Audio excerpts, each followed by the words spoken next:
Good morning. We're starting the November 16th Planning Board hearing. I'd like to make an announcement first. On behalf of the Montgomery County Planning Board, I am delighted to share that after an extensive national search, the board has appointed a new Parks Director. I'm thrilled to announce the appointment of Mitty Figueredo as the new Director for Montgomery Parks. Mitty brings a wealth of experience and expertise to this role. During her 6-year tenure with the Maryland National Capital Park and Planning Commission, Mitty has shaped many important initiatives here, such as the county's general plan, Thrive Montgomery 2050, and the Park, Recreation, and Open Space 2022 plan called PROS. She's developed a keen understanding and appreciation for park and planning issues from her previous experience as Chair, Chief of Staff for the Montgomery County Planning Board Chair, and most recently as Parks Deputy Director of Administration. Effective January 1st, 2024, Mitty will assume the role of Director, overseeing over 1,100 staff members, including our esteemed Montgomery Park Police.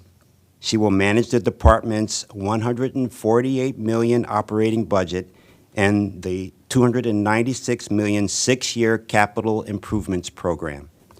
Mitty also represents the first Latina to serve in this role. We are thankful for this perspective and representation that she brings to the role.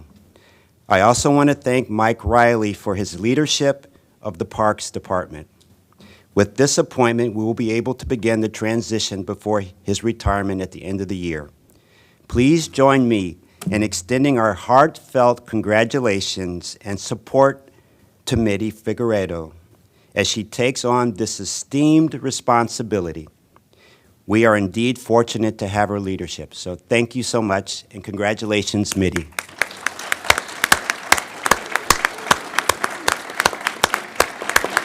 Welcome.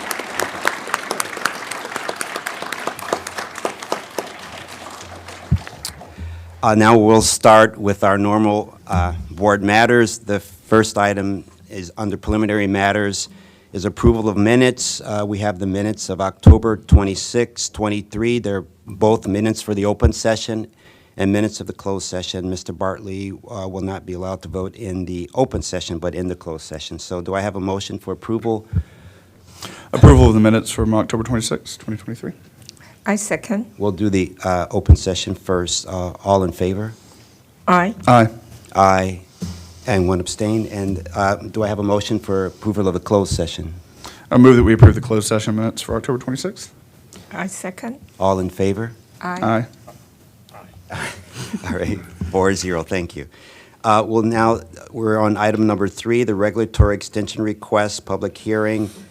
The first item and only item is 6540 Bradley Boulevard Administrative Subdivision Plan Number 620230110, regulatory extension request number 1. Do I have a motion? Where staff is recommending approval of the extension.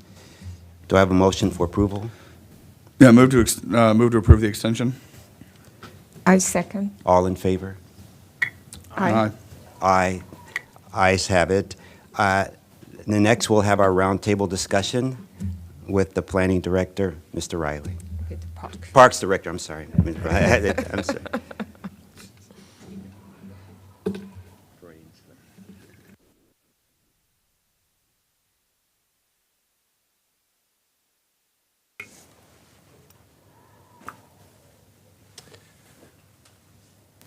Good morning, Planning Board. Mike Riley, the Parks Director. It's great to be with you on this really big morning.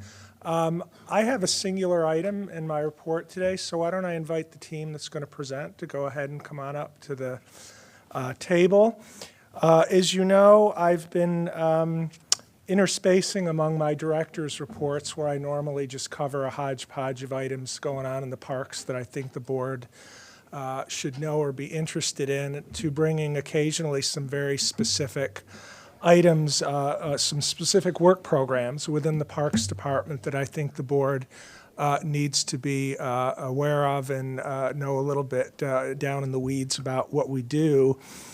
We throw these numbers around all the time, but you hear them, 37,000 acres of parkland. We manage 421 individual parks, constituting 11% of Montgomery County's land mass. So pretty much any project of any significance, any development, whether it's public or private, in some way touches the parks. Some of them, if they're linear infrastructure in particular, something like a road like the ICC years ago, or transit like the Purple Line, or WSSC's sewer projects, linear projects in particular, always cross the park systems. As you know, the park system's stream valleys are linear creeks and streams that tend to flow north-south. So if infrastructure or projects are linear, it will cut across quite often several of those stream valley parks.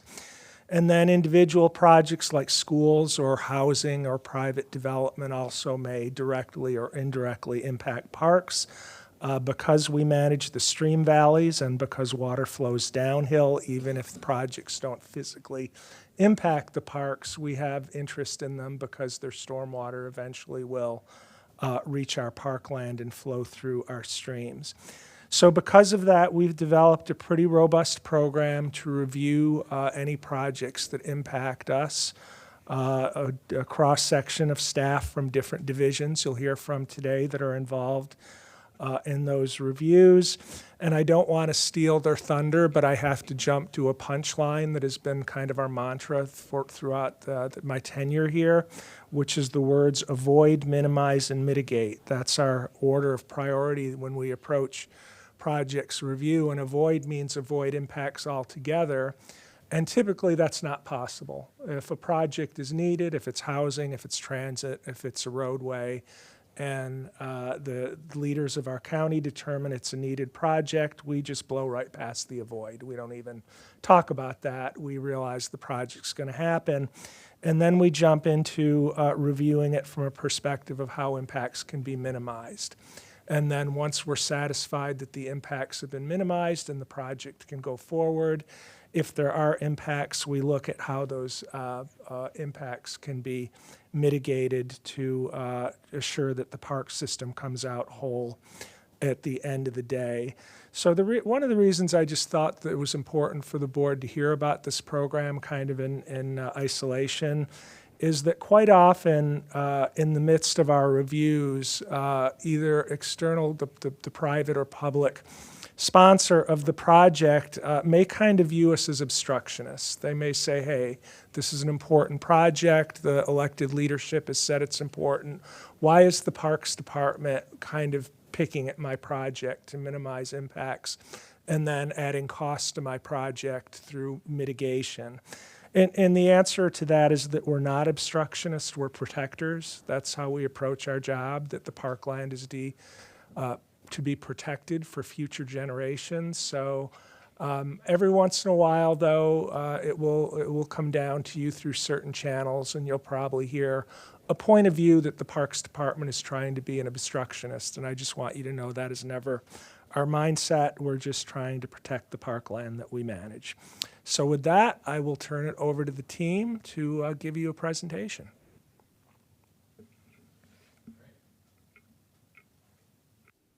Thanks, Mike. At the end of your tenure, it's great to hear that you could give this presentation.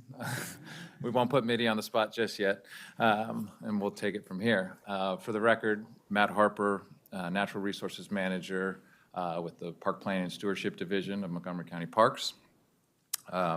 Appreciate the opportunity to speak in front of you today. I brought a team of park staff with me, and I'm going to let them introduce themselves as they present, just so you can better understand what programs and aspects of this process they manage.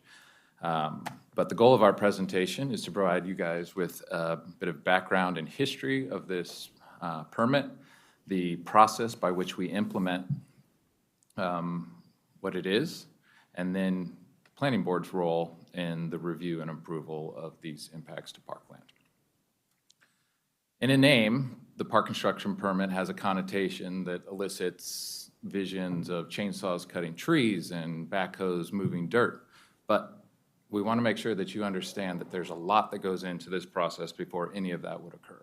We have a wide breadth of experience on park staff that review each and every one of these projects to very fine detail, and there are numerous different considerations that go into play before any permit is even applied for. So at its heart, the park construction permit is structured to ensure the stewardship of natural, cultural, and recreational resources on parkland, while at the same time providing a pathway for applicants to propose their own projects that may impact parkland. Our job as park staff is to ensure that we preserve, manage, and maintain this parkland for the original purpose for which it was purchased or, obtained. So I put up on the screen the vision and mission of the Parks Department for you guys to contemplate. These two tenets of the department are the foundation of what it is that we are preserving and charged to uphold. And, it is these healthy lifestyles, the clean, safe, and accessible places that we're preserving, and the vast amount of natural resources and cultural resources that we steward that is really what's at stake. So in 1968, the commission acknowledged this very thing. We have a lot of land, it's extremely valuable, and it's limited. And if we don't do something to ensure that protection, it will continuously erode away over time.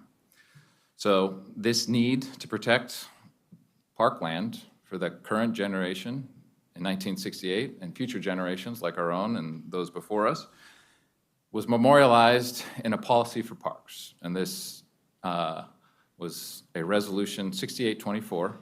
And I'm just going to read this first sentence because I find it a bit poetic and we don't really write like this so much anymore. So the role of the department is to acquire and maintain a system of open spaces and recreation facilities developed in harmony with our natural resources to perpetuate an environment fit for life and fit for living. So that's a lot of pressure, right? But that's what we're here for. That's why we have a big team to implement this. So this was done in 1968. In 1988, this same policy was reaffirmed for the second time in the Parks, Recreation, and Open Space Plan. You guys have been briefed on the PROS plan. Already mentioned it once this morning. And it's actually a great place for this to belong. The PROS plan serves as a compass for the department to ensure that we are meeting the current needs of the county, and we're staying relevant, and all of that is moving in the right direction. So the policy for parks therein has been approved, reaffirmed, and adopted by every planning board since then, since 1988, when the PROS plan was presented, up until most recently in 2022. So the policy for parks pledges the commission to uphold their duty to protect these holdings from encroachment that would otherwise threaten parkland. And then at the same time, it recognizes that under certain circumstances, non-park uses of parkland will be required to serve the greater public interest. So the policy for parks outlines a process and a framework by which staff and the planning board can review these projects and assess whether these impacts meet that definition of greater public interest. So first and foremost, it outlines that non-parkland alternatives must first be pursued. And this is important because we cannot let parkland be assumed to be a dumping ground or the obvious default for land when something else is needed. It is very important that parkland is important as parkland, and it must be retained as such. Secondly, it talks about minimizing impacts to the most critical resources. So this ensures that when impacts are necessary, we can do it in a way where all parkland and the basic functions of that parkland is maintained and that continuity is still preserved. Thirdly, And often, some of the most difficult aspects of this project, or of reviewing these projects, is ensuring that parks are made whole at the end of the day. So looking at the impacts and finding ways to mitigate for them. So hopefully this general framework all makes sense and seems pretty straightforward, but I just want to stress that it's not. It's complex, it's difficult, and it's never easy. So the park system that we're managing and that we're stewarding is enormous. We are landowners. We own 11.5% of the county's land. We are neighbors to the tune of 968 miles of property boundaries. We are a Stream Valley Park system that has fingers that reach into every corner of the county. And this land is either adjacent or on top of every different kind of public infrastructure and services that we provide, in addition to all the private property. On top of all this, we manage a world-class park system that is jam-packed full of all these recreational facilities and acres of conservation land and cultural resources. So at any one point in time, seeing the reach of our parkland, you can understand that we would have over 100 different projects, active projects going on in those the different parts of this review.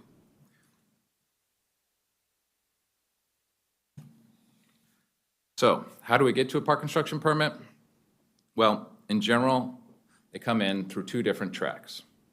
This is a bit of an oversimplification, but for this presentation, I think it captures the vast majority of what we're doing. First, private development. The development review process and the park's role in that process captures this half of the track, and that is not only direct impacts from private development, but it is also ensuring that in park improvements that are outlined in area master plans are being implemented. And then secondly are the public projects, and that is where our internal concept review catches projects and ensures that all of these projects are done in a way that would be deemed acceptable and up to the park standards. So I'm going to hand it off at this point to Doug and Henry to talk about these two tracks in more detail, and then we're going to follow on with Josh, who's going to outline the specifics of the park construction permit application process. Good morning. Doug Stevens, restoration ecologist and PPSD. So I'm going to go over, like Matt said, some of the details of the concept review process. Hopefully this sounds a little bit familiar. If you remember a few weeks ago, we had the Redland Road Bridge mandatory referral, and I just threw in a couple slides to talk about this, just because that was kind of the first mandatory referral that was involving parkland, so we wanted to give you guys a little bit of a primer there. But here, obviously, we're going to go into a bit more detail of what that process entails and how do those, what's going on before you see a project like that Redland Road Bridge come to you. So we have a little flow chart here. I'm just going to kind of talk through this process here. The concept review is intended to be the initial intake for all projects that will be impacting parkland in any way. And I think you should have an idea now that can be in a lot of different ways and in a lot of different areas because of the extent of our park system. But our intent is to begin discussions with the applicant at the earliest stages of a project. That's why it's called concept review. We want to do that because we want to be able to streamline the process for the applicant. We don't want this process to be a burden to the applicant. We want to fit our processes in with their timeline, their other permits that they have to that they have to get through other agencies. So we try to work with them. We understand what other permits are needed from other county and state agencies, and again, we try to align our review to fit into that so that they can be submitting designs to us and other agencies at the same stages. But it's very important that an applicant comes to us early on so that we can identify any major red flags or points of interest early to avoid any redesign that might have to happen. When an applicant comes in with a 90% plan that we've never seen before, I can guarantee you there's going to be changes that they're not going to want to have to make. But when they come in with an idea or a concept, not even a plan yet, that's when we can say, hey, these are the major things you're going to have to be working on, and they're not going to have to go back and spend money to redesign. So that's really, that's one of the key points that we try to get across to our applicants, is to come into us very early with that initial submission. Once we have a project started, we have a team of staff at Parks that is going to review this. And that team is going to be different depending on what the project is, and what, where the park is located, and what our resources might be impacted or involved in that. But usually it's going to involve, a natural resources person, the park manager, our urban forester, an engineer, and then, possibly cultural resources, or possibly the ball field team, or other, specialties, again, depending on what is in these parks that may be impacted by a project. Luckily, at Parks, we basically have every type of, of specialist that there is, from building trades all the way to park managers and engineers and landscape architects. So we always have somebody in-house that is able to review something at a very high level. And then once usually there's a few iterations of that review that's going on, and we're gonna get into kind of that process a little bit more in a little bit here. Once that concept review is wrapping up, that's when it comes to you all at the planning board. And that's for our big projects that kind of meet those requirements of the mandatory for all those large public projects. There are smaller projects that go through a review process at the staff level, but they follow the same flow chart here. After the concept review process, then it goes into the park construction permit. You're going to hear a lot more about that later. But that park construction permit essentially is a further review of technical elements of that design as it moves forward from maybe a 30% to 60% to 90%, and finally a final design. That they will also ensure that any approvals and comments that are made from you all at mandatory referral are then incorporated into those designs and then implemented. And then finally, that permit is issued and the project is implemented. And our staff are still involved at that point through inspections and then final approval of any, final project or land conveyances there. So that's kind of a broad overview of the process. Go to the next slide. All right, so you've heard a little bit about the avoid, minimize, mitigate, compensate from Mike earlier. And that really that's the backbone or the backbone of our review that comes out of the pros plan. And we've worked very hard over the years to get our fellow agencies to understand and know this process, but we still get some applicants that make the assumption that our parkland exists for their use. So we start all our reviews with the construct that there is no vacant parkland. All parkland has a use, and it might have other uses planned for it by us too that may not be obvious initially, but we have a lot of staff that are making plans for parkland. So that's one of the biggest thing that was brought up already is there is no vacant parkland. It all is serving a purpose. It is not there for others to try to use for their needs. So for the process that we go through, like was said, we try to avoid all non-park uses of parkland. And that can be either to be able to find a way for the applicant to do their project completely off parkland, or at least find ways to avoid certain aspects of that happening on parkland. So that can be at different levels to try to avoid those impacts. But obviously for a project that has to occur, there may be unavoidable impacts, and those we work to minimize those impacts. And we can do that by relocating some project elements or using some innovative approaches or implementing, kind of sensitive design and construction techniques. Again, we have a lot of staff that have a diverse array of experience, so we have a lot of tools in our toolbox when it comes to helping the applicant minimize their impacts on parkland. After that is mitigation. So impacts that can't be avoided must be mitigated for. Mitigation is important because it's our duty to steward and improve our resources, and mitigation is not site restoration. All disturbed areas of a project must be restored, and permanent impacts and loss of function of parkland requires mitigation by providing either new parkland or enhancing other resources. Mitigation must be at an equal, greater natural, cultural, and/or recreational value, and that comes from our pros plan. And And I think that really sums it up for mitigation. It must be, I think that's the key part, is equal or greater, and it must be relevant to what was impacted. Finally, parks must be compensated for impacts that cannot be mitigated. And this includes payment for parkland needed for public right-of-way.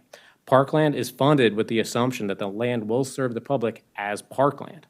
So if that use is changed, we need to be compensated for that change of use. So just a few of the review elements that we go through, they're down on the bottom right of the slide there. We're looking at, the project scope, the justification. We went through the impacts and restoration and mitigation. Sometimes there's other agreements that come out of this. Sometimes we need to, work on an MOU or just kind of a letter of agreement about some things that are specific and maybe a little unique to a project. And then obviously we're looking for any errors or omissions on these plans and trying to get these plans to be in the best place possible as they move forward. So these projects literally can have a timeline from days for some of them for the review and implementation to decades. And so some of the bigger projects that are going to be on that decade scale are projects like the ICC. We're still working on some of those projects, some of the mitigation projects and some of the land conveyance, and that road has been operational for a very long time now. So that's not an overstatement there. It's literally decades for some of these projects that are in review and then move on to implementation. Some other large projects that you may have heard about are the managed lanes project. It's the widening of 495 in the Beltway. We've been, working on that project now for a number of years. Also Purple Line. And then we have some of our more I'll say more routine projects that are maybe on the scale of like months to years for review and then implementation. And those are with our partners like MCDOT and WSSC and Washington Gas doing, kind of those more moderately sized types of projects. And again, I mentioned there are some smaller projects. Sometimes, there's just a small utility connection that needs to occur, or somebody, needs access through parkland or something like that, and we can work with those on a smaller level. And those are the smaller ones that, don't meet that requirement for mandatory referral, but are reviewed at a staff level. All right, that means it's my turn. I'm Henry Coppola. I'm Parks Development Review Coordinator in the Park Planning and Stewardship Division as well. And my role is helping, as Mike mentioned and Matt mentioned, we do review all of the development application projects that come in as part of our role on the Development Review Committee. But generally speaking, we're looking for impacts to parkland. And that's in impacts to existing parkland, which we see sometimes, although that's not the most common or the thing that we're most focused on. Those tend to be maybe a connection to a sewer in an existing parkland, or there's going to be new storm drain outfalls or something like that. What we're more excited about and more interested in is the provision of new parkland through development projects, and that's almost always going to be in conformance with master plan recommendations, which have most of them tend to set the general location, the general size of the future parkland, and provide some ideas about the types of uses that the parkland will have. And then through the development review process, we work with the applicant and our colleagues in the planning department, and then with the planning board to get those details ironed out. Exactly how big is it going to be? Where are the boundaries going to be? What is going to happen on that new parkland? Is there restoration or natural resource work that needs to happen in a more conservation-oriented piece of parkland? Is there new amenities for a new park that's in a more dense area, a local park, a neighborhood park, an urban park? Those are kind of the two main pieces where we spend a lot of time. That's why we've got these kind of example pictures up. The one on the right is not as colorful or fun, but that's one, the Grand Park development that's coming in right now. So that's part of the plan set where you can see there's going to be some new paved trails, some seating areas. Those sorts of details are getting arranged. The one on the left is the Creekside at Cabin Branch development. Everything that's in blue and green on that is going to be future parkland that's coming in as new Stream Valley parkland. So figuring out exactly where those lines were going to be, and then everything that needs to be happening in that new parkland so that it'll be in a state that can be used by the public as parkland and that is ready for the Parks Department to be able to accept it and manage it as parkland. And I think that means we're ready to jump onto our next slide. So we're not going to get into the details of the development review process. Here, we're just kind of going to use this great infographic that the planning department has to sort of demonstrate how the pieces of our park-specific review kind of fit in here. So if you hit the next button, I think I've got an animation that's going to work. Excellent. So the parks concept review, a lot of the stuff that Doug was really going over, we kind of layer that into the standard parts of the development review process that are happening early on at the DRC meetings, working with staff and the applicant as everything gets ironed out. All of those details ideally are ready to go by the time this, and included when the staff report's coming to you at the board. And then the things that need to happen for that parkland to then be acceptable and ready to go are going to be outlined in the conditions that are part of the conditions of approval.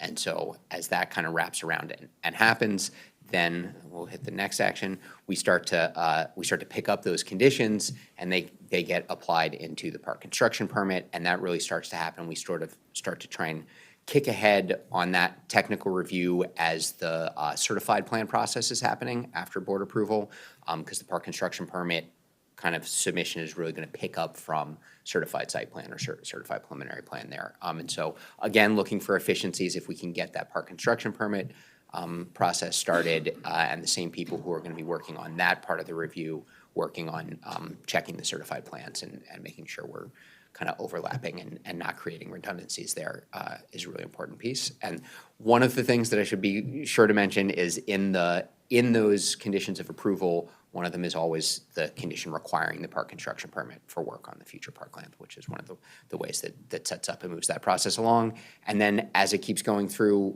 we're tracking all of those conditions through the permit process and just generally with the colleagues in planning who also track them to make sure they're getting met. And we're going to get to where we need to be with the parkland. And I think it's going to actually come back to Matt. I just wanted to add Yes. something. You touched to it, and it is important for the commissioners to know. When the developers, they are dedicating parkland, it's not still at the ownership of the parks. So it is through the development review that we require them, although that we don't own the land at that time, that they have to get the park construction permit. And through the permit process, the Parks Department have, authority to review the concept of the parks and where they can, what should be included in those parks, although it's a private land. And I think we do the same thing, even though if it is privately owned parkland. For privately owned parkland, they don't get a park permit, correct?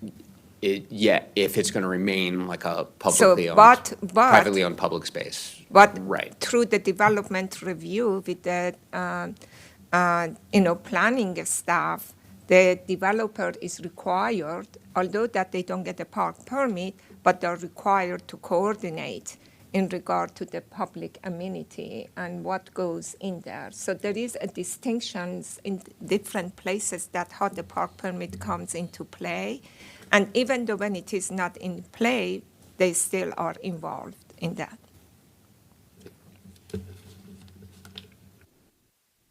Great, thank you.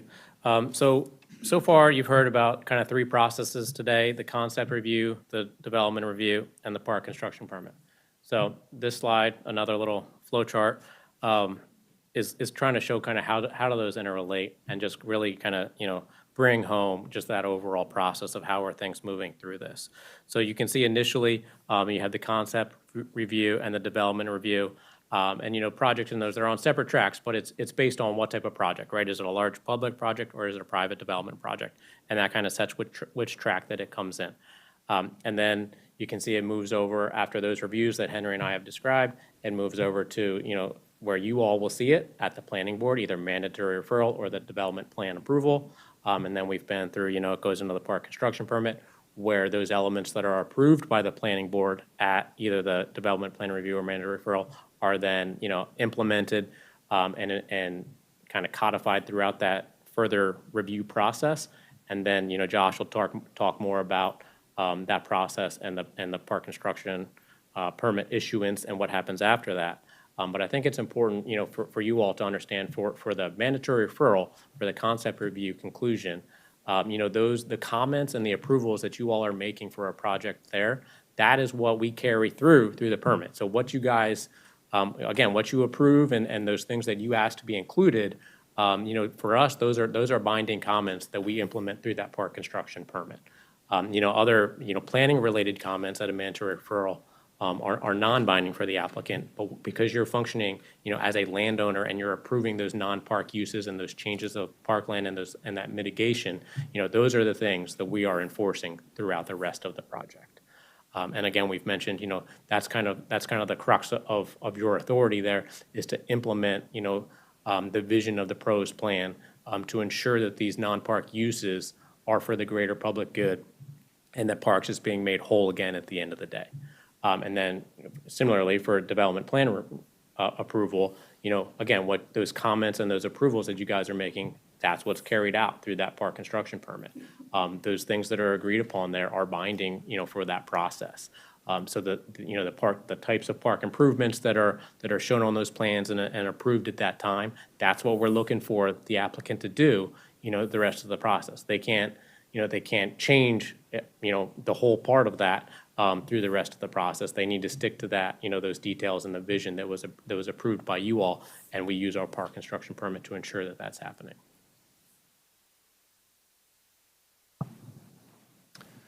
So I'm Josh Arnett, I'm not construction. Engineering supervisor for Park Development Division. I also have John Gamba here, who is our construction supervisor for the Park Development Division. And I'm going to talk to you about the park construction permit review process, which happens after, you saw on the previous slide, happens after the previous three processes, whether it's concept review, the mandatory referral, or the development review.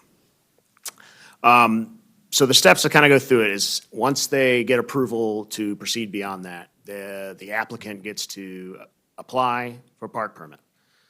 We've actually streamlined an online application. It's like half a page. They can actually drop a point where the project is. We get all that information right off the bat. They get a permit number, and they're able to, off to the races then, as their work program dictates how fast they need to go. But that process has been improved over the years, but we have it in a good place now. Then they are able to upload their documents into an E-Plans into the E-Plans system. So from there, I'm able to assign one of the professionals to be the lead technical review, whether it's an engineer, a landscape architect, or architect. And they will proceed with those plans throughout the whole technical review process.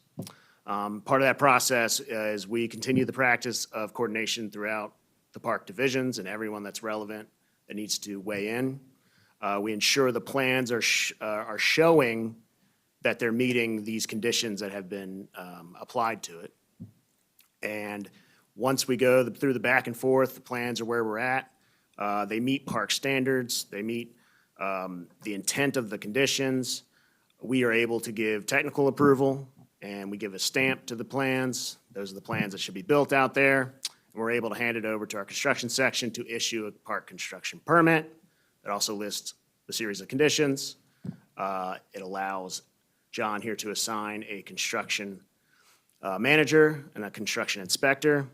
And then that continues on through construction, the long process of construction, ensuring, again, that these conditions are met.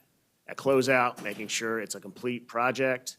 And when it's restored and everything's complete from all our requirements, we're able to close the permit, and the project area or park land, if it's new park land for us, can then get conveyed to park operations. And it becomes part of our park system again. It was already part of our park system, but anyways. And the last part I want to mention on this slide is this process, while it's been refined, improved, has existed. The earliest record I could find was 1985.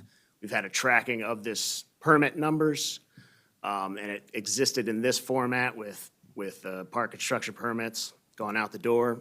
They have changed a few times, but they're still pretty similar. And it's a long enduring process.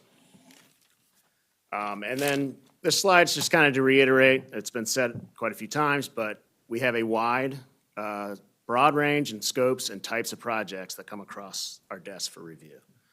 I also wanted to have a few hints at the magnitude, which have been touched on by Matt and Doug and Director Riley about numerous assets that exist already on parkland. They're part of other agencies' work programs, and they could come at any time and in different magnitudes. Like, we could get miles and miles of sewer to look at. And we don't have control over that and how it comes in. And then we also have new initiatives like the EV charging stations, where we find locations for that. So that's new infrastructure coming on parkland. And then obviously, we work with all our other agencies, and these are just some names that apply to what's already been said. But with that, I think we're going to bring the general process back on the board, and we thank you for the opportunity to present. We're here to answer questions and hear comments and clarifications. Yeah, thank you for the presentation. Any of the commissioners have questions or comments? I definitely have. Okay, Mitra will lead us off. Well, when I started the commission, that's what I did. I started, so I'm so glad to see that how far we have come. I was delighted to hear, well, I left, we were trying to make it online. We put the applications, but now the old plans and everything, so wonderful. One vision achieved eventually. I am so happy to hear that.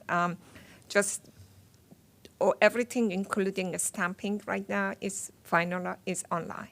Wonderful. Okay, good. One thing that I would like still to emphasize is that although mandatory referral are advisory and are not binding, but if a public project impacts parks, park permit is binding. So that's very important. It's a distinction that we have to make, because a lot of times through park permit, we could get mitigations. Something that you didn't talk, maybe Andy is really good at that, is the negotiation for mitigation. That is the most difficult part and the heartburning for everybody, that what is the right mitigation? And this is something that we had, and I'm sure still you guys are working on that. And I could tell and I could attest, if it was not because of those mitigations, what we received from ICC mitigation wouldn't have been what we have right now. It was just amazing. That was a very good success. I wasn't involved in Purple Line. I'm sure that we have done the same as good. So kudos to all the work that you have done. One thing that I guess the same group is involved and is extremely important, maybe I do not know, you bring it, and another one is the encroachment of the parks, because the same group very much work on the encroachment, because a lot of time private or sometimes even public, they don't understand. And a lot of homeowners that they are abutting to the park departments, they use the park as the extension of their backyard. And this is, again, something else that this group does. And I think it would be good, because I do not know, it was a big part of our program, and it was very important we get the parkland back to the public use rather than one or two individual privately used. So this is another work that they do. I'm so happy to see how far we have come, especially that everything is online, and thank you. Yeah, so thank you so much for telling us your guiding principles, and it's really important to know the depth of your work. And I know that you have this hierarchy that we need to look at projects, but I liked your ad campaign, just say no. Initially. Initially. Okay.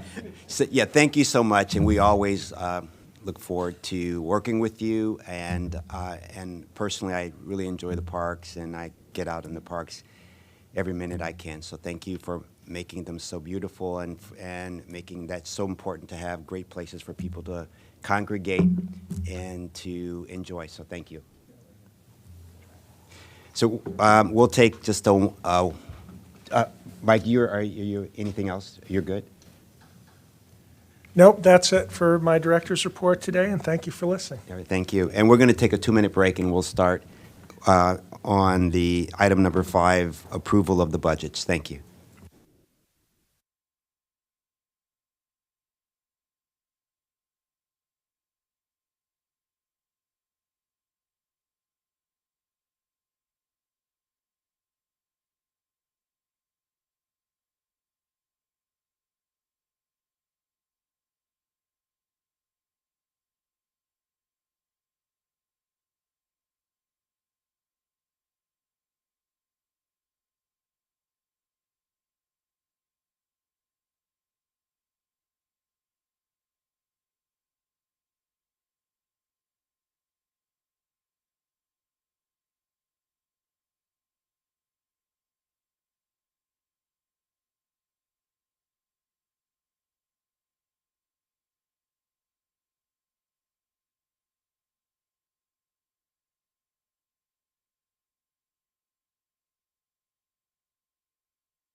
Good morning again. We're on item number 5, approval of the fiscal year 25 operating budget, including for all the divisions, CAS, Commission's Office, Planning, and Parks.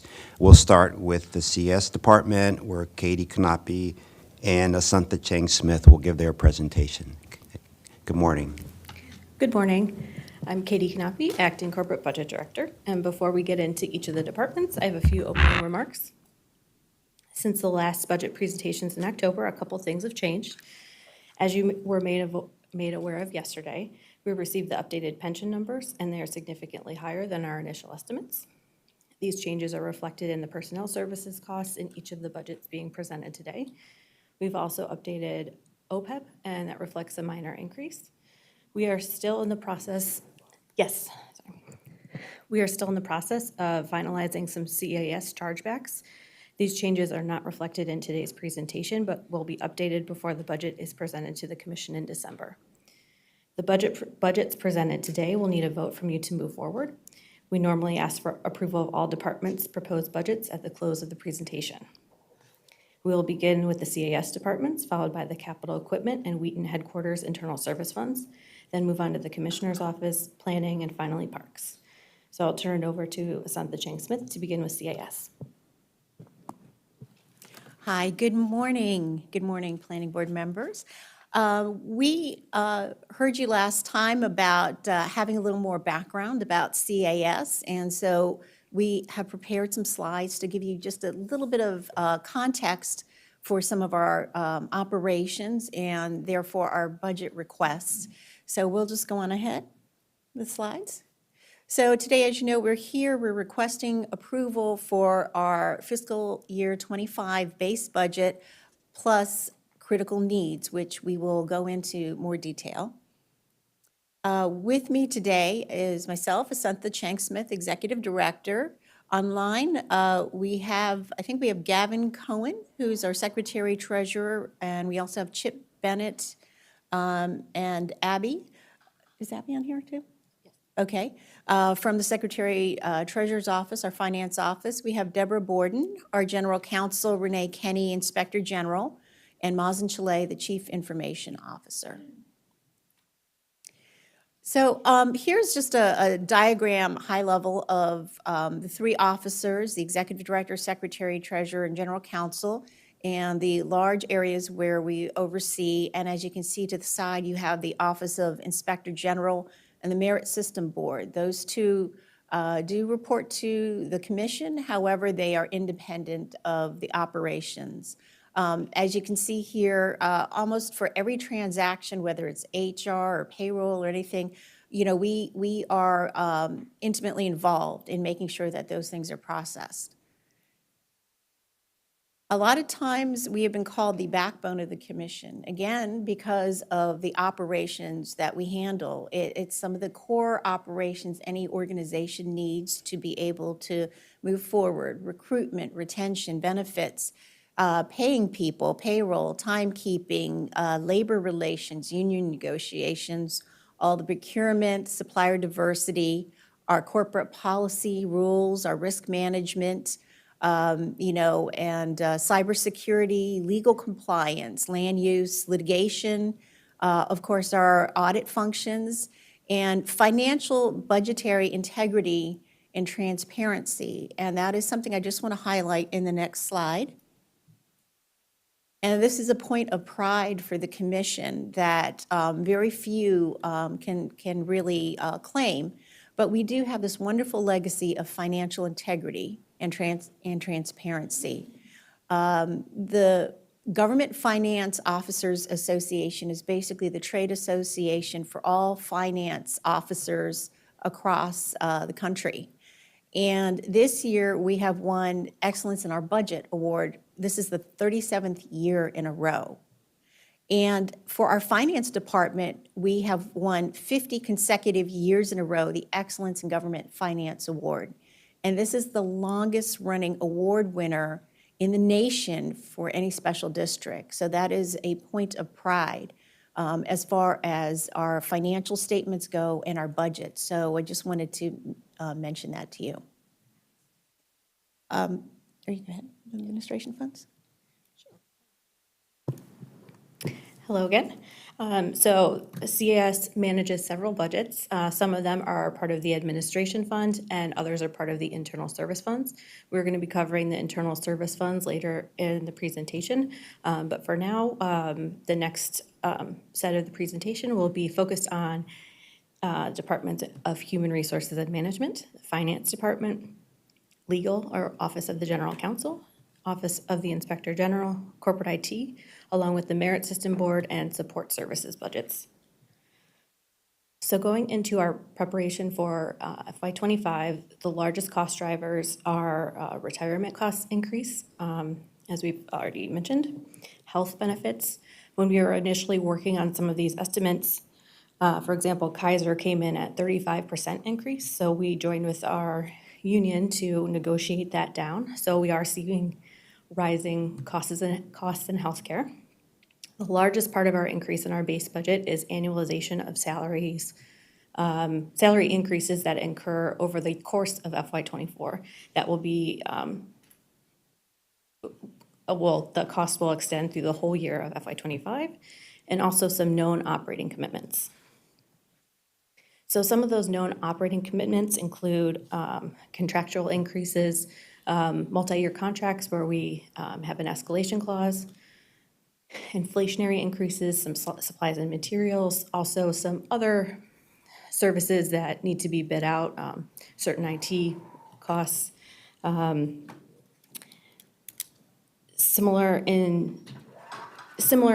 with the other departments, we're seeing an increase in risk management. That is due to an increase in severity of cases that we're seeing, and we've also doubled long-term disability. For capital equipment, we are proposing, or we actually need to replace our firewall. It's end of life cycle for the firewall, and we also have some network switches that need to be replaced. So these, since they're large IT equipment purchases, we fund our capital equipment fund through our operating budgets, and then we purchase those through the ISF. So this chart here shows a summary of our full proposed budget for FY '25. The first line shows what was adopted for FY '24. The second line is the change in our base budget, which is $2.6 million. Most of that is compensation annualization. It reflects a 10.8% increase. The next line under that are our critical needs. Those total $1 million, and we'll be covering those in detail in the next few slides. That increases the budget 4.2%. And then this next line, this net change, is the total of the base budget change plus our critical needs, which brings our total proposed budget request to $27.9 million. This slide here shows that same $27.9 million, just broken down by each department's budget request.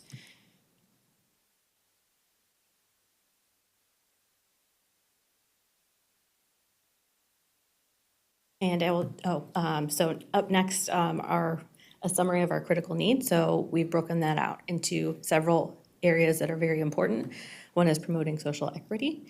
We also have enhancing recruitment, retention, and succession planning, and finally fortifying commission cyber and financial security. So I'll turn it over to Asantha Ching-Smith to go into detail. Sorry about that, this one's still me. This breaks our requests out into the request amount for each category. Some of these requests include positions, but this total amount is not solely positions. So I'll turn it over to Asantha Ching-Smith.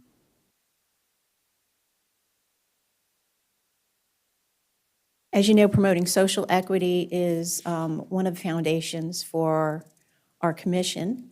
And this is the most, I guess, of all the asks, this is the most important ask for CAS, and that is to have a supplier diversity chief position.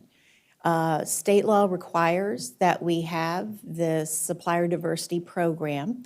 2 years ago, when we started this, we were asked to wait to ask for the diversity chief position when the disparity study would be completed for minority, women, and disabled-owned businesses.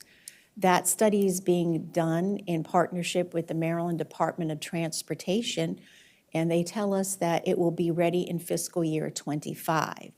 And therefore, that is when we can start the program appropriately. So we're asking for a chief supplier diversity so we can get that program up and running. We're also asking for $170,000 for outreach, for conducting vendor training, sponsorships, marketing. We made this request in benchmarking with both the counties and also with WSSC. And for the counties in WSSC, they have about 7 to 10 employees for their supplier diversity program.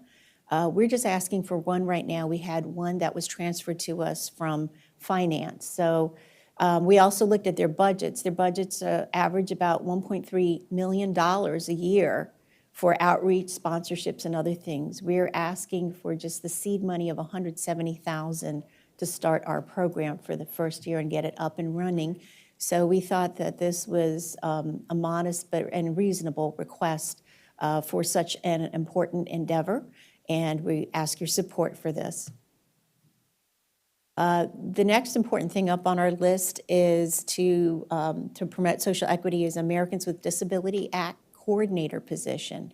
And this is something that is required by federal law to do a gap analysis and a transition plan to show how we are going to make sure we address any gaps in any kind of accommodations for people with disabilities. Now, this is different. I know that last time we discussed it, but this is different than the staff that runs disability programs. This is a point person that has to be in the department that also has to respond to complaints and audits. And this has been actually requested from our departments that we have a centralized ADA coordinator.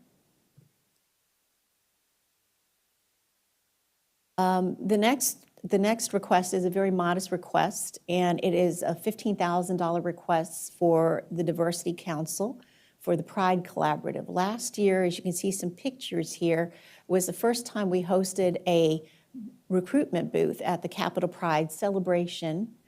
This coming year is going to be World Pride 2025. It's an international celebration. So we're asking for $15,000 so we can get a bigger booth and materials for recruitment. And also it is a way to foster our employees' pride and, again, denote who we are as an organization. As we move on to another huge issue is recruitment, retention, and succession planning so that we have the latest, greatest staff that we can get to run our organization. One area is learning management right now for retention. We, as you'll hear later on, we have a learning management system that we're standing up. We only have one person right now as a learning management director. We're asking for a second person to enhance and increase the offerings for commission-wide training. And this is something, again, that the departments have requested. We also are asking for an apprenticeship specialist. We do have a small apprenticeship program. It has been around for decades. There is an interest to expand that apprenticeship and internship program and also develop a youth apprenticeship program. I know with Prince George's County, we've already signed an MOU with Employ Prince George's, and they're really eager to get us federal funding so that we can utilize that funding for apprenticeship programs. So we are hoping to do the same in Montgomery County as well. The next request for recruitment, retention, and succession planning is just to update and refresh the way we recruit. We have so many different generations right now who are in the workforce, and we want to make sure that we have an improved internet presence as well as recruitment materials. One thing about the commission is that we have just extraordinary benefits, things that other employers do not offer. It has to do with lifestyles and wellness. And so that's something that we want to change around, and we want to talk about how we grow communities as planners and as park professionals, and we would like people to come grow with us. So we want to utilize a marketing firm so that we can put together social media campaigns as well as highlighting these benefits. I'm going to turn it over to our finance department to go over their requests for a financial security and investments position.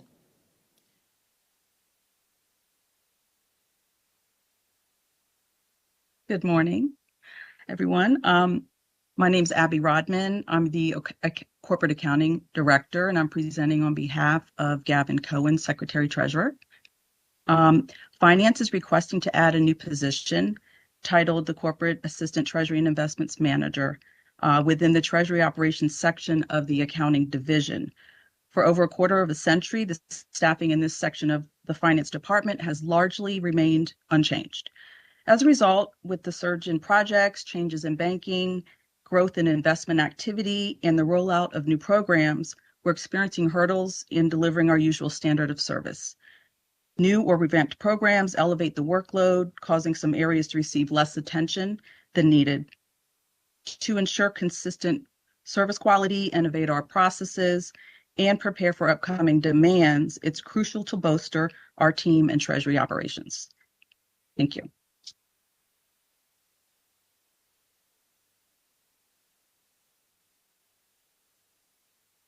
Hello, good morning, Chair Harris and Commissioners. Renee Kenny, Inspector General for the record. The OIG's fiscal year 25 budget for Montgomery County is fairly stable. It actually is only increasing 0.8%, but included in our budget is an additional $13,750 for training, and that's split between the two counties. With a professional staff of 7, our current training budget does not provide adequate funding to ensure that we stay on top of the ever-changing audit and cybersecurity environment. So your approval would be greatly appreciated. Thank you.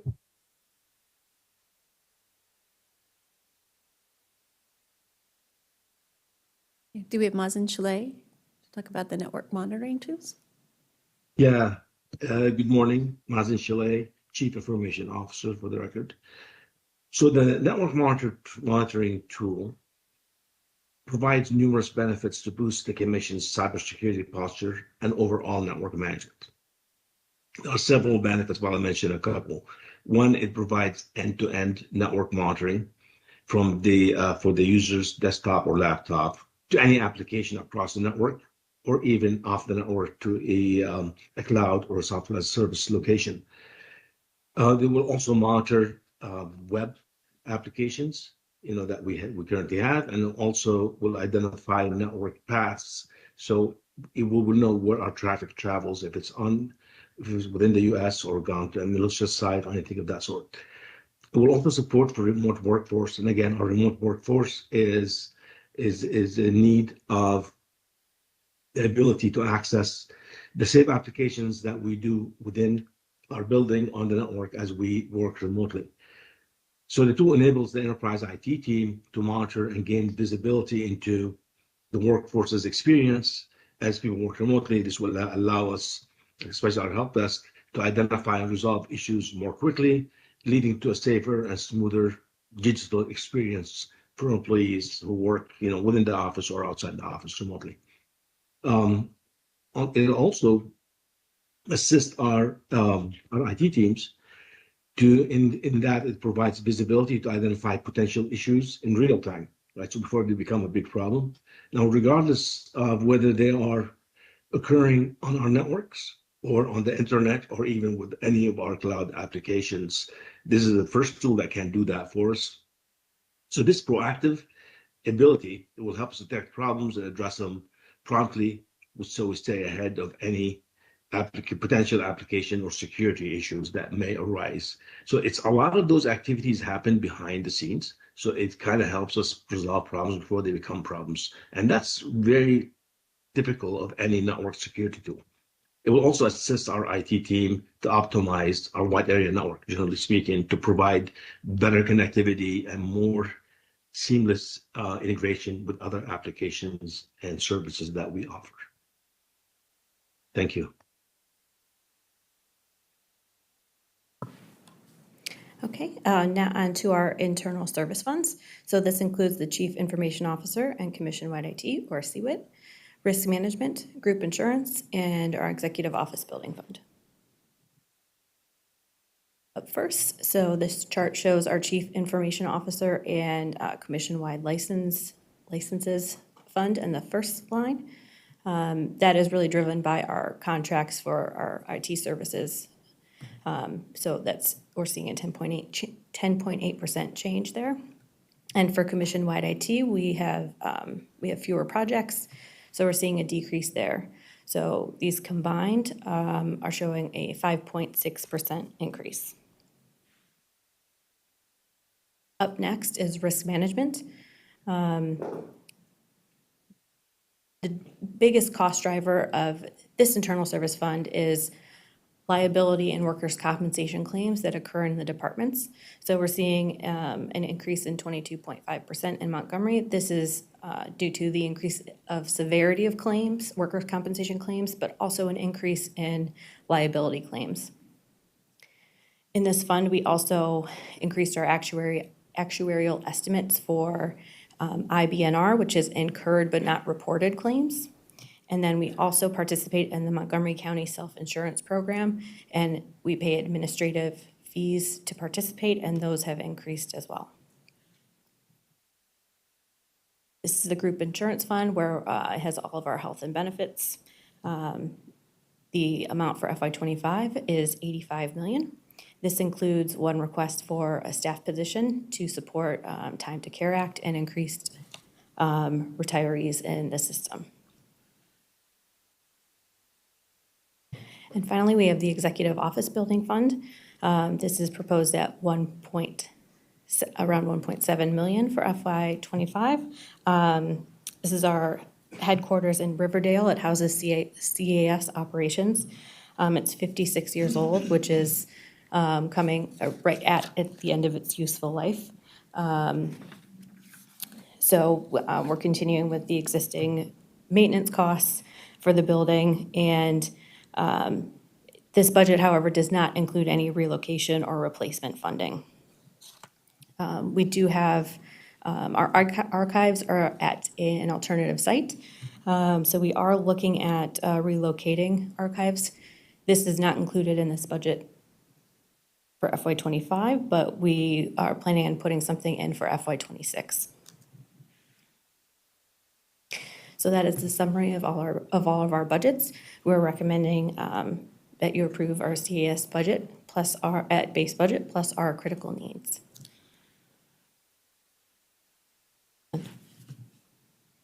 Thank you for your presentation. You gave us more informative information that helps back up why you're doing what you're recommending. So do the other commissioners have any comments, questions? Okay. Okay, I'm asking some questions on behalf of the commissioner. I reviewed this.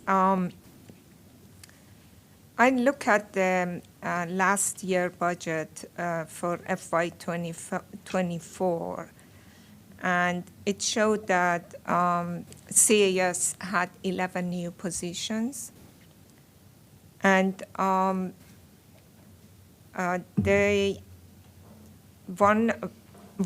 two positions was supplier diversity performance metric.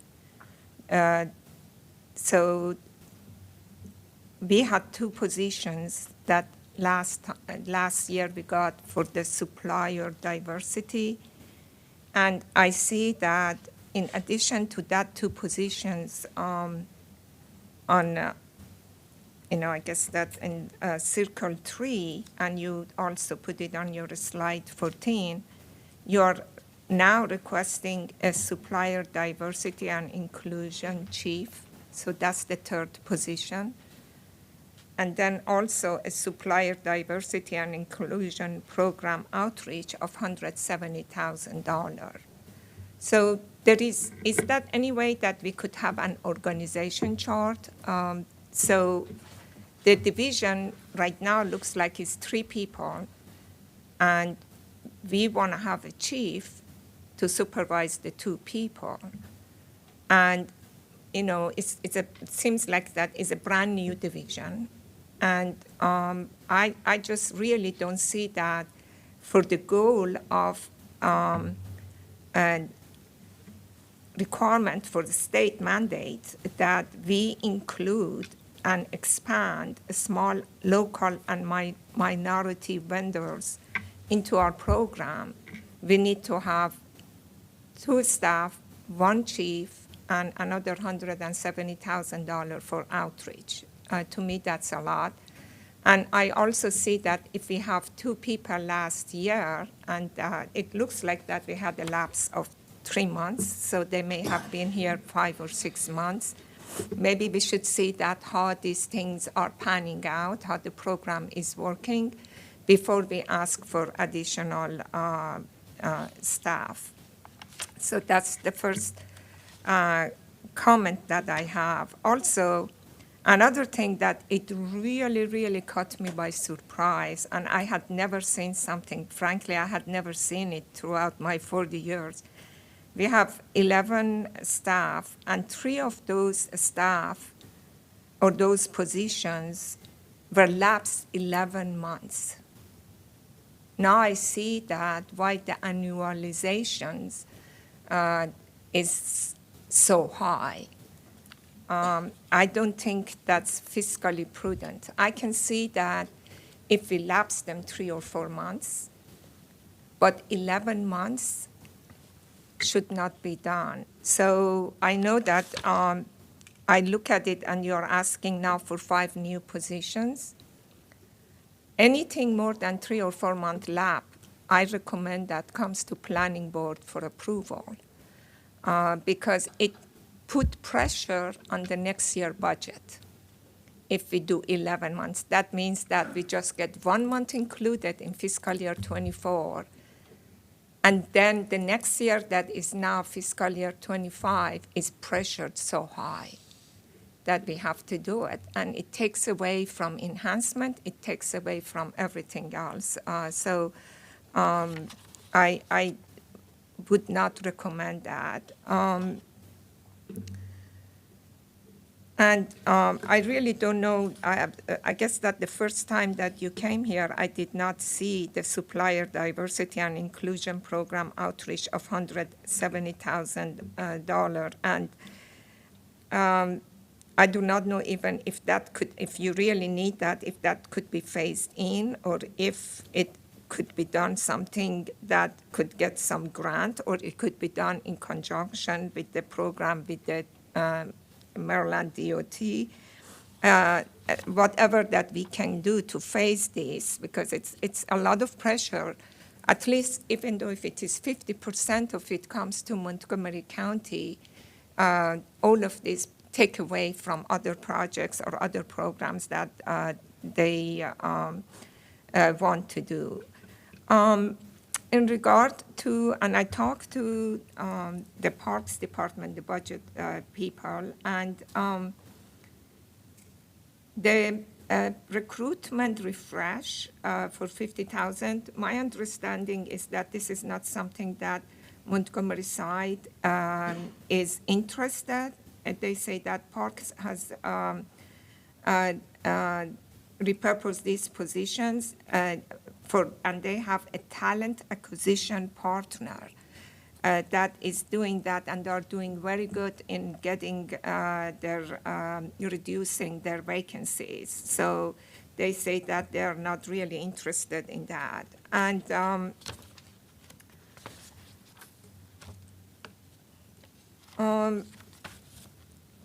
in regard to I guess that we talked about it yesterday when we were in the commission, that when we do the cost for retirement or OPEB, maybe we can come up with a better way that we can estimate this, because by the time that you brought the final estimate, I know that the Montgomery side has already done their program and their initiatives, and it was too late that they go back.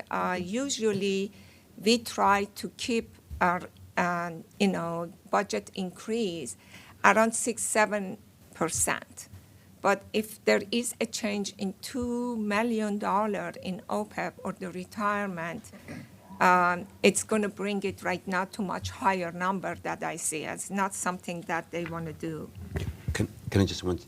Yeah. Yeah, just so, why don't we respond on the lapse comment, and can you respond to that Mitra brought up? Yes. The 11 months. The left. 11 Yes, I can, and I'd also like if you would allow me to respond to the supplier diversity program Okay. too, so I can make some I have- clarifications. I have one more thing, if I can add that, and then you can respond to all of it, either now or later. The last comment that I have is in regard to the CWIT, the commission-wide IT initiatives.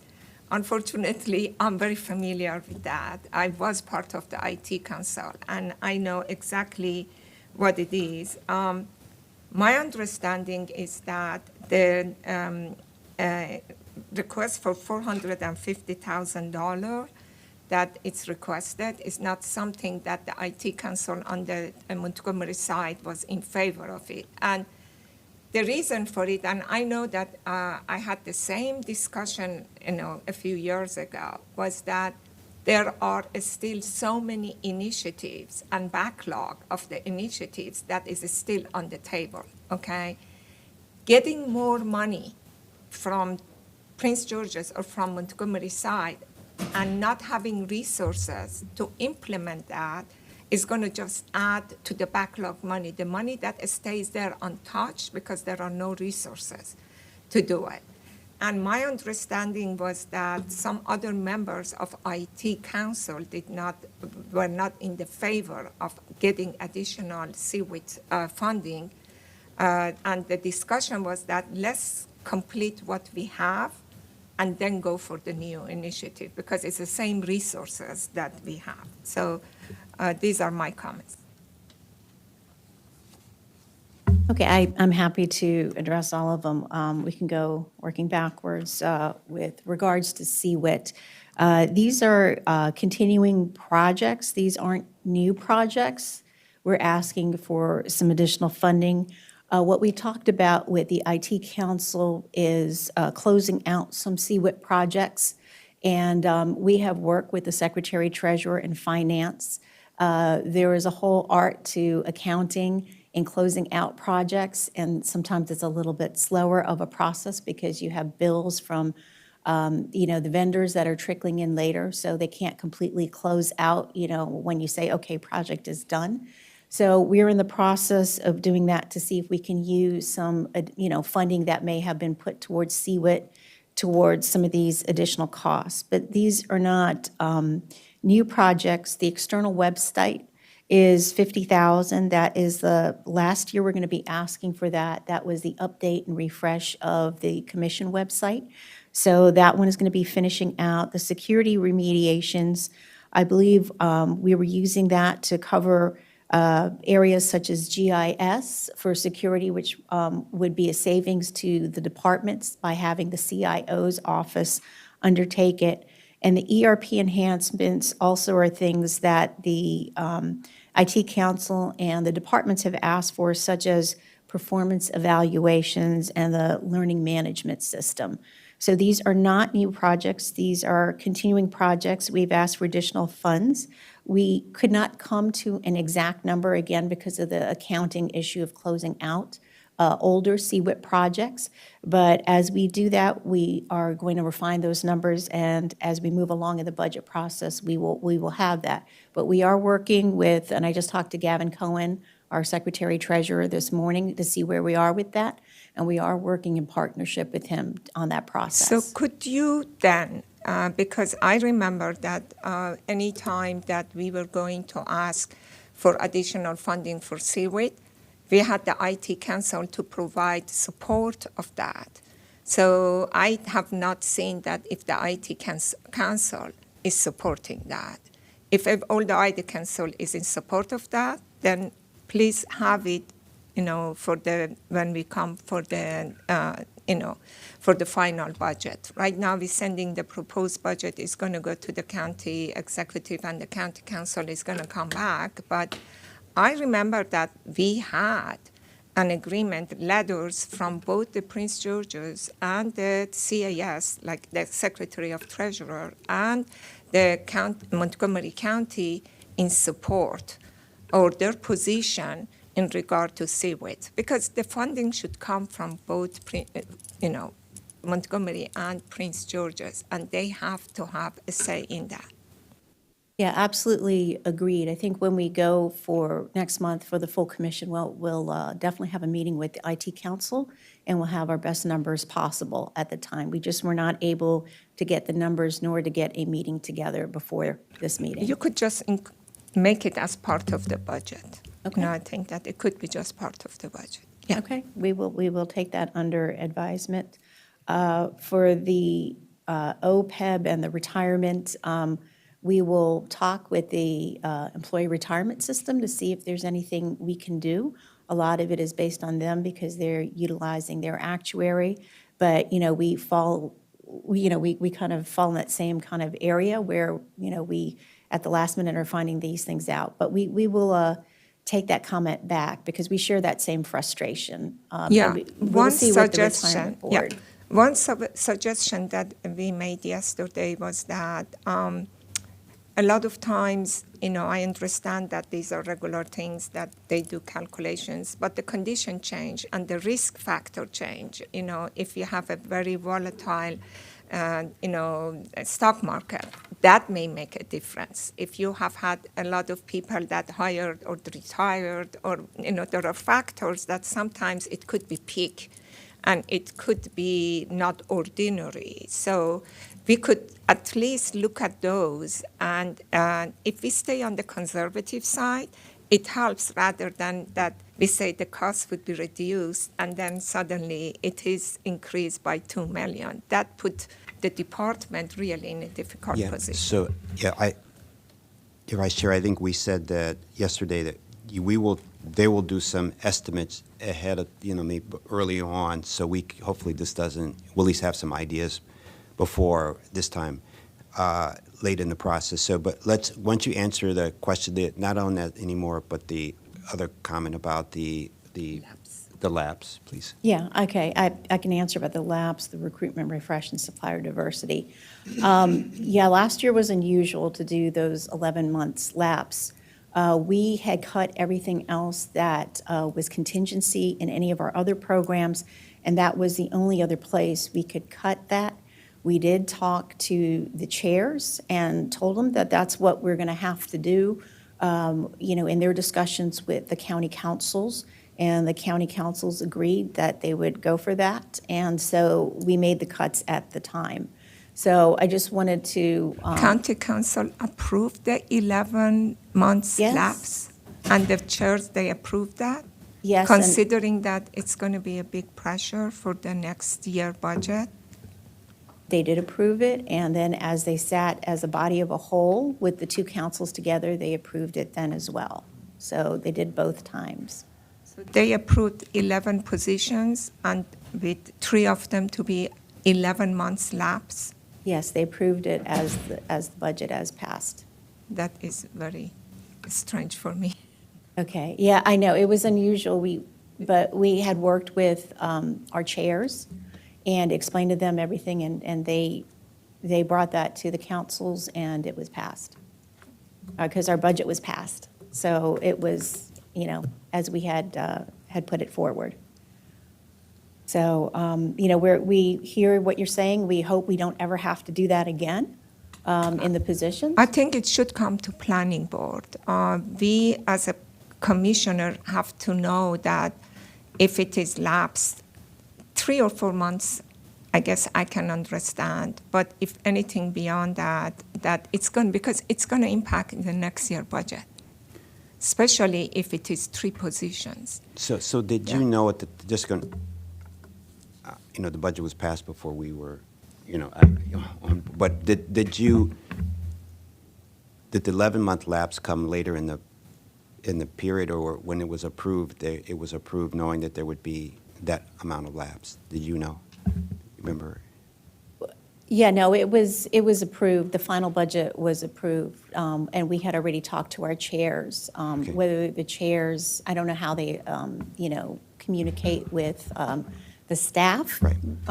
The other staff, I don't know, but, we had communicated that to the chairs. Okay, and those folks, they are currently working, whatever those 2 or 3 are working on, that those positions are now The in ones place. with the lapse are still frozen, and we can't hire till June of next year. Okay. Yeah. But the ones that are not frozen, we are already starting to fill them. That's the other thing, is that CAS doesn't have a lot of room for cuts because we don't have a lot of salary lapse. We fill our positions at we have maybe at the most 3 or 4 positions open at a time, but we really are in need of the positions, and we fill them very quickly because we're about customer service to the department. So we need to have people in place to be able to do the work that they need to do. The kind of work we had explained before, making sure people got their paychecks, making sure we're recruiting or so, it's very important that we have people so that we keep that work, and, to be able to get done in a timely manner. Okay, thank you. And then I just wanted to just touch on the recruitment refresh and supplier diversity. Part of the recruitment refresh, we looked at that, not just because, it's a great idea to do that, but we also looked at the recruitment numbers. And the numbers for Montgomery Parks and Recreation, the openings remain in the triple digits.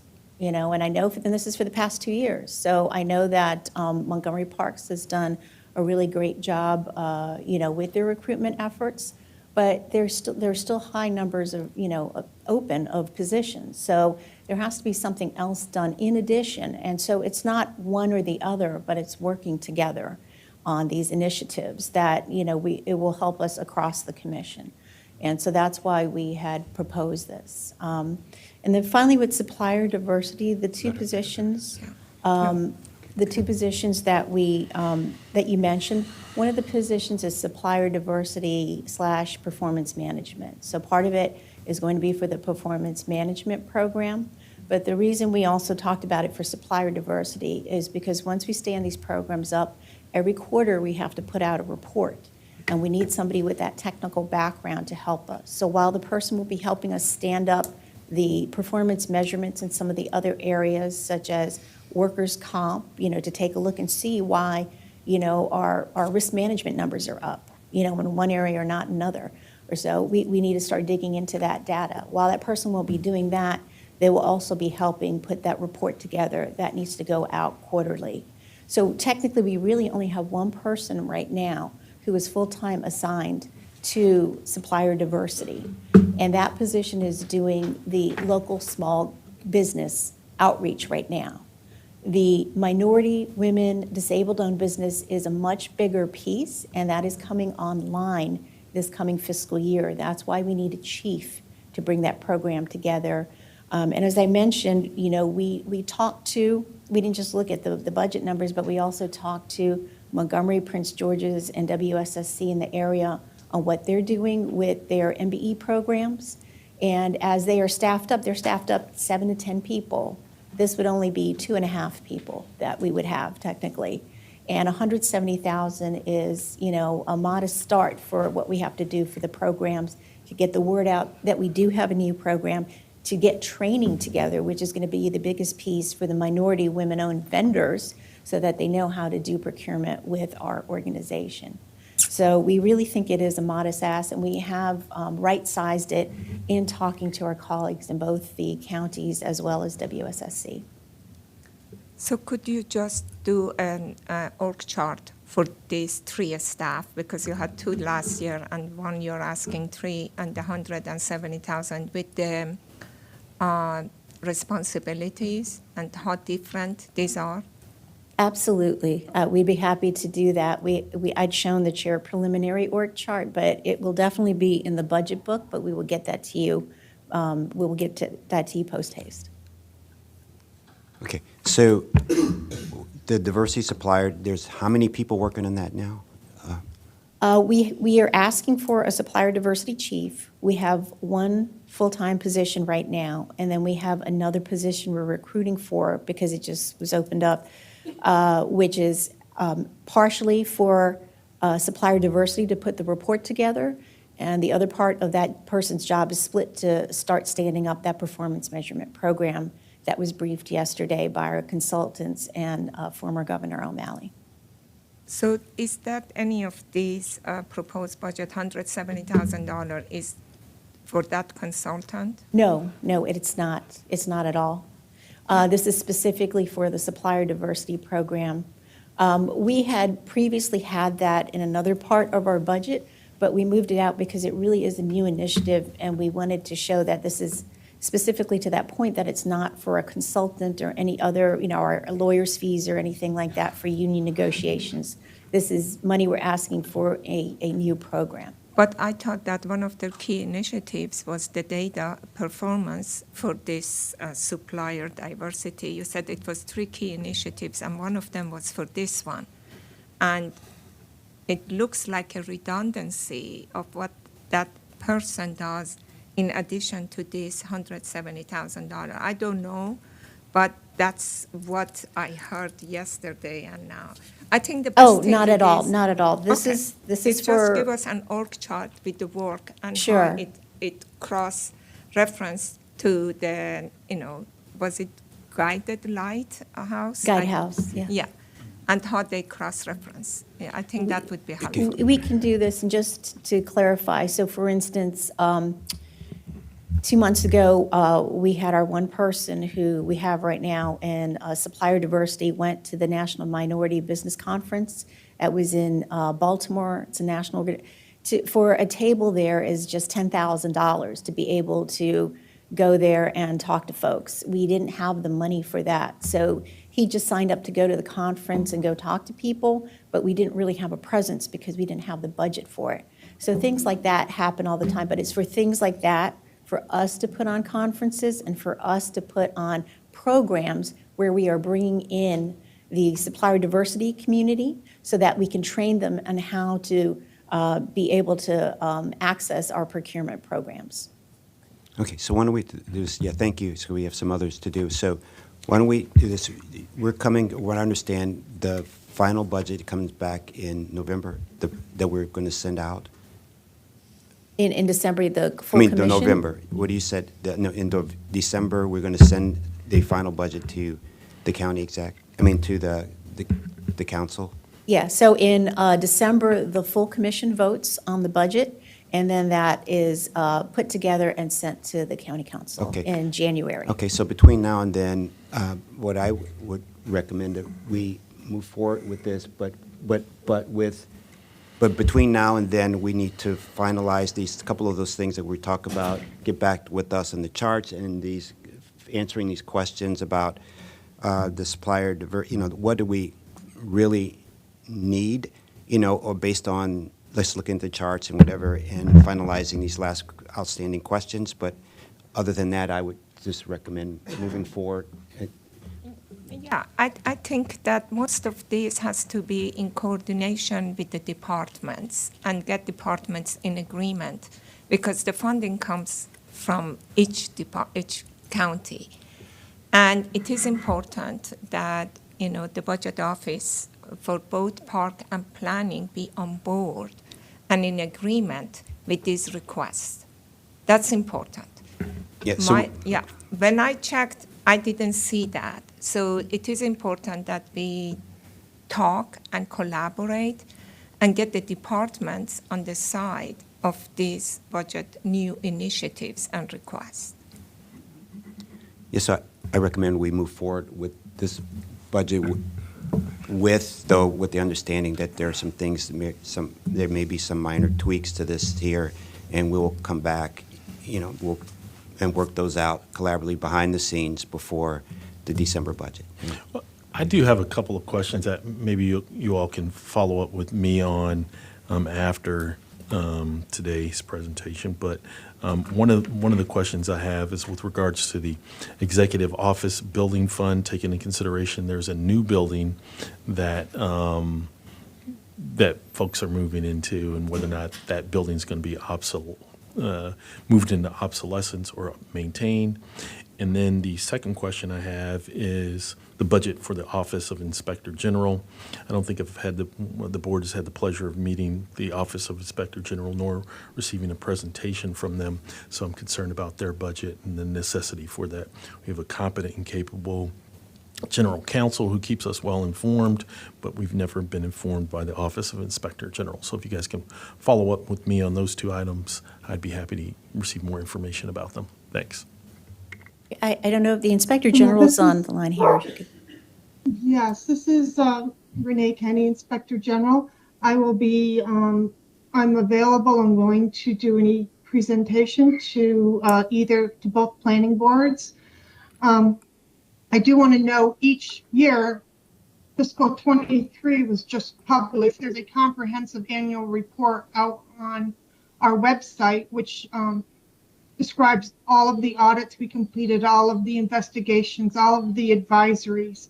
And it talks about our staff, our training, our peer review requirements.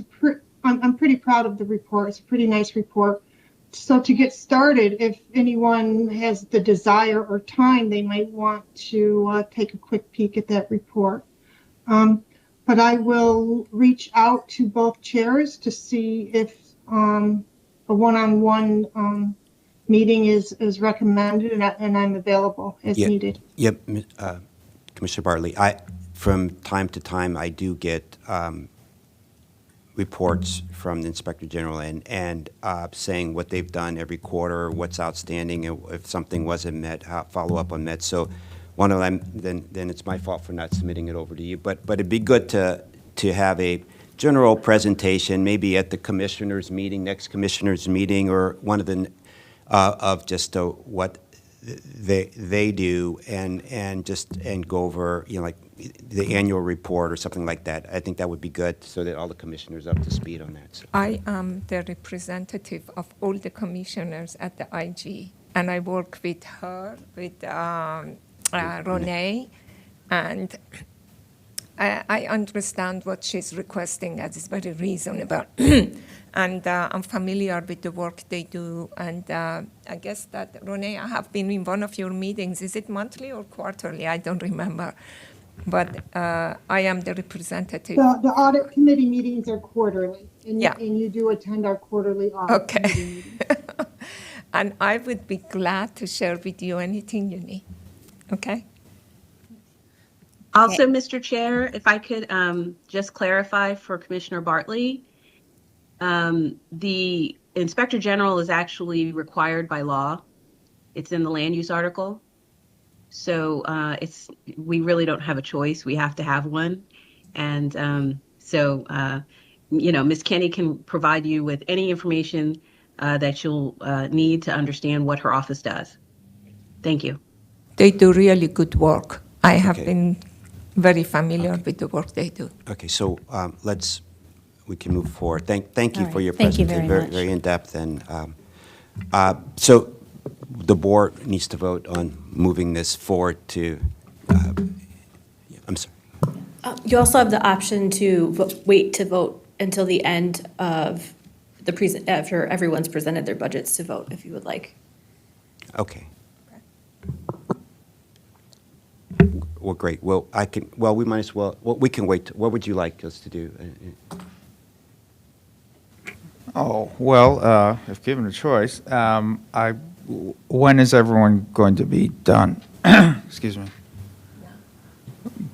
I'm a little confused. I thought everybody was done. No, it's just the I CS mean, budget. what we're talking about is planning and parks also going ahead. You can vote all the departments at once, or you can do them one by one. You could do this one now, and then you can do planning Oh, separate okay. and parks separately, or you could do it all together. I think it would probably make the most sense to do everything at once, just so then you have everything in the picture Okay, at the great. same time. Okay, thank you very much. Thank you. Thank you. So, well, why don't we just have, would you have the commission come up quickly? I mean, we won't take a quick, we'll just have the commission come up. Thank you. Actually, I mean, the chair's office. Thank you. Chair, we have two other general internal service funds to go through Oh, quickly before okay. we get to Commissioner's Okay, office. why don't you go ahead, please? Next is the Capital Equipment Fund. This is an internal service fund where you've seen the expenses for equipment purchases in the Parks Department and equipment purchase requests within Corporate IT Division. Those expenses occur in the operating budgets, and then it's transferred to the Capital Equipment Internal Service Fund where the large purchases are made. The total expenditure request for FY '25 is $2.7 million. And then up next, we have the Wheaton Headquarters Building Enterprise Fund. The total expense request for this in FY '25 is $2.9 million. Okay. Thank you.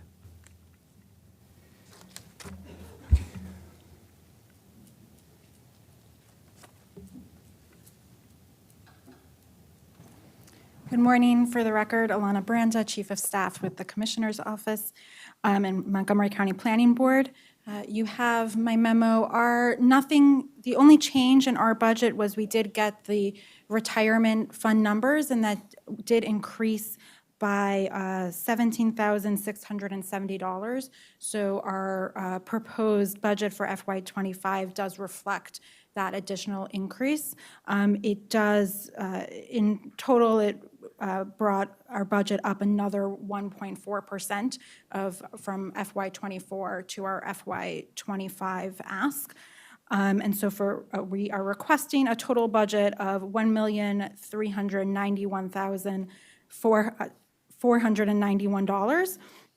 And this would cover all of the major known commitments based off of our FY '24 budget, and then the new initiatives that we had proposed, the training and professional development, the strategic communication support, the conversion of the unfunded part-time position to a full-time funded position, and a seasonal intern. I'm happy to take any questions you all have. Are there any questions on the chair's budget? Okay. Thank you very much. All right, thank you. Right. Now, why don't we go right into the planning? Tanya Stern, Acting Planning Director. Karen Warnick, Chief of our Management Services Division, will lead the presentation. Good morning. For the record, I'm Karen Warnick, Management Services Chief for the Planning Department. We're here today seeking your approval for the FY '25 Planning Department budget funding and staffing levels. This is our second work session with you following the October 19th session, where we discussed our new projects, new initiatives, and base budget requests, including our major known commitments. We're not going to really discuss any of those today since we did this the last time, but we do have some new information that we'll go over today. Since our October meeting, the Planning Department continued to assess our work program. We're now requesting to add a new plan, the Bethesda Downtown Minor Master Plan Amendment, to the work program for FY '25. This work will be done by in-house staff, and we are not requesting any funds to get this plan completed. You can find this plan has been added to our master plan chart at the end of the packet. As the Corporate Budget Manager, Katie Canopy, replied or reported earlier, the Planning Department received information on the increased pension cost that and in addition, we've also made a few changes to our proposed base budget. The new request, including the increased pension, is $27,079,364, which is an increase of $2,134,623, or 8.6% over our FY '24 adjusted adopted budget. Nearly one half of this increase covers known salary benefits and the pension. The annualization of the FY24 merit and COLA plus health benefits was $470,000, or about a 2% increase, and our pension increased $491,000, also about 2% increase. We did make a change to one of our new initiatives by moving it to a major known commitment. It doesn't change the bottom line, but it changes the makeup of our request. We're asking to shift the proposed $20,000 that was requested as a new initiative in October to the major known commitments. This is for when we determined that the climate assessment quantitative tool update was incorrectly listed as a new initiative. The Planning Department is required by Bill 3-22, Climate Assessments, to review and update this assessment as needed at least every 2 years. As such, this is really a nature known commitment and not really a new initiative. At the last meeting, Commissioner Pedoeem asked if the percent increases for the departments we're requesting was in line with the previous request from previous years. We provided a chart on page 4 of the memo showing that while 8.6% is the highest that we've requested overall in the last 8 years, it is not out of line, really, if you look at taking out the one-time initiatives that we request every year. And I discussed this at the last meeting where for each budget, we ask for one-time initiatives for consultant funding to help us to achieve our work program. In FY24, we only received $90,000. Prior years, we'd received anywhere between $787,000 to a low of $245,000 during the pandemic. And so if you take out the one-time initiatives request, our request this year would be 8.9%, which is the third highest in the last 3 years, but it's really in line with what we've asked for. Our budget this year is just kind of out of proportion because of those one-time initiatives. There are charts in Section 3, attachments A and B, that show our budget request with new initiatives on attachment A, and the expenditure budget by division in attachment B. This year, we're also, at this point, we're also seeking approval for our LAPs and our staffing levels, our revenue estimates, and all of our special revenue funds. For FY25, the Planning Department plans to maintain the approximate 5% lapse rate. This is what the lapse rate was in FY24 as well. Our current staffing level is 151 positions, including one frozen unfunded position. At the October 19th Planning Board meeting, we requested to add 0.75 work years for seasonal staff, convert one part-time position to full-time, fund the unfunded frozen position, and add 5 additional full-time positions. With these new positions, it would bring our staffing level to 156 positions, including 155 full-time and 1 part-time career. A chart showing the positions and work years broken out by division is in Section 3, Attachment C, on pages 13 and 14 in the memo. Regarding revenue, the majority of the department's revenue budget is tax-supported, however, which is funded through the administration fund. However, we also do receive revenues for charges for services, fees for materials, and established special revenue funds. The department anticipates receiving $220,000 from services and charges and other programs in FY25. The largest amount for this is for forest conservation plan fees for any application that's greater than 40,000 square feet. The Water Quality Protection Fund, the department receives an appropriation from the Water Quality Protection Fund to offset costs that will be incurred in FY25 to provide specific activities consistent with the intent of the Water Quality Protection Fund, such as compliance with the National Pollutant Discharge Elimination System permit requirements. For FY25, the department is requesting an increase of $31,465, a 7% increase, for an overall appropriation of $480,970. And this increase is to cover the FY24 compensation increase, which were not requested in the FY24 budget due to the uncertainty of the compensation requests being approved. For the first time today, we're also presenting our special revenue fund budgets. Special revenue funds account for the proceeds from specific revenue sources restricted for designated purposes. The special revenue fund is comprised of several different funds within both parks and planning departments. Each special revenue fund includes proposed revenues, expenditures, and fund balances, and they're shown separately from tax-supported funds to avoid confusion with the resources from one fund type with another. Special revenue funds come and go as needed, not often, but occasionally. A recent example is the closing of the Traffic Mitigation Special Revenue Fund, when that responsibility for collecting the traffic mitigation fees was transferred to MCDOT in FY19. The largest or most notable special revenue fund is the Development Review Special Revenue Fund, which accounts for fees generated by the submission of development application and covers the salaries of the staff reviewing the applications plus other support staff. In FY24, 22 work years from the operating budget are charged to the Development Review Special Revenue Fund through a chargeback. In FY25, the Planning Department is proposing to increase the chargebacks by $472,840. This includes chargeback increases of $15,588 from the Legal Department and $12,148 from the Finance Department for their services. The Planning Department is proposing an increase of $240,463, or 7%, to cover the FY24 compensation increases, which were not included in the budget, FY24 budget, again, due to the uncertainty of the compensation request being approved.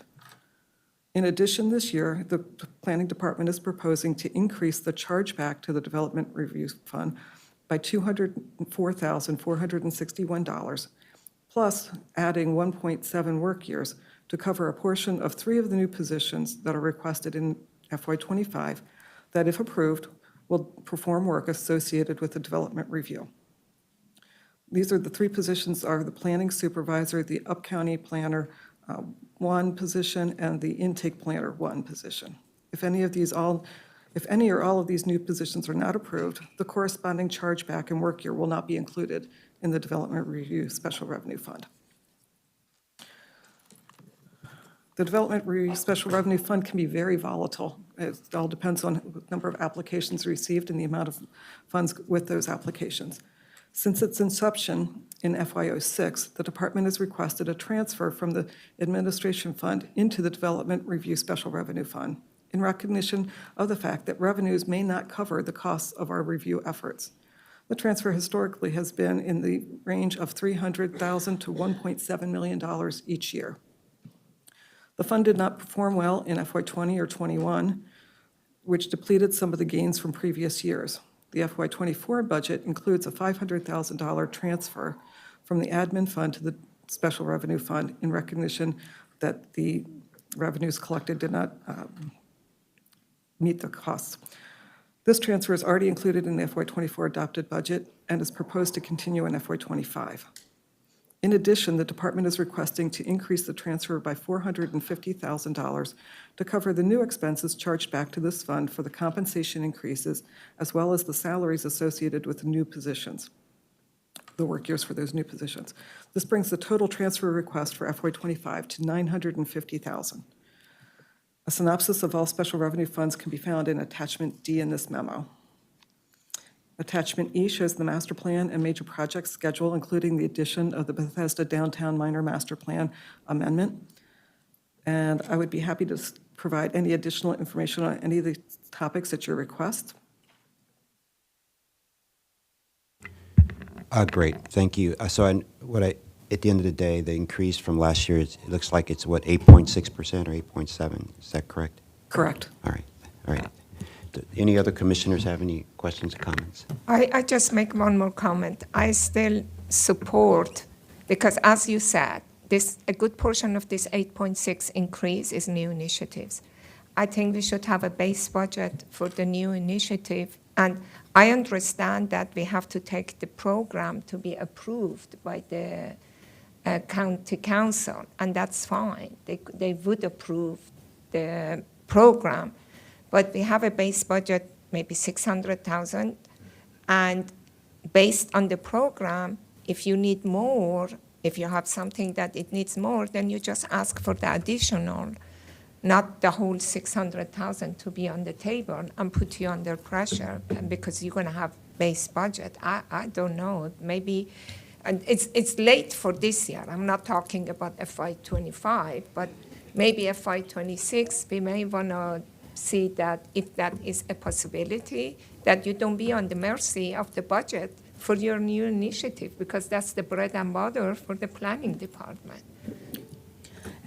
So I think that would be really great if we had sort of a standing base budget for our new initiatives, and then all we needed to do was just to maybe ask for more funds if we needed it. The reality is that, you know, the council, they're the ones who make the final decisions, and we still have to defend our ask for new projects. They also have to, with the exception of the one new plan that we're adding where we're not requesting new funds. In most cases, we are requesting funding, and so we're actually asking the council to both add projects to our work program and to provide funding to support those master plans. And we have to get their concurrence with all of that. And so that's why we have to, you know, go and ask essentially from the bottom up, essentially, You for still our do new that. initiatives. You still Yeah. get their approval, but Yes. you're not at the mercy of availability of budget. It- You have it in your baseline. You still cannot do the program unless they approve. So I'm not talking about changing that process. It is late for this year, but I suggest that we start discussions maybe with Marlene and the council, see if that's a possibility. I have discussed this with Ms. Michelson in the past, and she declined.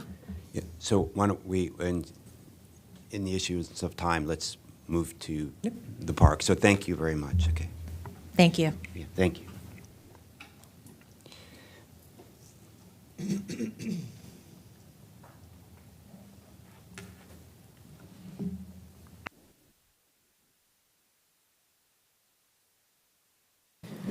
Good morning. For the record, Nancy Steen, Budget Manager for the Montgomery Department of Parks.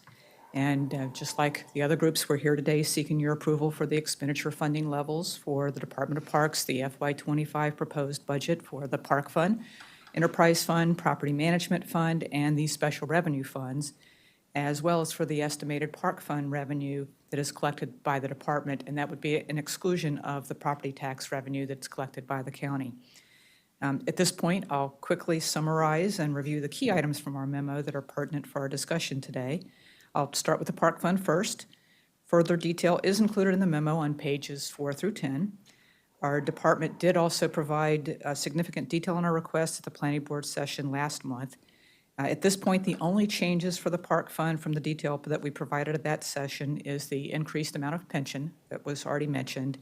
And then there were some minor changes to the chargebacks totals that were dependent on that pension total. So those were very small. But at this point then, our total operating increase for FY25 for the Park Fund is now at $7,039,186, which is a 5.6% increase over the FY24 adopted budget total. However, when we add in the funding for the non-departmental cost, which includes the compensation markers and the OPEB, our total Park Fund FY25 budget request reflects a 9.4% increase of just over $12.3 million. And that was impacted by approximately $2.1 million of a pension increase over the last year's total. The table on pages 8 through 10 of the memo show the totals by division for the FY24 adopted budget and for the FY25 proposed budget for the Park Fund. As a reminder, when you're looking at that chart, that the divisional totals do not include the funding for the compensation marker, as the compensation marker is included in the non-departmental total.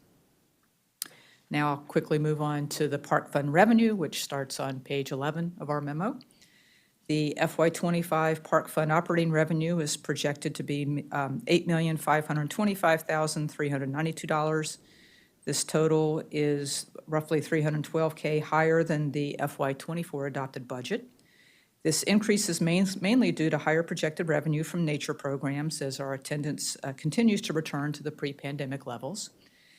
It also includes $7K of revenue that's added for our recently acquired pontoon boat, which replaced an older one that was not operational last year.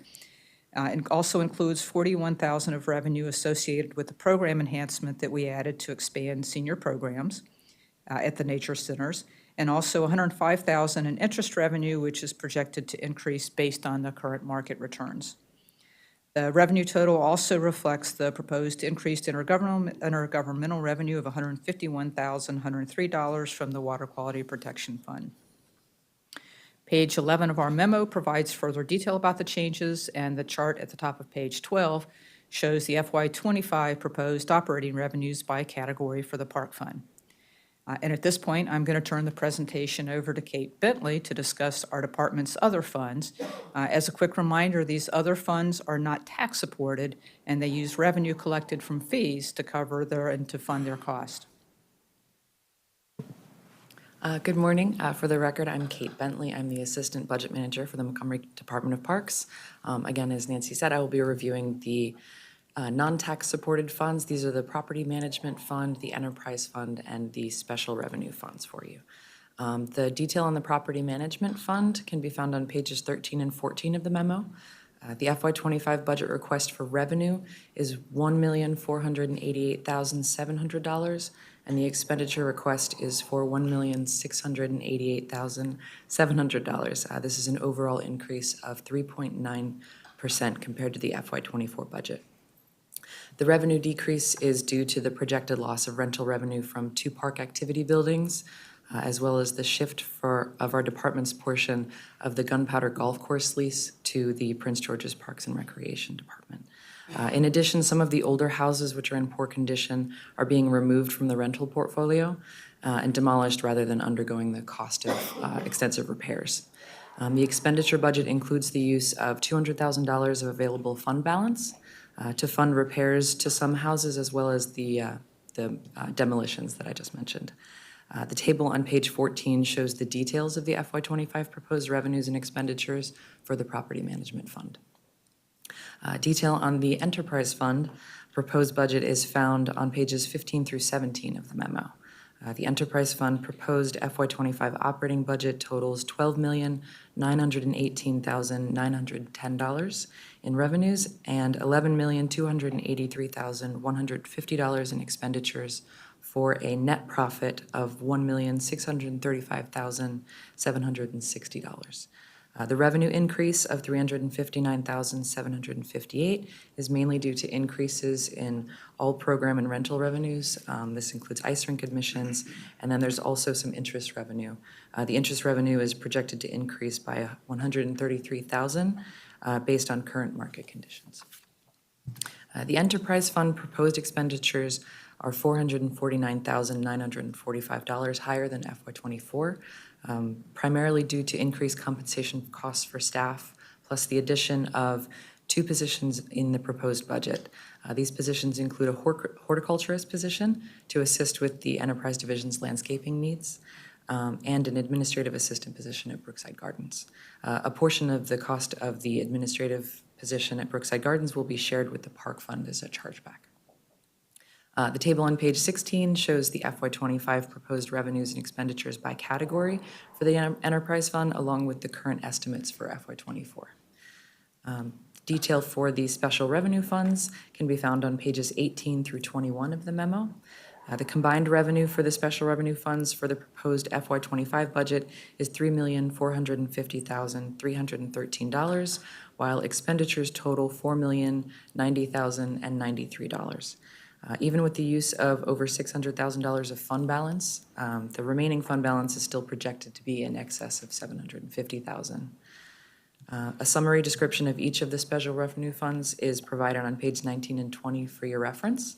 And then the table on page 21 shows the consolidated FY25 proposed revenues and expenditures for the special revenue fund. This concludes our presentation for the proposed budget totals for each of our department's funds. Do you have any questions for us? Commissioners, do you have any questions, comments? I'm good with that. In order to speed up some time, we're fine with this. And I'm going to make a motion to approve the budgets presented to us today, with one caveat that we'd like, with respect to the CAS budget, to just come back, offline with the chart on the supplier, the organization chart for supplier diversity, and we need to coordinate a little bit more on, we talked about the CWID, that just coordinate, talking to the different divisions about making sure that that's what we want, and and I think that's it. Yep, and we will talk about that lapse piece outside the piece, but thank you for your hard work on these budgets, and we really appreciate your time, and looking forward to finalizing everything in December. And with that, do I have a motion to approve the budgets with those caveats that I made? Yeah, move that we approve these budgets with the conditions we just discussed. I second. All in favor? Aye. Aye. Aye. The ayes have it. Thank you so much. We really appreciate your time. We'll just take a 2-minute break and start in with the next item, which is item number 6, East Capitol Crescent Urban Recreational Park Public Testimony, where staff is recommending approval and adoption of the resolution. Thank you.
Good morning. We're on item number 6, East Capitol Crescent Urban Recreational Park, public testimony accepted, where staff is recommending approval and adoption of the resolution.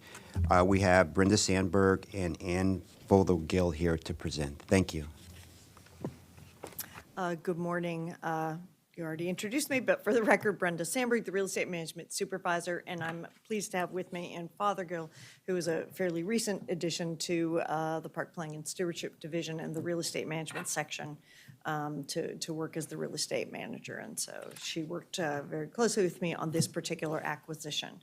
So let's move into this. We're very excited to bring this to you. It's the first piece of a urban recreational park to serve downtown Bethesda. And as you know, there are many recommendations for new parks in Bethesda, and we're beginning to chip away at them.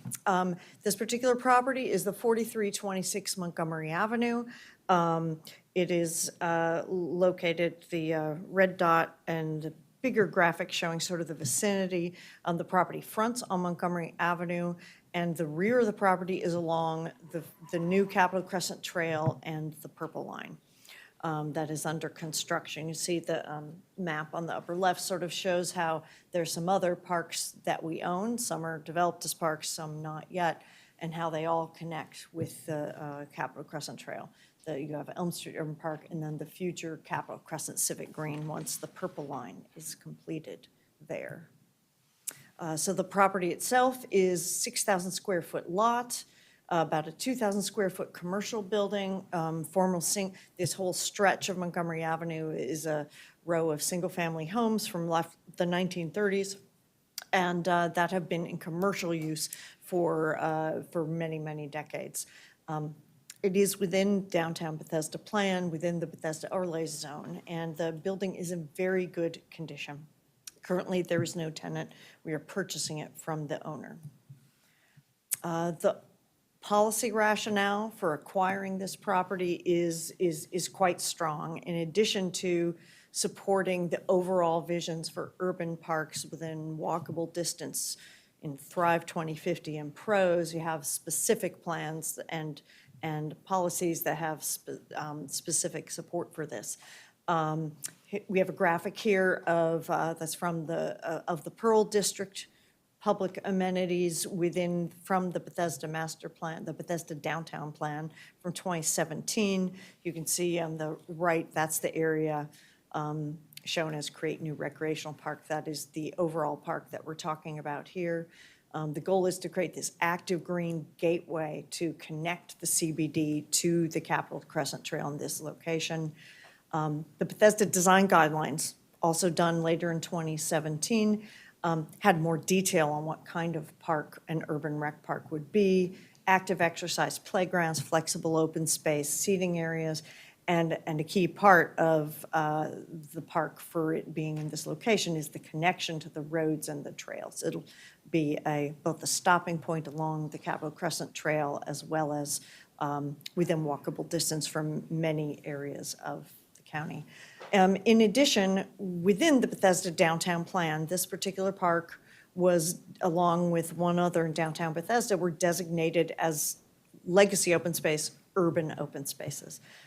Because the Capitol Crescent Trail connects these parks with each other, provides opportunities for people to get to parks, get to the trail, and then get to further out other parks, to natural parks and other parks that are connected to that trail. Here's a zoom in of a graphic showing you the plan for the future park, or the extent of the future park. The green boundary is what the Bethesda Downtown Plan proposed as the future park. The red lot, that is the property that we're bringing to you today for acquisition. The purple parcel to the upper right, that is currently owned by Maryland Transit Association. It's being used as construction access to the Purple Line and the Capitol Crescent Trail. The intention is that that property will be transferred to parks at the end of construction for compensation for some of the other uses of parkland that the Purple Line is taking advantage as part of the mitigation that you heard discussed in the earlier item today. And the yellow outline parcel is also owned by MTA and being used for access, construction access. Our understanding is that MTA will be keeping that property to use it for ongoing maintenance, access, as well as perhaps some power supply to the Purple Line.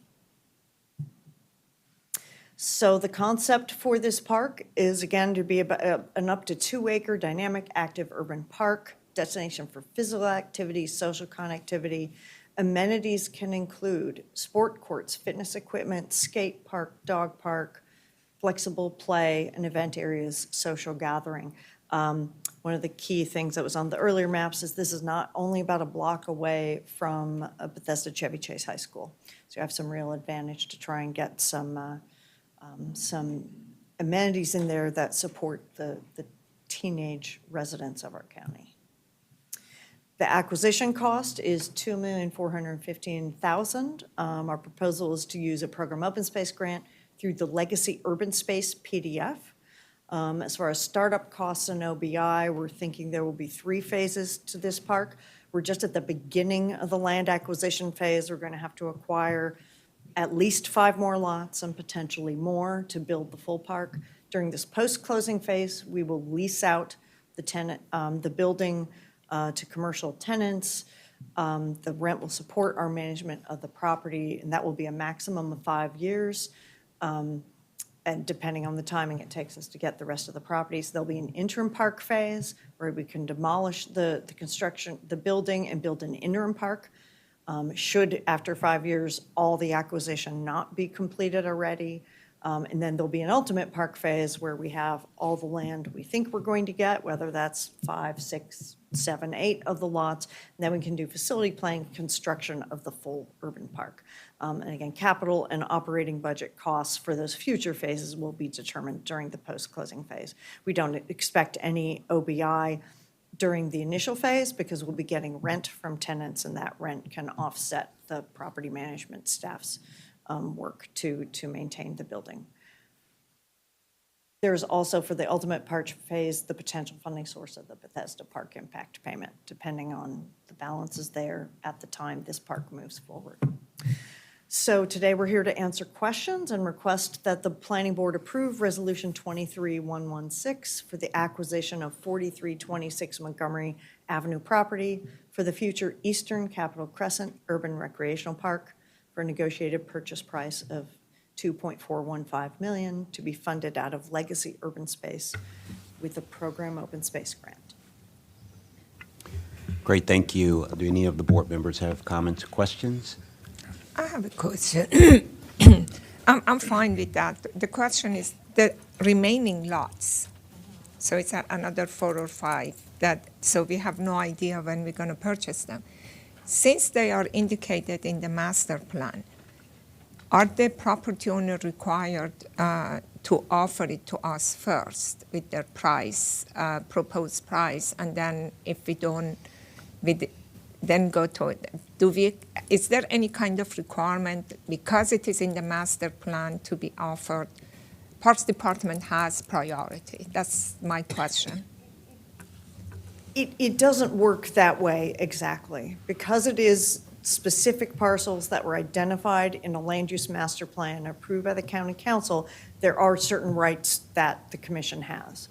Should we decide that this or any other parcel that is so designated is absolutely 100% needed for a certain for a certain purpose, we can use eminent domain. No, the I'm reality not is, saying that. Yeah. So that is the Yeah, but that that's is the not my legal right. question. Right, but Yeah. but we never buy land that way. We buy from willing sellers. We negotiate. We work with people to make it happen.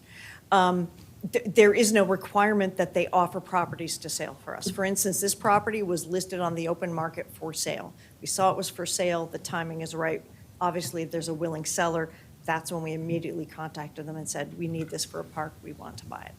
My concern is that you may lose an opportunity, because if someone put the house for sale and you may lose it in 2 days, these houses are grabbed. So I like to see somehow put somewhere in the land record that at least Parks Department knows that we don't miss an opportunity. That's my Yeah. only concern. I'm not sure if there's a legal method for that, and I see Elza. Hi, Elza Heisel McCoy, Chief, Down County Planning. For the record, the recommendation in the master plan that these properties be parkland is going to limit the developability of it.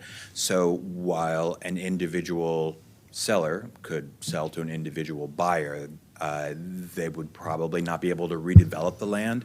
So by virtue of it being recommended for parkland, they wouldn't be able to do anything else with it other than sell it for its current use.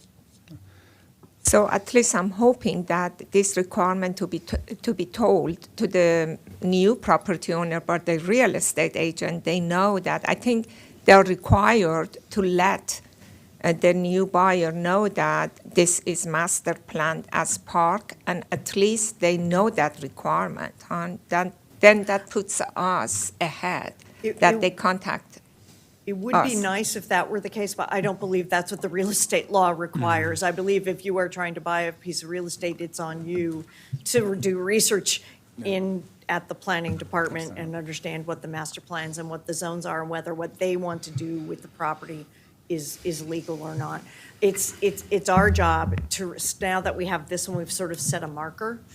It's now our job to go back out and start trying to acquire these. Right after the 2017 downtown plan was adopted, the real estate management staff at the time did reach out to all of these property owners. Some were interested, some were not. Some said, well, maybe in the future.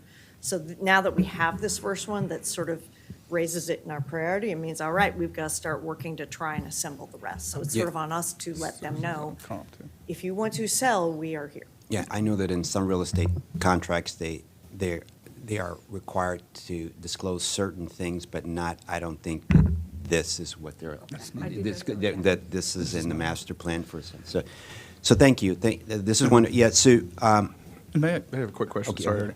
And most of these are commercial, these are originally single-family homes, mostly currently in commercial use. They are So- all commercial. Are all commercial, okay, so each one of them so far. So they're unlikely to be sold as living spaces or anything along those lines. No, they're worth far more as commercial As space. commercial When we try and lease this one out to get some income during Obviously. the interim period, it will be as commercial Yeah. space. And Montgomery County's right of first refusal does not apply to anything that's park-related, right? It's all residential, yeah. Okay. Yeah, it doesn't apply. yeah, Thanks, so. yeah. So, any questions, comments, Mr. Bartley? Okay, so, in the interest of moving forward, I'm delighted, on behalf of the board, I'm delighted that you guys are proactively acquiring properties for park spaces in areas that are prioritized for parks, so this is great.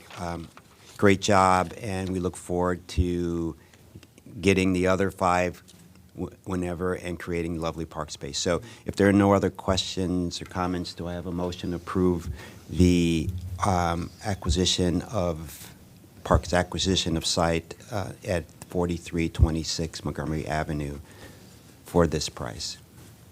I move for approval of Resolution 23116 for acquisition of this property. Is there a second? I'll second.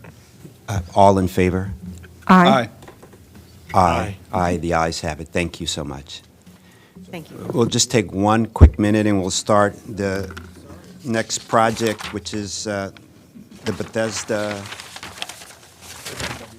item number 10, 4861 Battery Lane, sketch plan number 32023070, where staff is recommending approval with conditions. Thank you.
Good morning. We're on item number 10, 4861 Battery Lane, sketch plan number 320230070.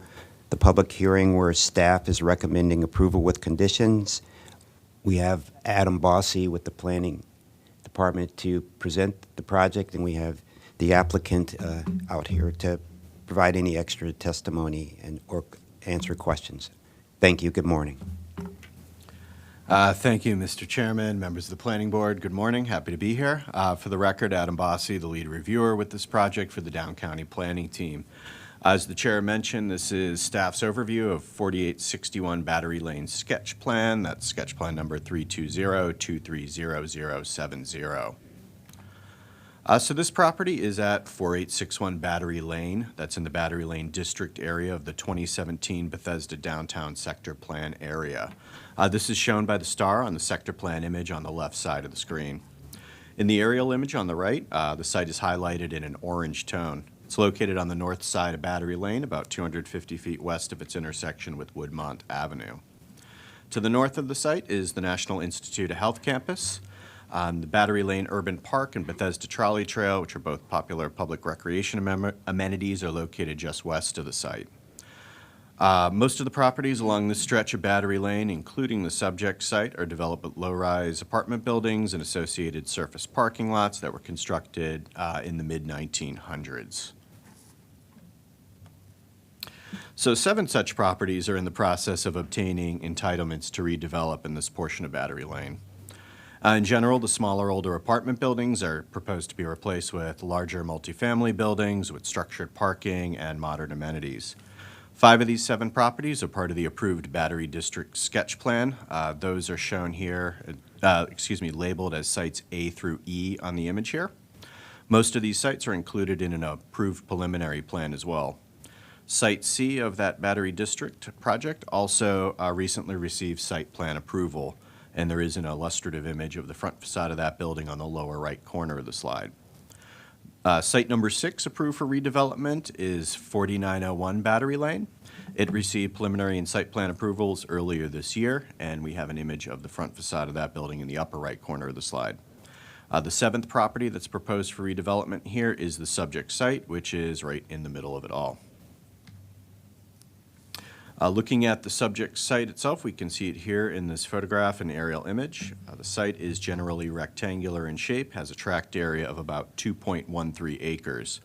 There is currently 1 apartment building on site with 84 total units, none of which are moderately priced dwelling units. There is a parking lot that wraps the perimeter of the site that's accessed by 2 curb cuts at the southern corners of the property at Battery Lane. There's a second smaller parking area in the central portion of the site with its own curb cut to Battery Lane as well. You can see there's a landscape courtyard just above that smaller parking lot with a couple large trees in it as well. The site is in the commercial residential zone in the Bethesda overlay zone with a maximum allowable building height here of 120 feet. The zoning of adjacent properties along Battery Lane is generally similar to what we see here. So with this application being a sketch plan, the zoning ordinance focuses us on the bigger picture aspects of the proposal. Its general design, density, circulation, public benefits, and relationship to the master plan. The development concept that's proposed now will be further refined, and Planning Board will get to see it again with future preliminary and site plan applications. So the figures that we see here presented are up to amounts. So again, those final figures will be determined later through the site and preliminary plan processes. The development concept that is proposed with the sketch plan is the full redevelopment of this site with 1 multifamily residential building on top of a subsurface parking garage. The image here shows an illustrative ground floor, plan of the building, and landscaping for the site. The proposed building will have a maximum height of 120 feet and up to 480,000 square feet of density. That's inclusive of just under 341,000 square feet of Bethesda overlay zone density. Up to 453 units are envisioned with a minimum of 15% to be MPDUs in accordance with the sector plan requirements. The final number of housing units, again, will be determined at the time of site plan application. Looking at the illustrative site plan image, we see the redeveloped site will also have 1 single driveway extending northward into the property from Battery Lane. Will include a rounded drop-off and pickup area, coincidental with the southeast corner of the building where its lobby will be. And then that driveway will continue northward past a landscape courtyard to a loading area and the entrance to the subsurface parking garage. At the far northern end of the property, the plan incorporates the on-site portion of a sector-planned through-block connection for pedestrians and bicyclists. I'll speak more to that feature in an upcoming slide. With these massing diagrams, we can see the architectural concept of the building from 3 different angles, and we can see it in relationship to some of those other buildings that are proposed around it.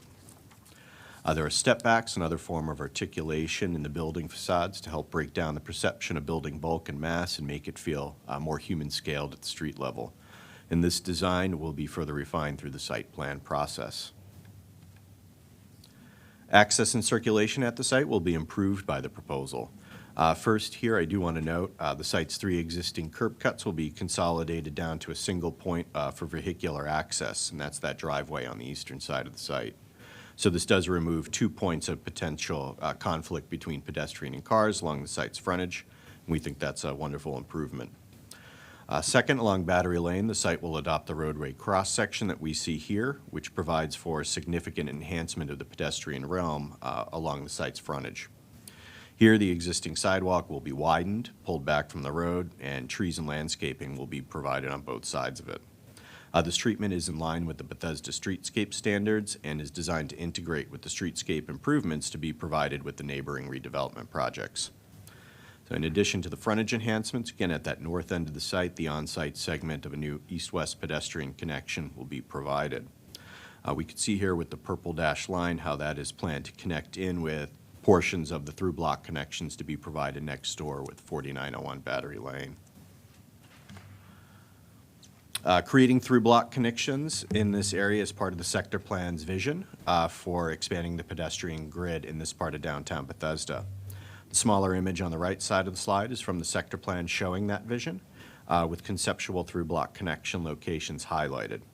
With the image on the left side of the slide, we see how that the sector plan's vision for the pedestrian through-block connections is starting to come to fruition through this application and the contributions of those that have been approved already. The Bethesda Design Advisory Panel, or DAP for short, reviews proposals in downtown and provides feedback to enhance excellence in their architectural and site design. At the sketch plan stage, the DAP review is focused on high-level aspects of the design, such as massing and spatial relationships. With sketch plans, they also vote to determine if the proposal is on track to meet the minimum 10 public benefit points required for exceptional design in the Bethesda overlay zone. The DAP did review this design twice and voted that the project is on track to meet that exceptional design minimum requirement. The DAP also provided suggestions for advancement of the design with a future site plan application. Those recommendations are summarized here and focus on refinements of the building's architecture and for additional graphics to be provided that help show how some of those aspects of the design will relate to one another. CR zone optional method proposals in the sector plan area seeking BOS density are required to provide public benefit points as part of their proposal. With sketch plan applications, categories for the public benefits are established. And with this plan, the applicant is showing that they plan to pursue over 100 minimum points in the categories of connectivity and mobility, diversity of uses and activities, quality building and site design, and protection and enhancement of the natural environment. And final points for public benefits will be determined at the time of site plan. Regarding application noticing, the applicant did meet all their requirements for notifying the community of the application, including posting the site, holding a pre-submission community meeting, and mailing out written notices. As previously noted, this application was reviewed by the DAP twice, and their meetings are open to the public. As of today, no community correspondence has been received regarding the application. I do have one item to present anew to the board here today. This is a condition that was not included in the staff report when it was originally published, but should have been. So this is a new condition 13. So this language comes from discussions between planning staff, staff from Department of Housing and Community Affairs, as well as the applicant team, and centers on taking a deeper look at affordable housing for the proposed development with future applications. Staff from Housing and Community Affairs are on the line and are able to answer any questions, should you have any, and certainly the applicant's team is available to do so as well. With that, members of the Planning Board, staff is pleased to report that the sketch plan application satisfies the applicable requirements of the zoning ordinance and substantially conforms with the Bethesda Downtown Sector Plan. And I am pleased to recommend approval of the sketch plan application with the conditions as included in the staff report and with the addition of new condition 13 as presented here today. Thank you. Great, thank you so much. Would the applicant like to make a presentation before the board provides any comments? Thank you, Mr. Chairman. For the record, Bob Harris of Lord Shirley Brewer. We've got a number of people here, but virtually nothing to say.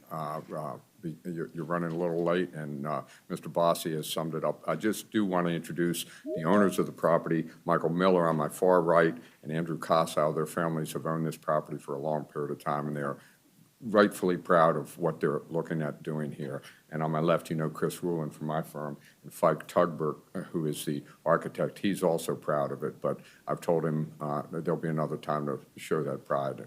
We don't need to get into it today. And I appreciate the work that staff has done working with us, and even as of this morning, DHCA in helping to craft this condition. We're supportive of the conditions as written and are really excited to move this project forward. Thank you very much. Could the person from DHCA just explain the condition again, just so what's behind it says review the current market rate affordability and the development for consistency with the sector plan recommendations regarding affordable housing. Could you, Ms. Cross, can you just go into this a little bit more for us? Sure. Good morning for a couple more minutes. My name is Summer Cross. I'm the Acting Chief of Housing at DHCA, and I worked with the applicant to craft this condition, which will allow us to consider the current market rate affordability on the site. There has been some back and forth through the letters that were attached in the staff report as to the number of current market rate affordable units on there. We would just like the opportunity before site plan to sit down with the applicant, determine how many units are currently affordable, and then work within the guidelines of the sector plan. There could be a possibility of more MPDUs. There could be a possibility of other tools in the toolbox to maintain that affordability on site, and we just want to leave that door open. Okay, thank you very much. Do the board members have any questions, comments? None for me.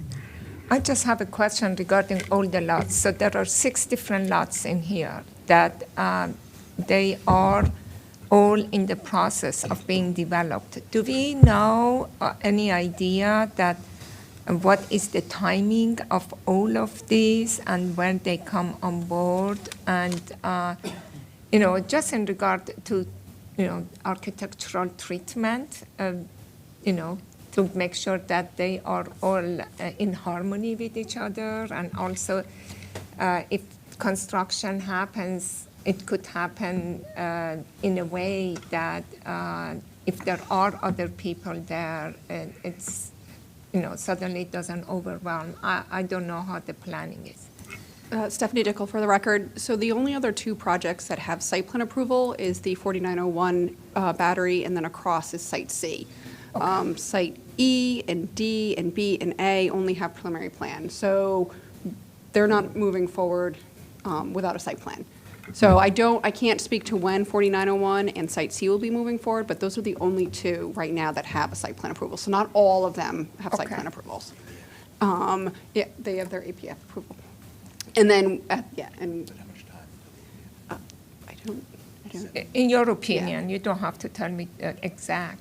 So Elza Heisel McCoy, Chief Down County Planning for the record. So when the when the Battery Lane District came in for preliminary plan, it did not include Site B, and I want to say that they asked for the longest APF they could possibly get, and I want to say it was like 12 years.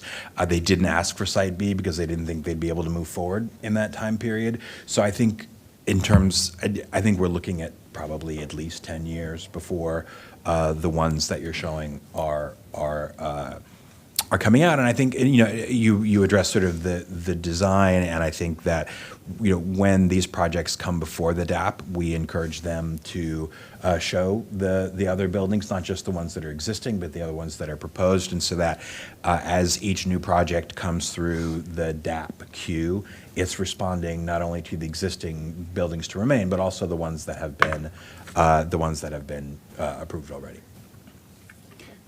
So just go ahead. Just a couple questions, just learning, for me to learn a little bit more. So what I read was a public use space. In here, the requirement was only greater than 1.8%. I typically public use, maybe I read it wrong, but typically it's higher.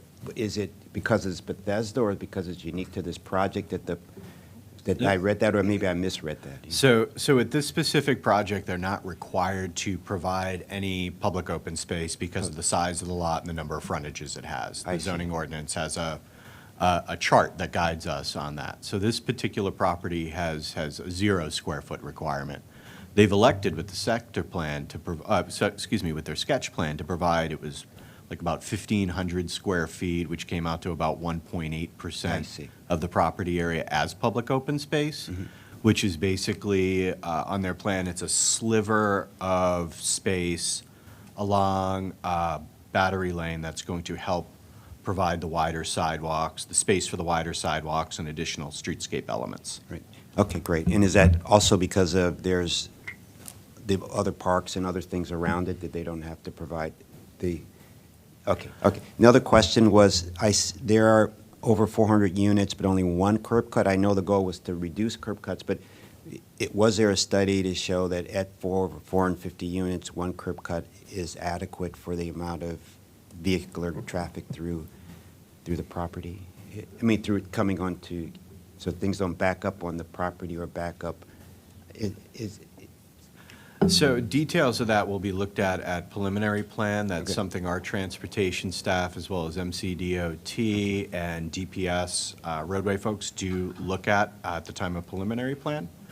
I can say with this particular application, it's similar to the property next door, which was approved, 4901 Battery Lane. So it's a very similar configuration, and you can see it in this image pretty well here with the single point of access serving a new apartment building. 4901 is a slightly smaller building. I think it's approved for 380-something units, if I recall correctly, but still certainly a much larger building than what's there before, and it will be served by a single curb cut as opposed to the existing site, which is served by multiple. Okay, great.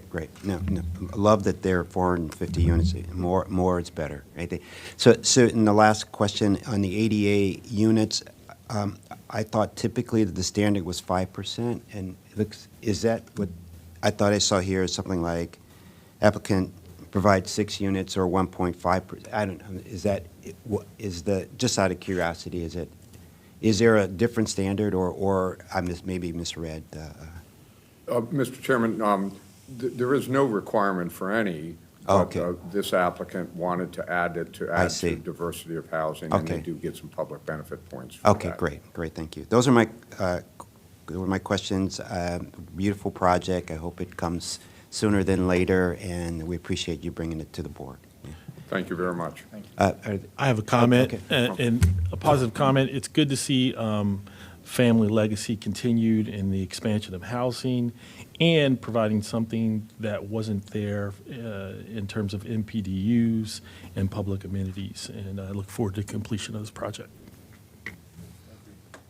Yeah, thank you so much. So do I have a motion for approval of the 4861 Battery Lane Sketch Plan number 32023070? Yeah, I move that we approve sketch plan number 3, 2023-0070. With condition, yeah. With conditions, with Yeah, conditions. And I second it. Yeah, all in favor? Aye. Aye. Aye, the ayes have it. Thank you very much. Thank you. Thank you very much. Now you're back on lunch schedule. Yeah, we have one more. We'll just take 1 minute and we'll start item number 14. Thank you.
Good afternoon. We're on item number 14 before we take our lunch break. It's the briefing and recommendation regarding the 2024 legislation submitted by the Montgomery County delegation to the Maryland General Assembly, where we have our General Counsel, Deborah Borden, to give this presentation. However, I'd like just to make a couple of comments beforehand. As the Maryland General Assembly begins their 2024 legislative session, I've invited Deborah Borden to come to brief us on some of the bills and items we are beginning to see. While the formal session runs from January through until April, the Montgomery County delegation has already released their local bills, with bill hearings scheduled in the coming weeks on November 27th and December 4th. Over the summer, I met with members of the Montgomery County delegation, including Chair of the Montgomery County delegation, Julie Palakovich-Carr, Delegate Leslie Lopez, and Delegate Linda Foley. I'm grateful for the leadership of our delegation and for always having the best interests of the people of the county in mind.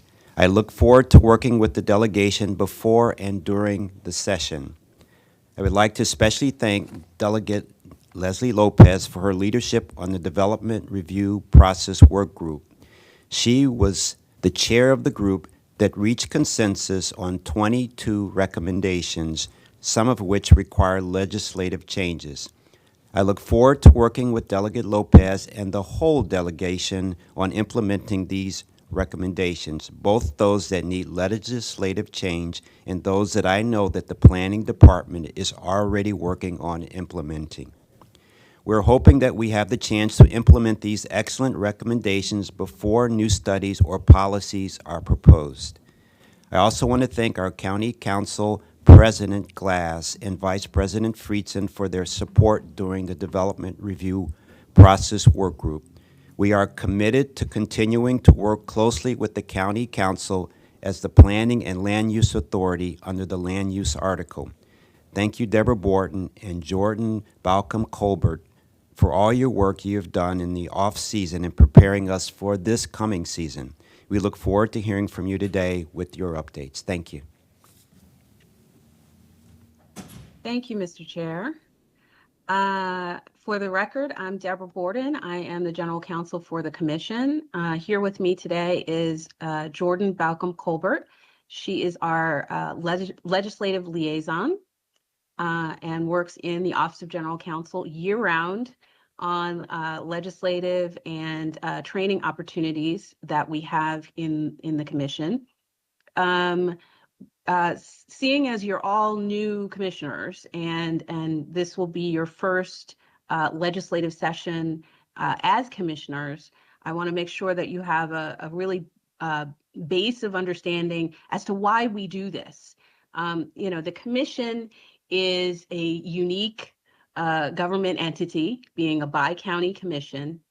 Often there are legislative initiatives that come up during the General Assembly session that relate only to us because we are a land use and parks agency in the largest two counties in the state of Maryland. We get a lot of attention at the state level for a planning agency and for a parks agency. So we monitor these initiatives very closely because they generally do only apply to the commission, and sometimes they apply only to one side of our house, only to one county or another. And they can severely impact our business operations, our policy making, and our review of projects. So we make sure that we are working with legislators to help them understand how our process works, to help them so that we can understand what their intent is with some of this legislation, because sometimes that's not apparent to us when we read the draft bills. So we reach out to them, we work with them and their staff, and as part of that, we brief you, the commissioners, regularly. We try not to get out ahead of the direction that you give us. We always give you recommendations, but it's up to you to then give us direction. And so when we come to you, and we will several times between now and April, we will come to you with new versions of bills. We will come to you with recommendations for what we should do in terms of support or opposition. Sometimes we simply put together letters of information when we think that it's really not appropriate for us to take a position on a bill. And so this is something that will be ongoing. We will have a standing item on your agenda, and when we have things, we will put them on. We will get you materials as soon as we can, but sometimes it's going to be at the last minute because during the session, things go very quickly, and sometimes we just don't have the latest drafts until literally Wednesday before your Thursday meeting. We apologize for that, but sometimes there's just nothing we can do to get those materials to you any faster. We do our best, and we try to make sure that we telegraph to you, when that might happen. So I'll just get started. This is a very quick PowerPoint, only 8 slides. And so this is our first briefing. We have a few bills to talk about and some to sort of telegraph positions. But we'll start with the work groups bills. This is the development review work group that Chair Harris just spoke about. And they came up with 22 recommendations. Some of those recommendations were related to legislation. So we'd like to talk about those first. If we could go to the next slide. And please stop me if you have any questions. This will not be a long briefing.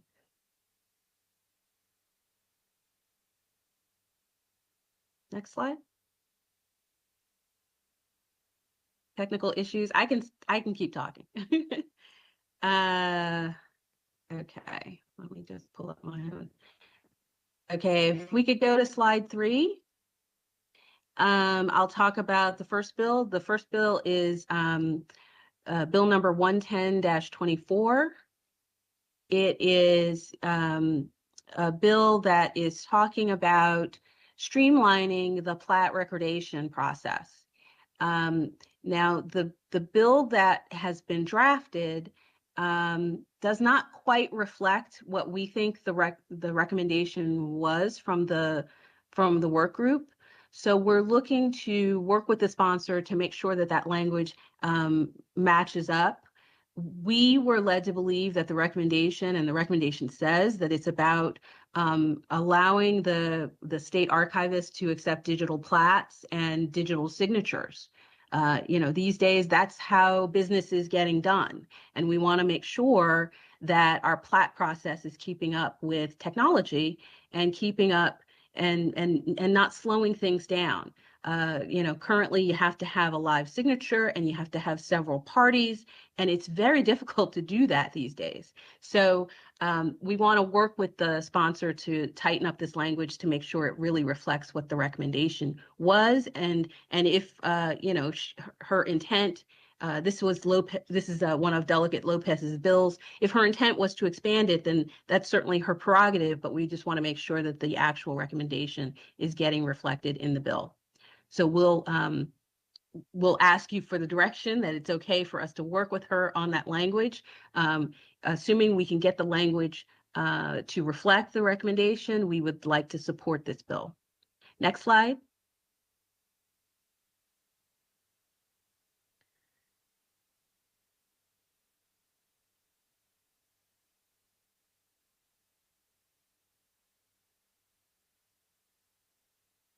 Okay, the next one, sorry about that. The next one is 11124, and this bill, what we're looking for, I'm sorry, this is also a recommendation from the development work group, and it would provide for, again, a streamlining of the plat approval process so that the plat that is consistent with the preliminary plan conditions doesn't have to come back to the planning board for official approval. As long as those conditions are met and everything checks out, it wouldn't need to come back to the planning board like it does now. So we're trying to streamline that process. One of the major goals of the development review work group was to streamline the process, to make it quicker, to get rid of redundancies. And so this was one that was identified, and we support that. Next slide. Okay, and MC 2024. So this is another where, this was supposed to be reflective of one of the recommendations for the development work group. We think the language doesn't quite do what the recommendation said it was going to do. And so we would like to work with Delegate Lopez to see if we can get this language clarified. The point of this was supposed to be so that we would have SHA and Montgomery DOT on the same schedule for reviewing development applications and getting back to us with their comments. We would like that to happen within 30 days so that it doesn't hold up the process. Right now, sometimes we get it in 30 days and sometimes, most of the time, we don't. Sometimes, the comments are very late coming to us, and we would like to have that have that happen at the appropriate time in the process when we can actually deal with those comments and incorporate any changes into the application before it comes to the planning board. So like we said, the language in the draft bill doesn't quite do that. So we're hoping to work with Delegate Lopez on that so that we can support this bill. Next slide. Legislation to keep an eye on. Next slide. So we have two bills, draft bills that we are reviewing.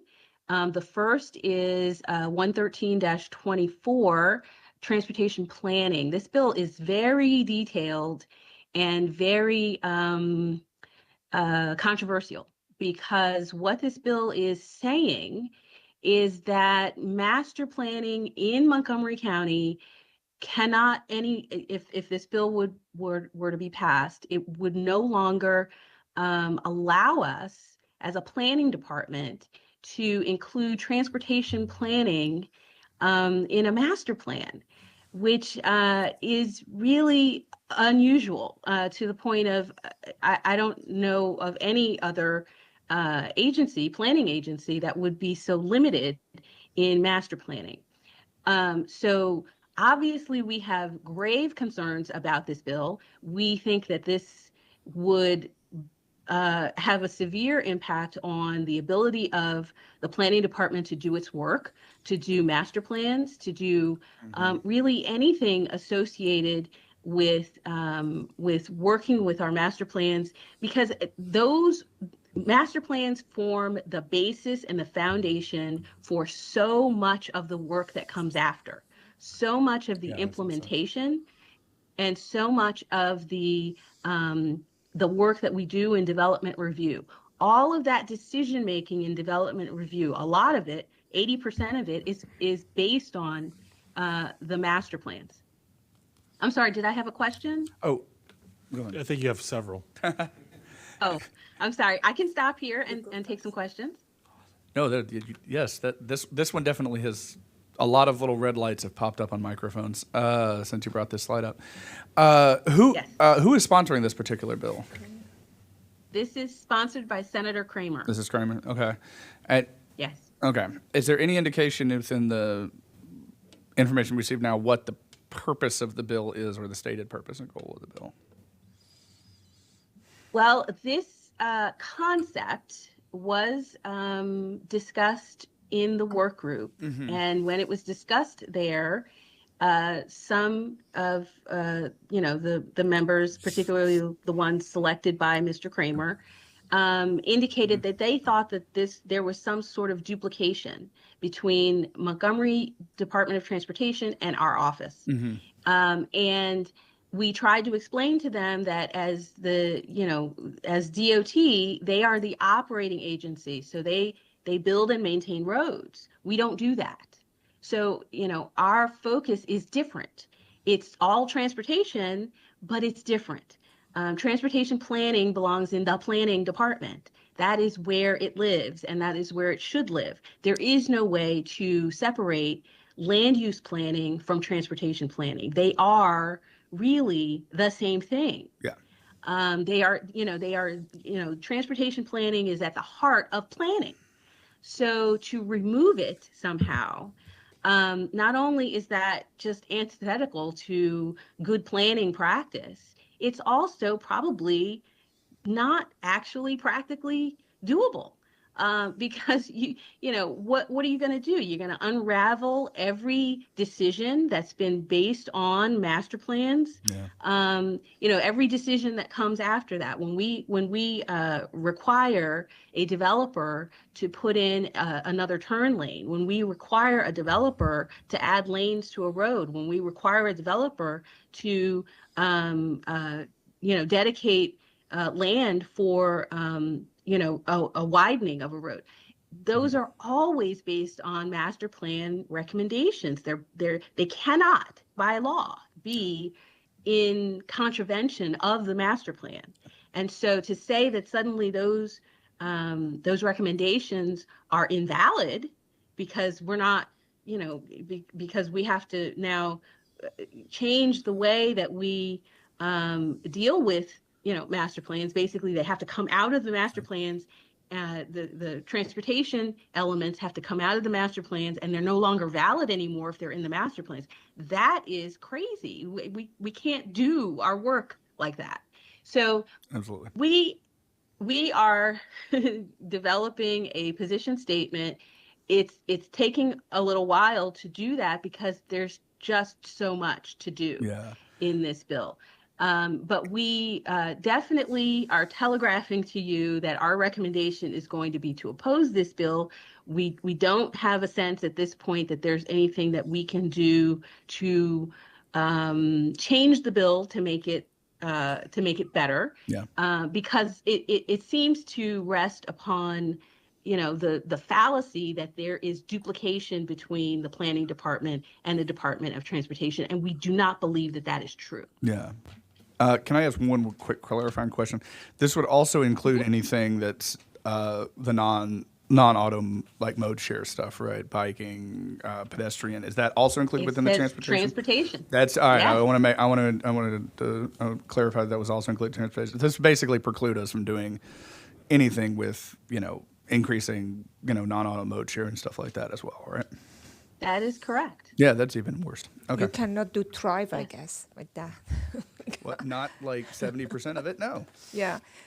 Can anyone, Deborah, in general, I don't know, can any of the legislation, how could they introduce a bill if the bill doesn't have a merit? Anybody can just put the bill in?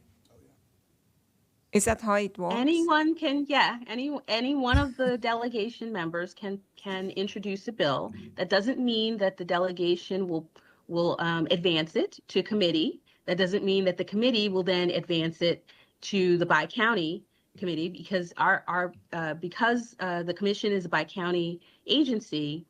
It would have to be, each of our bills has to be voted on by the other county. So it would also have to pass the Montgomery delegation and the Prince George's delegation in order to advance to the General Assembly for So vote. our job is that now to advocate to all the delegations that this has no merit? That's correct. And Good luck. we will Tell us how we will can help. Yes, we will prepare written information. We prepare one-pagers. We prepare a full position statement. And then we go and talk to individual delegation members so that we can have one-on-one discussions with them. We want to try to answer their questions if they have questions about it. We also want to try to give them more information about the process, about our outreach efforts, our extensive outreach efforts when we do a master plan. There's just so much that this bill would unravel, so much. That we really need to make sure that they understand the amount of damage that this could do to the process in Montgomery County. Yes, I think that it is written in a way that people that they don't know what is the essence of our work, they may not understand that this basically is taking away a lot of the possibility of the future of Montgomery County. And the great work that has already been done, it puts that in jeopardy as well. Yes, You know, because I can, 50, yeah. yeah, I can imagine a developer saying, oh, well, the master plan transportation recommendations are invalid now.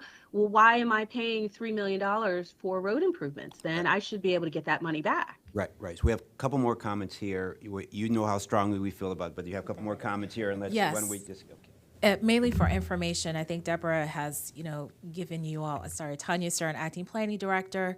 Deborah has given you kind of a good understanding of our positions related to this bill, but mainly just for your information, the County Council will also be looking at this as well. They held a session on Tuesday to discuss their state legislative priorities letter, but then also began discussing the bills that have been introduced today that affect Montgomery County. And they did not get to the bi-county bills. This is one of them, but they did ask us to come back and be present for that discussion to share the planning departments and the commission's perspective about all the bi-county bills that impact the department. So, we are expecting to be there to help inform them. And I know Chair Harris will also be, sharing the commission's perspective about this bill. But I just wanted to let you know that the first thing that's listed here in terms of why we will be opposing it is a change of authority, because this does essentially undermine the county council's authority to determine, what to include in master plans, and that's definitely one of our concerns as well. So is that someone from the county council would present that also with us? Well, in terms of testifying, the commission will be testifying on its own. We don't know at this point if the county council will submit any testimony. I understand, but does county council follow this kind of legislations to see what is going to be the impact to their authority? They will be discussing this bill at I think their next legislative session when they do have time to get back to their discussion about the bi-county bills. This is definitely one of them. Yes, the county council will be looking at this bill. And we also, behind the scenes, we coordinate with the council staff and the county staff that are looking at the bills that work the session. We regularly coordinate with them. We, on various bills. We don't want a bill that impacts both the county and us. We don't want to be surprised. We don't want them to be surprised about anything that happens, about any position that we take. We always want to make sure that they're aware and that there's transparency.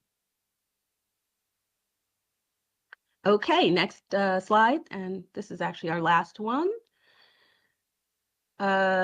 So the last one that we're keeping an eye on is the People's Council bill.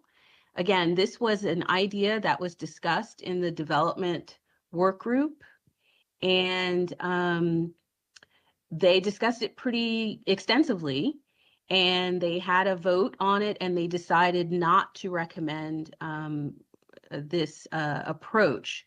So what the issue is that Montgomery County had a People's Council focused on zoning matters, land use matters, in the past. At one point, the county council defunded that position and that office. They made that decision, and they have discussed bringing it back into the budget, but they have not decided to do that. They, at least at this point. I know they took it up, I think, last year, and they decided against it. So this is actually a position, the People's Council is actually a position that the county could reinitialize anytime they decide to do that. The county council would have to put it in their budget, and that would be something that they would have. And they could define it and redefine it or set parameters on that position as they so choose. we don't really see any reason for the state to step in and require the county to reinitialize this position. Again, it seems to be a shifting of authority, taking the authority away from the county council to make this decision and shifting it away from them to the state when there doesn't seem to be any particular problem that this would solve. Again, when the county council could do this tomorrow if they so chose. It does seem to be of a bit of a duplication because the position actually already exists. So the other part of it that does impact the commission is that the state bill, the draft bill, proposes that the commission should pay for it, which is interesting. Again, because the county council has in the past paid for this position and could in the future pay for this position. There's no reason that they couldn't reinitialize it and pay for it themselves. But So, Deborah, what does this position do? What is it? I well, don't know that's what is a that's a People's great Council. question. I think that's a great question. But I what think did it that do before? I don't know what it is. Yeah. Well, so a People's Counsel is generally described as an attorney who looks at the record and makes sure that if a case is going before a body, that the record is complete and that the findings have been made, and they are there to protect, quote unquote, the public interest. So a People's Counsel is not representing a particular individual. They are supposed to be representing the public interest. And they're supposed to be sort of in the nature of an ombudsman that people can go to for information about the zoning process, about the land use process, etc. But they are not supposed to be advocating necessarily for a particular neighbor or a particular person who is in opposition of a development. These positions are tricky because the citizens often think that this person should be representing them and their interests. And because the public interest can be difficult to identify because, the public is all kinds of people with all kinds of opinions, and it can be difficult to understand what that is. What makes up the public, the public interest. So yeah, these are tricky positions. This is something that the development work group wrestled with, and they took a vote and they did not recommend. So again, we have two bills that came out of the development work group that were not recommended and that are being proposed as bills anyway. Great. So we will work with the county council on this because for the most part, except for the money part, this calls into question the county council's authority. And again, we would not want to get out there ahead of the county council on this one. We think that this one is very much squarely in their wheelhouse, but we will coordinate with them, and we certainly do oppose the idea of having the commission have to pay for it, even if it does go forward. Yeah, so I agree with that. Also, in many ways, we represent the public interest.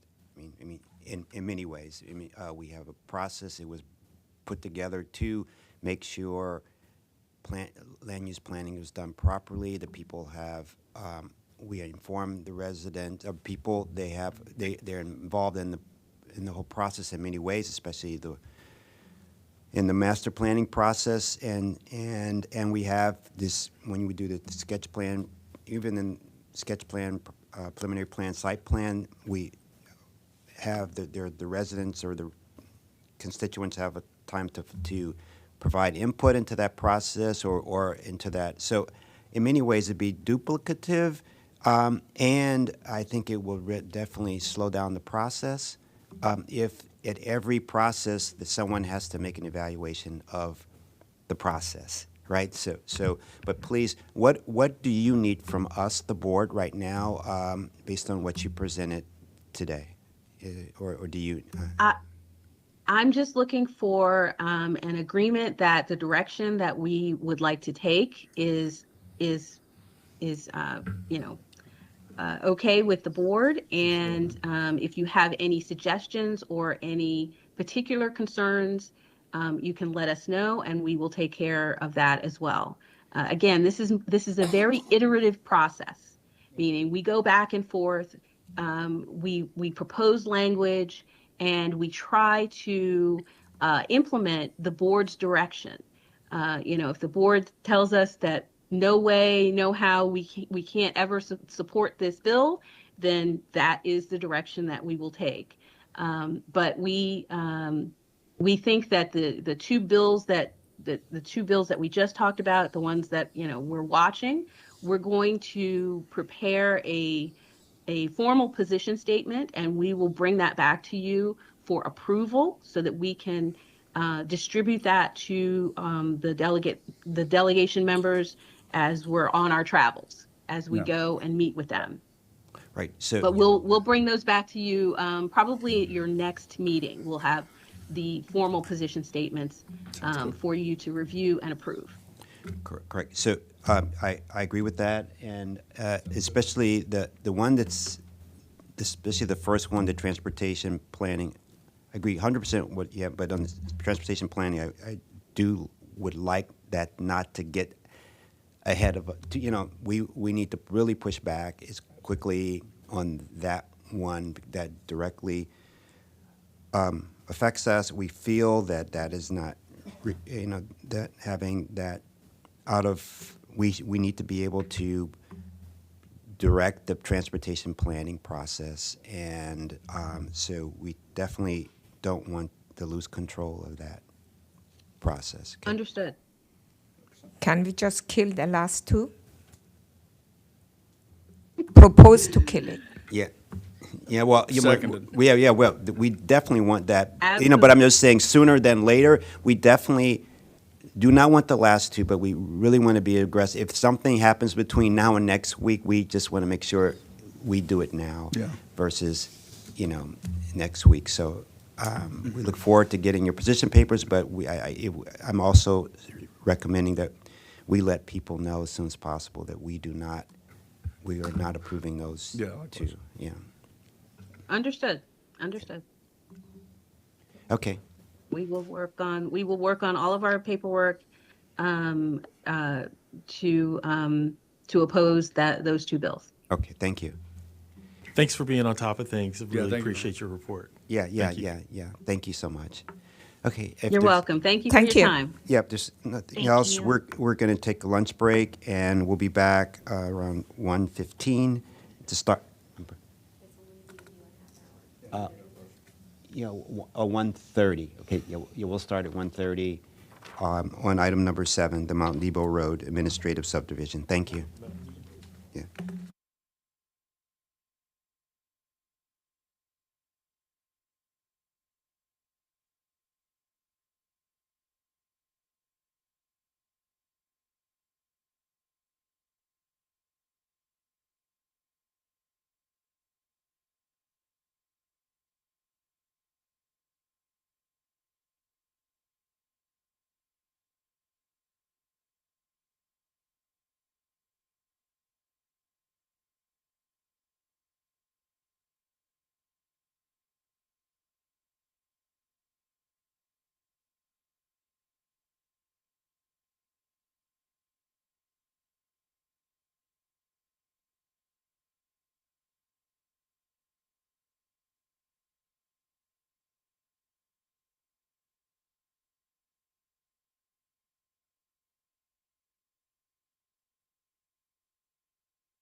Good afternoon. We're on item number 7, 14915 Mount Nebo Road, Administrative Subdivision number 60230130, and Forest Conservation Plan number F20230440, public hearing where staff is recommending approval with conditions, and planning staff, Jonathan Casey, is here to present this project. Good afternoon, Jonathan. Good afternoon. I am Jonathan Casey, and this is 14915 Mount Nebo Road. It's an administrative subdivision as well as a forest conservation plan. Staff is recommending that the board approve the administrative subdivision as well as the forest conservation plan with conditions. And this application is for one lot for one single-family dwelling unit. This would typically go directly to the director for approval, but there is a provision in the ordinance that requires AR zone properties greater than 5 acres to come to the board for a vote. Just to give you an idea of where the property is, it is southwest of the town of Poolesville, and right across from the Potomac River, and south of Offutt Road. This is an existing parcel. It is 10 acres in size and is zoned AR, Agricultural Reserve. It has frontage on Mount Nebo Road, which is a rustic road. As you can see from the image, the property has, vast majority of the property is forested with 2 streams in the rear. And this is within the W1, S1 water and sewer categories. This property is part of the Horsepen Branch watershed. All right, so as I mentioned, this is for a single lot. That lot would be 9.65 acres after dedication. Dedication is highlighted here in purple. Excuse me. The dwelling unit will be served by private well and sand mound systems. A new 10-foot driveway will be installed along Mount Nebo Road.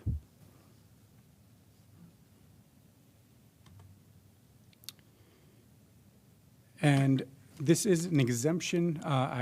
It does qualify for an exemption. I went into detail in the staff report, but I do want to reiterate kind of what's occurred here. This property was at one point a much larger tract. Since then, it has been deeded off in pieces. The residual piece is the subject property. And so in essence, it was created in 1977, which is before the 1981 deadline for the exemption, which allows it to be recorded as a buildable lot in its current configuration instead of requiring the 25-acre minimum that is currently required by the AR zone. And that is because when it was created, it was under a different zone which only required 5 acres. With regard to the master plan, this is within the AROS master plan. There are no general or no specific recommendations for the subject property. However, it is in conformance with the master plan's general recommendation of preserving rural open space because the vast majority of the property will be placed into a Category 1 conservation easement. As I mentioned, Mount Nebo Road is a rustic road. The recent functional master plan was updated.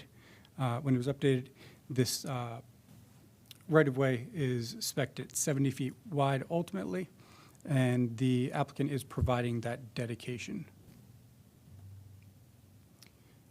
With regard to forest conservation, as I mentioned, forest conservation will be taking place on site. There is a need to impact one specimen tree for the new driveway highlighted here in yellow and the new electrical connection. And this is really the only feasible spot along that roadway to install a new driveway due to site distance, and any alternative would impact a different specimen tree. I'm not going to go through all of the administrative subdivision plan findings. I will just tell you that they are outlined in the staff report, and this application has met all of the necessary findings to approve it. And in conclusion, staff is recommending approval of the administrative subdivision plan 6/2023-0130 with conditions, as well as the forest conservation plan F 2023-0440 with conditions. Thank you very much. Would the applicant like to make a presentation or have any? Just a brief statement. Dave McKee with Benning and Associates. Thank you to Jonathan for the presentation, and we agree with all of the conditions of approval. Happy to answer any questions. Okay. Would any of the board members like to have any comments or questions? Yeah, I have a comment and question. I was looking at the community outreach, and that there was no community meeting required for the administrative subdivision of the plan. And when I looked at the property address, I noticed that there was a conservation nonprofit that is close to this property, and was wondering if the nonprofit was aware of the construction, and upon the construction of the dwelling units on this property, would it interfere with the, I think the conservation organization is called the Isaac Walton League. Would this home interfere with any of the activities that the Isaac Walton League engages in, and seek to stop Isaac Walton League from participating in their outdoor activities? So the Isaac Walton League, I believe it is off to the, it's like northeast? It's the north part. So if you look on this map, yeah, your arrow's on that area. That's the Isaac Walton League. I don't see any reason why developing this property with the residents would have any effect on the Isaac Walton League. There are other residents in the area, including the adjacent properties. No, it should not have any impact on their operations. The reason why I was asking is because I know there's an Isaac Walton League off of Clopper Road, and they were in existence long before residents encroached near their property, and they have since had to stop in some of their normal outdoor recreational activities because of subject properties close by. So my concern is that, especially being on a rustic road and very close to the agricultural reserve, and this being a conservation organization, that their activities not be limited because of the construction of a new home. Yeah, I understand that. I actually lived near there, so I know exactly where you're talking about. We had an application we helped out with earlier, no, for what Jonathan was saying, these residences are much closer to Mount Nebo Road. Isaac Walton League in this location owns property to the north and actually to the east, but these are far removed from that and closer to the west side of these properties along Mount Nebo Road. So I respect the concern. What and assurances do appreciate we that. have that once this home is built, that they will not try to disrupt or interfere with the activities of the Isaac Walton League? I have no guarantee what this residence or any of those residences would do in the future, but for the use that's proposed, we think it's appropriate and again, situated appropriately towards the west of the properties along Mount Nebo Road. Away from the Isaac, as far away from the Isaac Walton League as you could possibly do and still be on these properties. So part of the meeting all other conservation standards. easement on this property will extends to the east, and it will not be developed, it will be maintained forest? Yes, Commissioner. Sorry, I should have delineated a little bit better. This line here is actually where the forest conservation starts. There's a little studio plan back here, but it's not a dwelling. And all of this area will be in Category 1 conservation easement. Any other comments or questions? Yeah, thank you for bringing this to us. I just want a question. I'm curious to know why they're putting the studio in that way, in the corner. And then also, it looks as if it's gonna encroach over they have some, you said nothing to, bless you, in the setback, it looks like it's, well, we don't know exactly where it's gonna be, but it can't be in that whatever 30-foot setback area, is that what it is? Yes, so there is a setback, you can actually see it, probably better here is a 20-foot setback from the side. This area here is just, it's carving out an area out of the forest conservation easement, just to give a little bit of room around the structure, but the structure will have to meet accessory structure setbacks. Okay, great. Do you have a sense of why it's way back there, or, no? I think we'd actually like the applicant to respond to their programming there. Go ahead. Yeah, Sure, Dave McKee yeah, again. so we just, go oh, ahead, Paul. go ahead, Dave. No, you go. Yeah, the idea is just to enjoy the property a bit. I'm gonna put a little small structure, you can imagine, in the woods. They've got 10 acres of woods here, and they're kind of jammed up near the road, protecting, the 70% of the forest and conservation. So the idea is just to be able to enjoy a little bit of the property. Okay, great, great. And out of curiosity, do you know why that size of the property, how the dimensions got to be that way, that, was there some boundaries of creating that shape, or it's a unique shape in the middle of that? For the studio? No, the shape of the property itself and how it's delineated. Do you have any sense how it came? Yeah, I don't know. Okay. I mean, just properties were deeded off over time, and people have reasons, but I can't say why. Okay, great. Well, no, It is unusual. I agree. Yep. Thank you for bringing this to us. I have no other questions or comments. Do I have a motion for approval of? And we have to do two. Two approvals. Okay. So I move that we approve the administrative subdivision number 60230-130 with the conditions. I second. All in favor? Aye. Aye. Aye. Aye. The ayes have it. Have a motion on the forest conservation. Move that we approve Forest Conservation Plan number F 2023-0440. I second. All in favor? Aye. Aye. Aye. The ayes have it. Thank you very much. Thank you. Okay. We'll just take a 1-minute break, and we'll start the next item. Thank you.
Good afternoon. We're on item number 8, the Gregg Road Community Solar Conditional Use Number CU 202404 and preliminary/final forest conservation plan number F 20230320 public hearing, where staff is recommending approval with conditions and transmittal of comments to the hearing examiner. Planner Jonathan Casey will present this project. Thank you. Good afternoon. I'm still Jonathan Casey. This is Gregg Road Community Solar. As Chair said, this is a conditional use as well as a final forest conservation plan. And staff is recommending that the board transmit to the hearing examiner a recommendation of approval for the conditional use, as well as approving the forest conservation plan and adoption of the associated resolution. Just a few cleanup items. We have a couple of corrections on the conditional use. Inadvertently, Riggs Road was left off the portion about dedication, and because it is essentially a continuation of Gregg Road, it appears to be on a map. And the dedication that was shown on the plan was about 10 feet short. So the applicant has increased that dedication, and this condition reflects that. On the forest conservation, some clarifying language regarding the final forest conservation plan. As a result of that same change in the roadway dedication, some modifications will need to take place at the certification time. And a little bit of housekeeping. There was a note on page 19 referring to preliminary forest conservation plan. That should have been a final forest conservation plan. And the panels themselves were occasionally referred to as being 6'6" in height, when in fact they can tilt up to 12 feet in height based on the orientation. So since I'm making corrections, I will admit I made a graphical error here. This conditional use number was incorrect for the free range solar project on the graphic. Get you oriented, subject property is on Gregg Road in Brookville. This is just west of 97. This area is predominantly low-density residential as well as agricultural area. All of this land is zoned AR, and the area highlighted in yellow is the neighborhood delineation that staff determined for purposes of analyzing the conditional use application and its potential impacts to the surrounding properties. We determined that based on abutting fronting properties and basically who would potentially be impacted by this use. And I do want to note there is a historic property here that will not be impacted by this use at all. As far as the site goes today, it is an existing tree farm. It's roughly 54 acres in size, and it is bound by 3 rustic roads. Zion Road is a rustic road, Gregg Road is a rustic road, and Riggs Road, the portion I mentioned in the condition that runs from here to here, is actually an exceptionally rustic road. This property is also within the Tucson River Watershed Primary Management Area, and this area is part of the only master plan. So this is what staff reviewed. This is a solar array for up to 2 megawatts. The entirety of this conditional use is 12.84 acres of the 54-acre site. The area that is not outlined in red will remain in agriculture or as a tree farm. And the panels themselves, as well as the other improvements, are oriented in a way that is to limit the visual impact on all of the neighbors and surrounding roadways. So this is a look at the conditional use site plan. There will be a new driveway installed off of Zion Road, leading to a gravel driveway with a fire access turnaround and essentially a pad for all of the mechanical and switchgear. The area in beige is the area that is surrounded by a 7-foot perimeter fence. And under those solar panels, the applicant will be planting a meadow mix. They've worked with a company that essentially mixes it so that it is pollinator friendly for this area. And then with regard to the forest conservation, this entire area here in light green will be in a Category 1 conservation easement. The darker green is a 30-foot wide buffer that will help screen the panels from the surrounding residential properties, and that's in addition to or supplement the existing vegetation along those roadways that will remain. With regard to the master plan, there are 3 plans associated with this application. The only master plan which doesn't have any specific recommendations about this property, and then the rustic roads plan. And the applicant will be dedicating adequate right-of-way for all of those roadways according to the master plan. Excuse me. And with regard to the Patuxent River Watershed Functional Master Plan, the area in light blue is the PMA area. There is a 10% impervious limit in that area. And based on the improvements, taking into consideration that solar panels are considered pervious, a impervious projection is only 1.5%. Forest conservation-wise, the applicant will be doing reforestation as well as retention of existing forests. There are some wetlands in this area and stream buffer, and that area will be reforested, and the existing forest along this edge will be retained in a Category 1 conservation easement.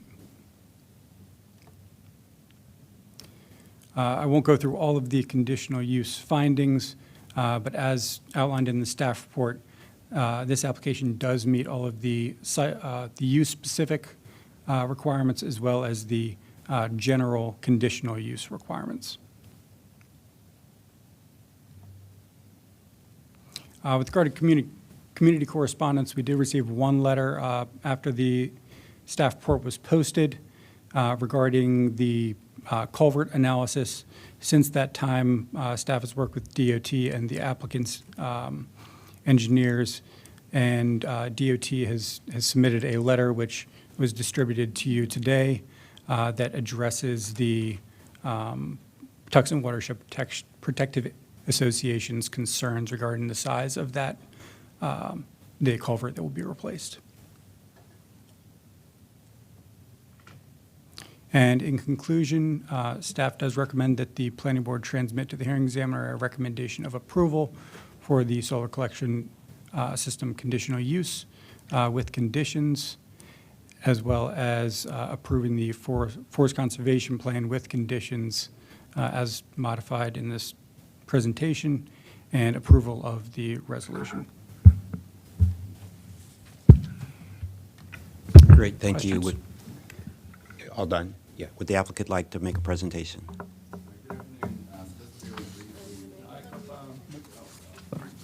Afternoon. Just very briefly, for the record, Peter Safari in the office of McMillan Metro. And online, we have Donald Zimmerman, who's the CEO for the applicant.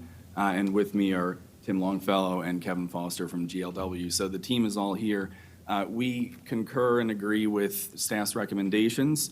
And, I just want to point out that this is under the ZTA that came in about 5 years ago that would allow for solar in the ag district. And this is only the second project that has come through under that ZTA. And, we're pretty excited about that. So we've been working on this project with the applicant and with staff for quite a while, and we're pretty proud of it. So we'll answer any questions that you may have. Thank you. Yeah, thank you very much. Any of the Board Two members quick have- okay. questions, if it's all right. The 2 megawatt limit, is that a limit based on the project's desire, or is that a limit that's statutory with the ZTA? I don't remember off the top of my head. That's a limit by code. Okay. Yeah. All right. And for the visual screening, from looking at it, is there any requirement for visual screening in the statutory limit, or is that an additional condition? There is a statutory requirement for screening along residential properties that are within 200 feet, and then we've extended it a bit further for the visual impact. Okay. All right, thanks. I don't really see the need to visually screen at this point, but fair enough, I control that part. Thanks. Yeah, so this is in close proximity to another solar project that we approved on Zion Road, correct? That is In or about correct. Near Zion Road. Free Rain Solar Right. was approved for this property here, and actually where my corrected number is where those panels would potentially be located if it is constructed.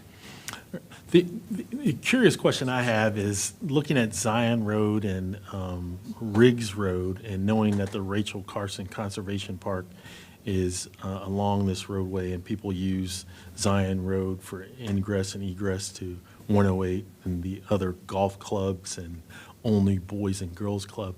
I was curious as to why it wasn't the site for the solar panels is closer to Zion Road as opposed to Gregg Road and Riggs Road, which are not as heavily traveled. First of all, I do take one step back. There is actually another solar site over here. Just off of the map is the Oaks landfill. It's actually a county-owned property that they have constructed solar panels there. As far as the location goes, I'll leave that to the applicant to explain. For the record, Kevin Foster with GLW. As part of the ZTA for solar in the Ag Reserve, there was also a limiting requirement that no solar be on Class 1 or Class 2 soils, which is a use classification by the Department of Agriculture. So they want to protect all of the valuable agricultural soils, and so that's really what's generating the shape and location of this array, is that it was the only area that had the soil types that would allow it. And actually, you can see on this graphic where it says 2B, those are the prime ag soils that they were trying to avoid, or required to avoid. I see, thank you. I have just a question out of curiosity. What % of the energy produced will be used on the property, and what % will be sold to the grid? I would defer to Donald online to answer that question. Yeah, hi, this is Don Zimmerman. So all of the energy that's produced by this project will be put out onto the grid and then distributed and credited to individual community solar subscribers. So the energy value effectively will get credited to a bill under the community solar pilot program for the next 25 years. Okay, thank you so much. Mr. Linden, do you have any questions, comments? No questions on my end. It looks like a great project. Thanks. Okay, well, great. So do I have we have to make 2 approvals here. Do I have a motion to approve the conditional use? Yeah, absolutely. Move to approve conditional use number CU 2024-04 with conditions. Just to clarify, we're transmitting a recommendation of approval to the hearing examiner. Okay, great, thank you. I second. All in favor? Aye. Aye. Aye. 5-0. And do I have a motion to approve the forest conservation plan? Yeah, And move- adopt the resolution. No. And adopting the resolution that we Are we have. 2 separate for the together? No, you can do those together. Okay. All right, move that we approve the preliminary and final forest conservation plan, number F 2023-0320, and the resolution. I second. All in favor? Aye. Aye. Aye. The ayes have it. Thank you so much. Any idea when you're going to build it? Thank you. It's gonna probably break ground as soon as we can get permits. Okay, So maybe 6 months. okay, thank you. Not sure. Thank you. We're going to just take 2 minutes, and we'll start item number 9, the Tregoning property. Thank you.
Good afternoon. We're on item number 8, Tregoning property, preliminary plan number 120230120, and preliminary forest conservation plan F20230420, where staff is recommending approval with conditions.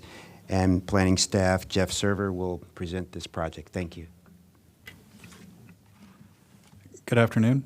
For the record, my name is Jeff Server with the Up County Division. Before you today is the Tregoning property. It's preliminary plan number 12023-0120 and preliminary forest conservation plan number F2023-0420.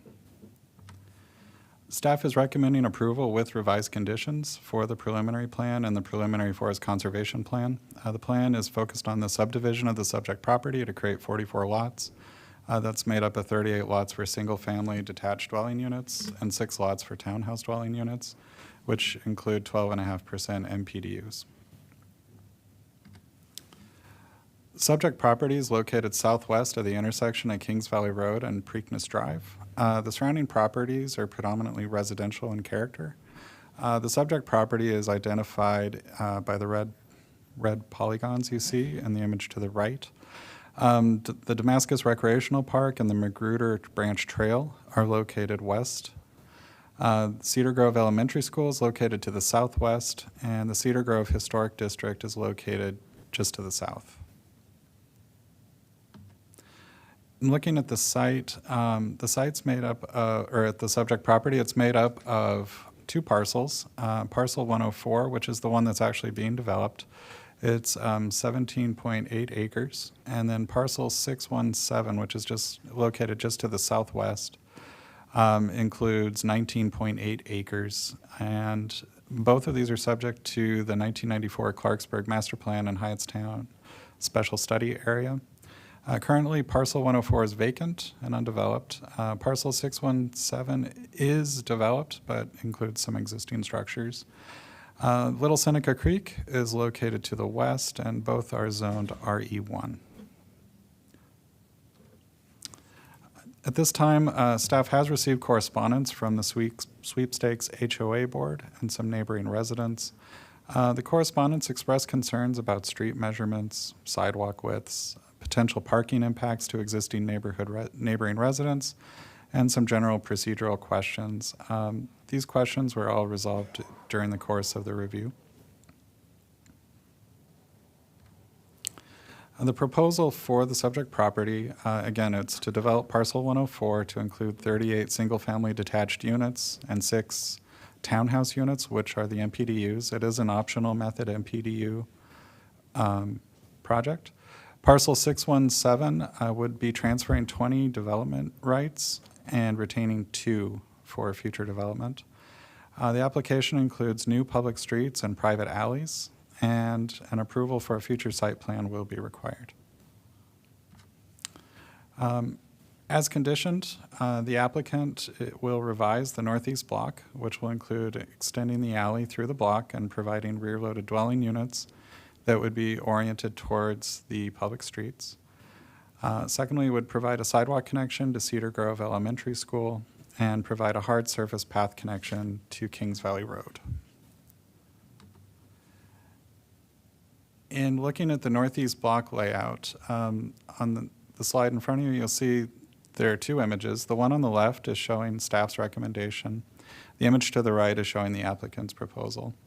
As conditioned, staff is asking to extend Alley A from Public Street C to Public Street A. And my cursor right here, this would be the beginning of that alley, and this would be the other intersection of that alley. In extending that alley, there's the opportunity to reorient some of the single-family detached dwelling units, primarily these ones here. And those would be reoriented to face out onto Kings Valley Road and Public Street C.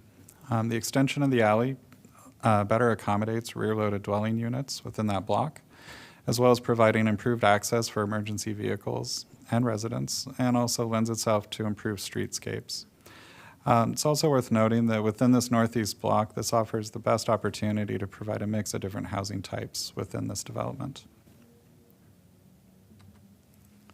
Looking at site circulation, the image to your right, you'll see that the application includes 2 new public roads, which are shown in yellow, and Hoffman Drive, which is an existing road, is to be extended into the site. That is shown in blue.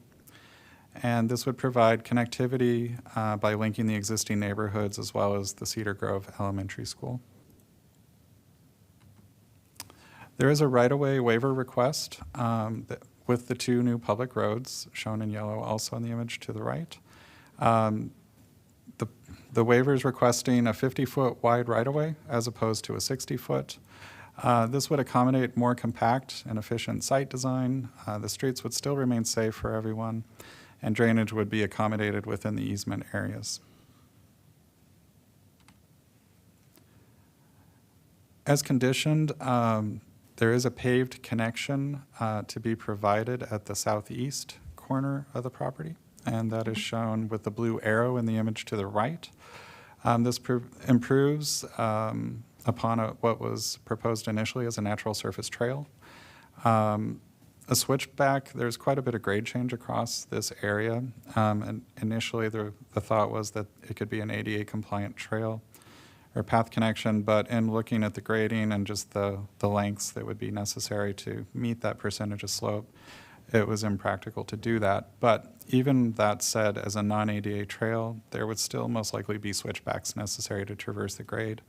But including a paved trail at this location would improve pedestrian connectivity to the south, in particular to the Damascus Recreational Park, which is located just to the east of here. An LATR study was required. The findings showed that this application would generate 53 a.m. and 67 p.m. Per trips. The study looked at the intersections and met the congestion standards. There were deficiencies found in the bike, pedestrian, ADA networks, which will be partially mitigated, and no vehicular congestion mitigation was found to be necessary. As conditioned, the applicant will construct a sidewalk connection from Cedar Grove Elementary School to Hoffman Drive. This is shown in the green in the image to the right. The cost estimated by staff ranged between $30,000 to $108,000. This falls below the proportionality cap of $190,000. Looking at adequate public facilities, as conditioned, it meets all the LATR requirements. There is a sewer water category change to provide public water and sewer. Right now, the property has a W5 and S5 designation. Following a planning board approval of a preliminary plan application for MPDU optional method, that would change to W3 and S3. The application meets stormwater management requirements, will meet fire access and water supply requirements. The number of students generated does not exceed any of the adequacy ceilings, so there are no UPPs required or partial payments across any of the other tiers. Quickly looking at forest conservation, there are two Category 1 conservation easements proposed by the applicant along Kings Valley Road. Staff's recommending removal of these. The planting areas are not needed to meet the reforestation requirements. Both of the easements are small and very isolated from any of the other easements or protected forest areas, and these isolated easements tend to have enforcement problems. Looking at forest conservation, the first slide is going to look at parcel 104. This image in green, it's showing the forest areas to be saved and placed into a Category 1 conservation easement. The areas in yellow are showing you the areas of forest to be removed. And for this parcel, it's meeting Chapter 22A and is in compliance with the environmental guidelines.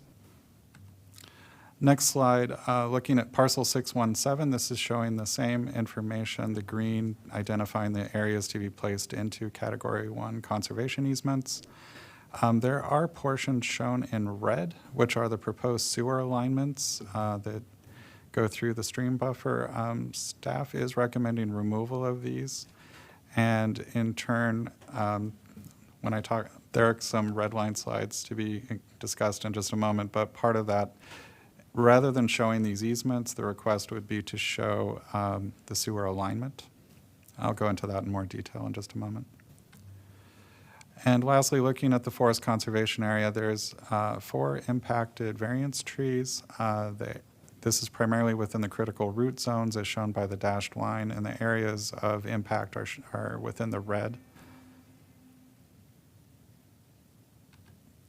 Looking at the findings, it conforms to the master plan. The public facilities are adequate, complies with all the provisions of the subdivision regulations.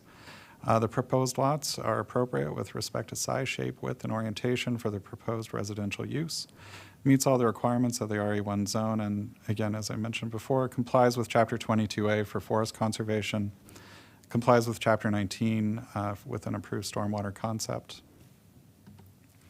As I mentioned just a moment ago, there are some red line changes that need to be made to a couple of conditions. The first one is the inclusion of an additional condition.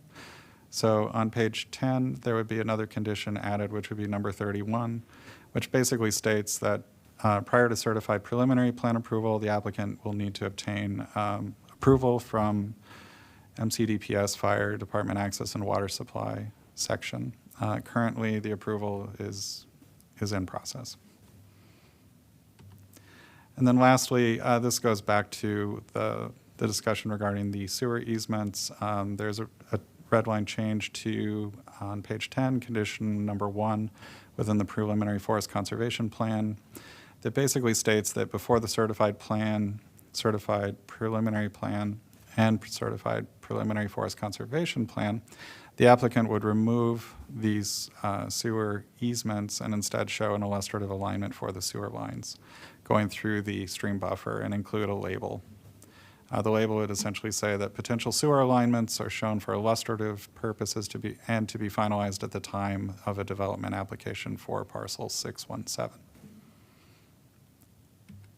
So in conclusion, staff recommends approval of preliminary plan number 12023020 and preliminary forest conservation plan number F20230420 with the revised conditions.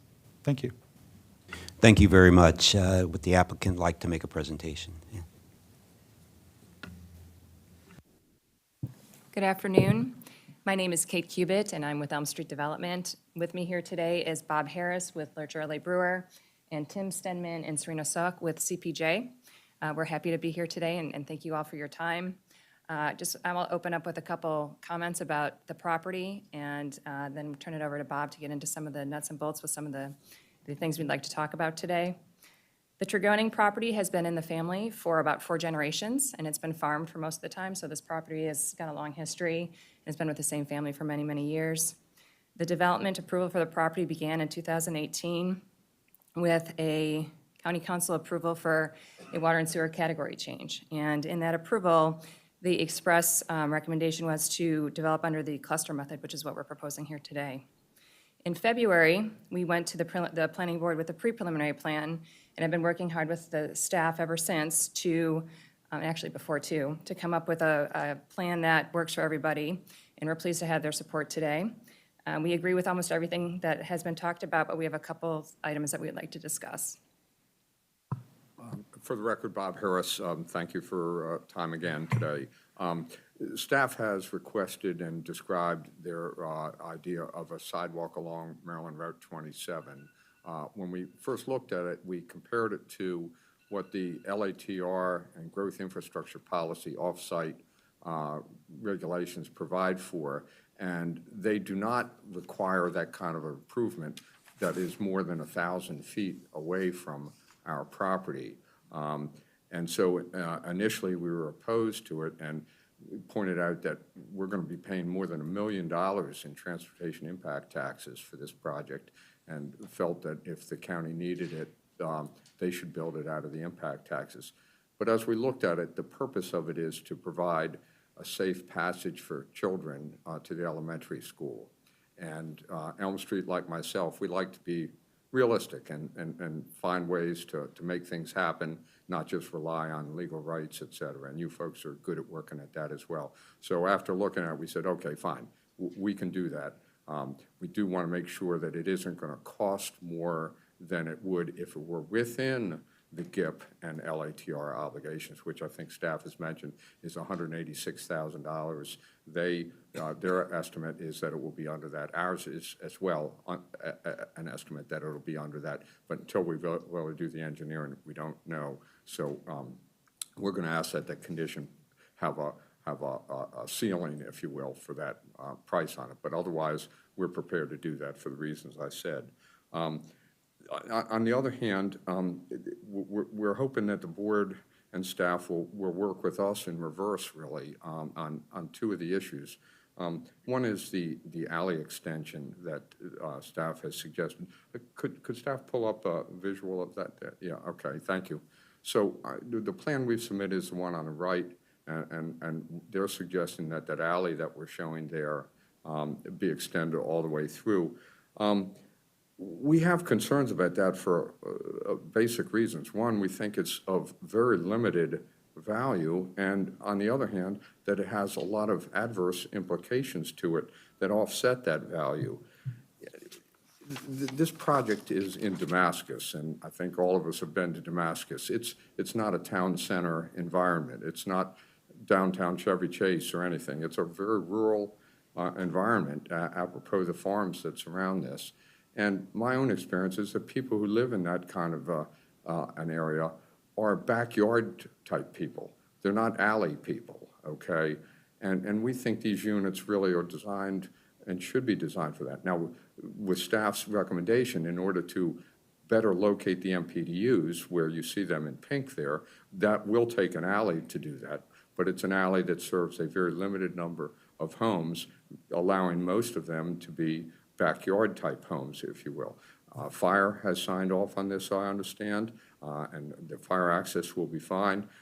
And on the other hand, DOT has questioned the compliance of the alley connection to Street A at the bottom of the alley, if you would, there, because of its distance or limited distance from Kings Valley Road and from the other internal street.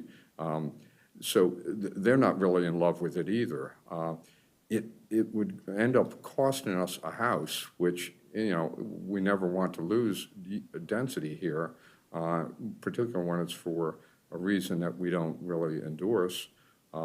And so, and it would add impervious cover and complicate the stormwater management resolutions that we've worked out here. So with all due respect to staff, we just think, you know, it's not worth the effort, and it has more adversity than it does benefit.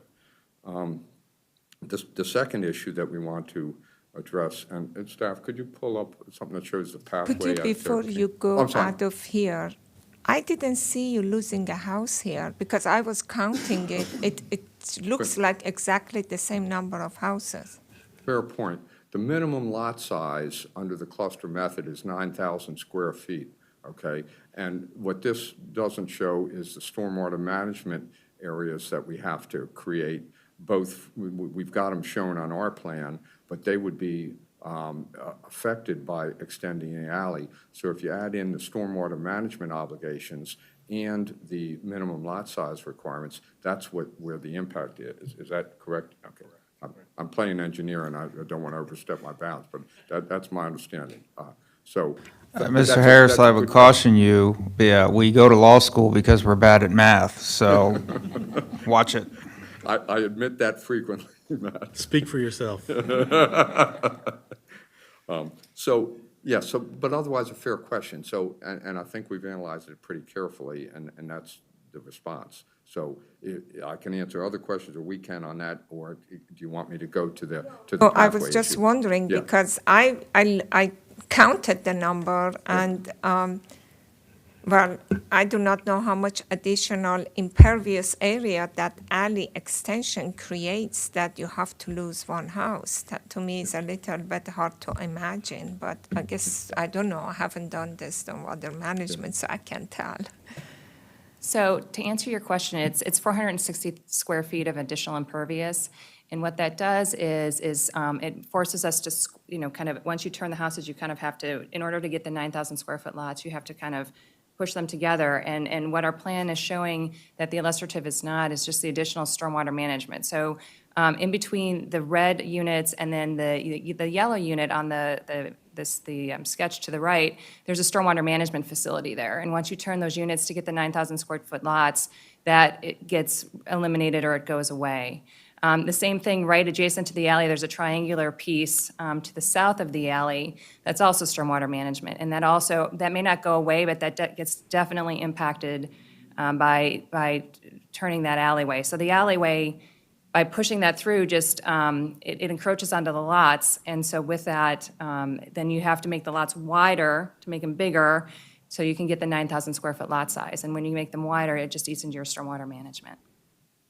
And in all honesty, my basic concern about it is that I think it's forcing a square peg into a round hole for a Damascus home buyer, really. I just don't think that's the style unit that they're looking for.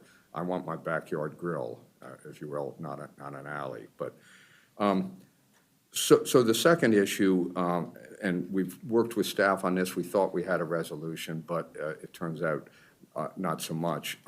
Staff had asked for a secondary path out to Kings Valley Road. Street A, the main street here that's at the top of this diagram, as you can see, has a sidewalk on it, actually both sides of the street, I think, that goes out to Kings Valley Road there. And that really, that intersection on the upper left there is more or less the center of the project.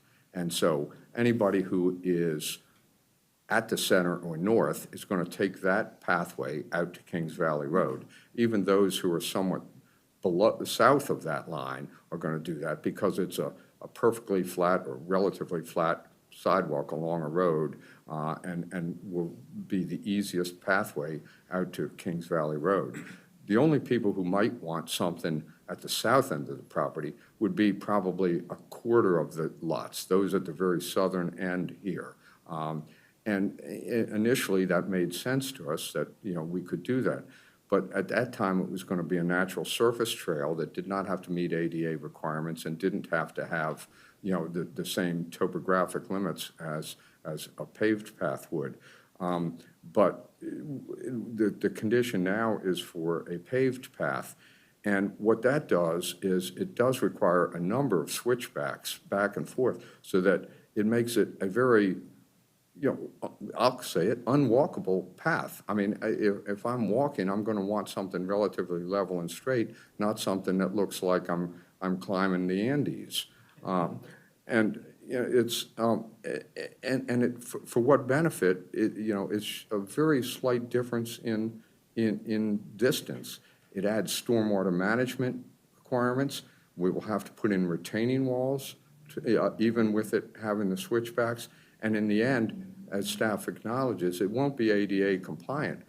The rules with which I'm familiar say that if it's a public path, it has to be ADA compliant. So, we're going to be in a catch-22 where the staff is saying it doesn't have to be ADA compliant, but I think it would have to be. And that would only add more to the switchbacks and to the paving. It's 40 feet of difference in grade there. It's just, I know everybody wants to improve pedestrian and bicycle access, and that's a good objective, but it has to be balanced. And so just as we're trying to balance things with the improvements along 27, we're asking you to balance in this objective as well. So I heard staff said that it's okay to be not ADA, so just a soft, natural surface path. If you have natural surface path, it doesn't have to be ADA because you have another path that is ADA. So I think you're in agreement because you said that you're saying that you don't even want the natural. No. Oh, no, I'm sorry if I misstated. No, we were okay with a natural surface trail. It was when it got escalated to a paved path that's 8 feet wide or something. I think I heard they said natural surface, or did I heard it wrong? It was proposed as a natural surface path by the applicant team. Staff's conditioning it as a hard surface path. Because, And I we're not think that conditioning you that it could. be ADA. Like you are correct. We're not saying We it don't must have be ADA. to be Correct. ADA because you have another path. So it could be not ADA, but you want to have it. If it is paved, maybe you should put the steps instead of having a switchback. Are you okay with the steps? And this is Chris Van Alsten for the record. One of the things that we looked into is if we put steps in, then it would be hard for any kind of wheeled vehicle, particularly bikes, but also this is a community, so there will be strollers. So once you put steps in, it does make it harder for those uses. So we are looking into maintaining it just as a path for those wheeled devices. And we do have a condition to get in the specifics of keeping it at 10% of a grade, so 10% grade, which is steep, but something that's still feasible for cyclists. You want to be paved? To be paved, correct. 10% paved? An average of 10%. Can you just zoom back somewhere and show this in relation to the whole, what's going on around it? Can you do that? And so what's on the other side? So where do you, this is that on the bottom, that's where you want this. Correct. That's how it would look designed. There wouldn't be no switchbacks, or is this engineered kind of like this is how it would fit based on the grades? And what we see on screen is the applicant's the natural surface trail proposal. So this would be the same general vicinity, but we would, to get it paved, ideally, and to get it to that 10% grade on average, there would need to be some additional, maybe not a full snake, but there would need to be some level of additional turns. What is the slope on the one that you have right now as a natural surface? It's right around 10% as a natural surface. Okay. And that's just assuming the grade at the top, and then the grade where we tie in, it's not quite 10%, but it's about 35 feet of grade change between those two. Why natural surface is not okay? So what we're looking for is something that's going to be all-weather primarily.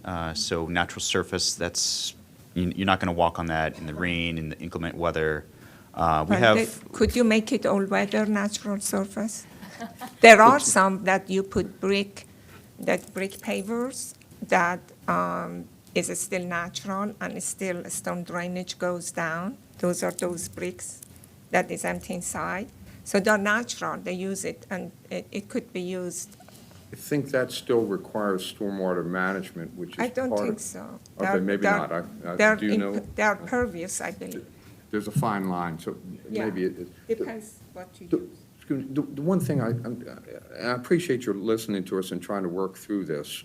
The natural surface trail, we're fine with that, okay? But here's the other thing that I forgot to mention. The objective is to get people out to Kings Valley Road and down Kings Valley Road. As we talked, well, I guess most of you weren't on the board when this pre-preliminary plan came, but on our side of Kings Valley Road, there's no shoulder, there's no embankment, or there is an embankment, and there's really no way for a pedestrian to go to the south other than walking in the roadway, basically, okay? And so for that reason, you agreed that we didn't have to extend a pathway down there. There is a park down there, I recognize that, and people want to get to that. Well, I'm telling you, no matter where I lived in this community, if I wanted to get to that park, I'm not going to walk out to that road and try to cross Kings Valley Road there, where there's not an intersection on a rural country road. I'm going to cross where there's an intersection, which is up at Kings Valley Road, where our sidewalk goes out there. And coincidentally, that goes into the neighborhood across the street where there is an off-road trail to the park. People will go where it's safest and makes most sense. Doing an arithmetic calculation that says this is, 100 feet or 200 feet or whatever number of feet shorter is not looking at the whole picture, because it's an inadequate way to do it, a way to get there. So one question again, can you zoom back out further so we see all the parcels around, Yes. and further, is there, okay, well, this is not like I wanted to get in closer, but it's hard to see. Can you just go back to what is the grade from the bottom to the, if you didn't have that in there, what are the grades up, what is it, Street B? If you go to the intersection, Street B runs north and south, and A runs east and west. Yeah, Street B from where you wanted the trail to be up to the intersection where it meets. Yes. What is it, Street A? What is that flat? What grade is that? And then what grade is that from there out to Kings? I mean, I'm trying to think, is it? I mean, again, Chris Van Alsten for the record, I don't have the precise numbers, but that would be, those are less than 10%, so that is a gradual slope. There's nothing. The point is what we're trying to do is avoid, that's about to go from that last house to the bottom to go up and then back south is about a 1,000-foot walk, so that's roughly 3 to 4 minute walk. So to be able to cut that a little bit short, that was our goal here, is to And get if you go back out access again, to the where south. are they going to again? Once you, To the area in green, Damascus Recreational Park, and there's a bunch of facilities, both in that, there's that upper corner there, as well as a lot of facilities further to the south, a little bit, where you see the legend, like there's ballparks, so that whole area is full of recreation so facilities. they're trying to get to the, So that's the idea. We're trying to get people to the park. And May I to ask the- a couple of clarifying questions real quick? Kings Valley will have sidewalks along what would that be, the west side of the new development, is that correct? There will be sidewalks and pedestrian pathway. Okay, my concern is actually that there will be a ton of crossing. That's a very narrow road. It's not particularly wide. If people are going to the park, I have every belief that they will absolutely go across that road without walking to where the path system is. To be abundantly clear, my in-laws live about a block up Preakness Drive, so I'm incredibly familiar with this area. Like, people will absolutely cross there. I think the pedestrian, I prefer having some sort of paved pedestrian thing and an indication that there will be access to that, rather than assuming that people will walk to Preakness and around, which actually does have steps and stairs and an incredibly tight, like an incredibly high grade to get down to the part of the park on the north side. So, I mean, that's going to be a pathway that people are going to take along that ride to get over to that park, and there's a lot of amenities right there, including fields and a whole bunch of other stuff. I think it's probably best to make it as all-weather and accessible as possible at that point, and then work, I think, with the transportation to get some sort of indication that people absolutely 100% will cross there from that corner to the other corner of the park, and to make it as safe and accessible as possible. They will not walk up around Preakness and come around that direction. That's not a feasible way to do it with anything that's got wheels on it. Mr. Hedrick, okay, I'm not going to debate that with you. You know the area better than I, clearly. I am concerned, about the configuration. Making it 8 feet wide seems excessive, and not allowing stairs seems to make it excessive to me. Nobody is going to push a stroller down Kings Valley Road, so I don't think it's a stroller access. It's somebody fit like myself, if I can brag for a moment, that might walk to that park. Okay, well, I'm perfectly fine walking up some stairs, and I'm perfectly fine with a 5-foot path. We would agree to make it all-weather if it were only 5 feet and if it had steps, so that it doesn't run back and forth like that Andean trail I mentioned before. With the paved and the surface size, I'm completely willing to go with a narrower pathway. It's going to be a fairly, depending on what happens south of that parcel in the future.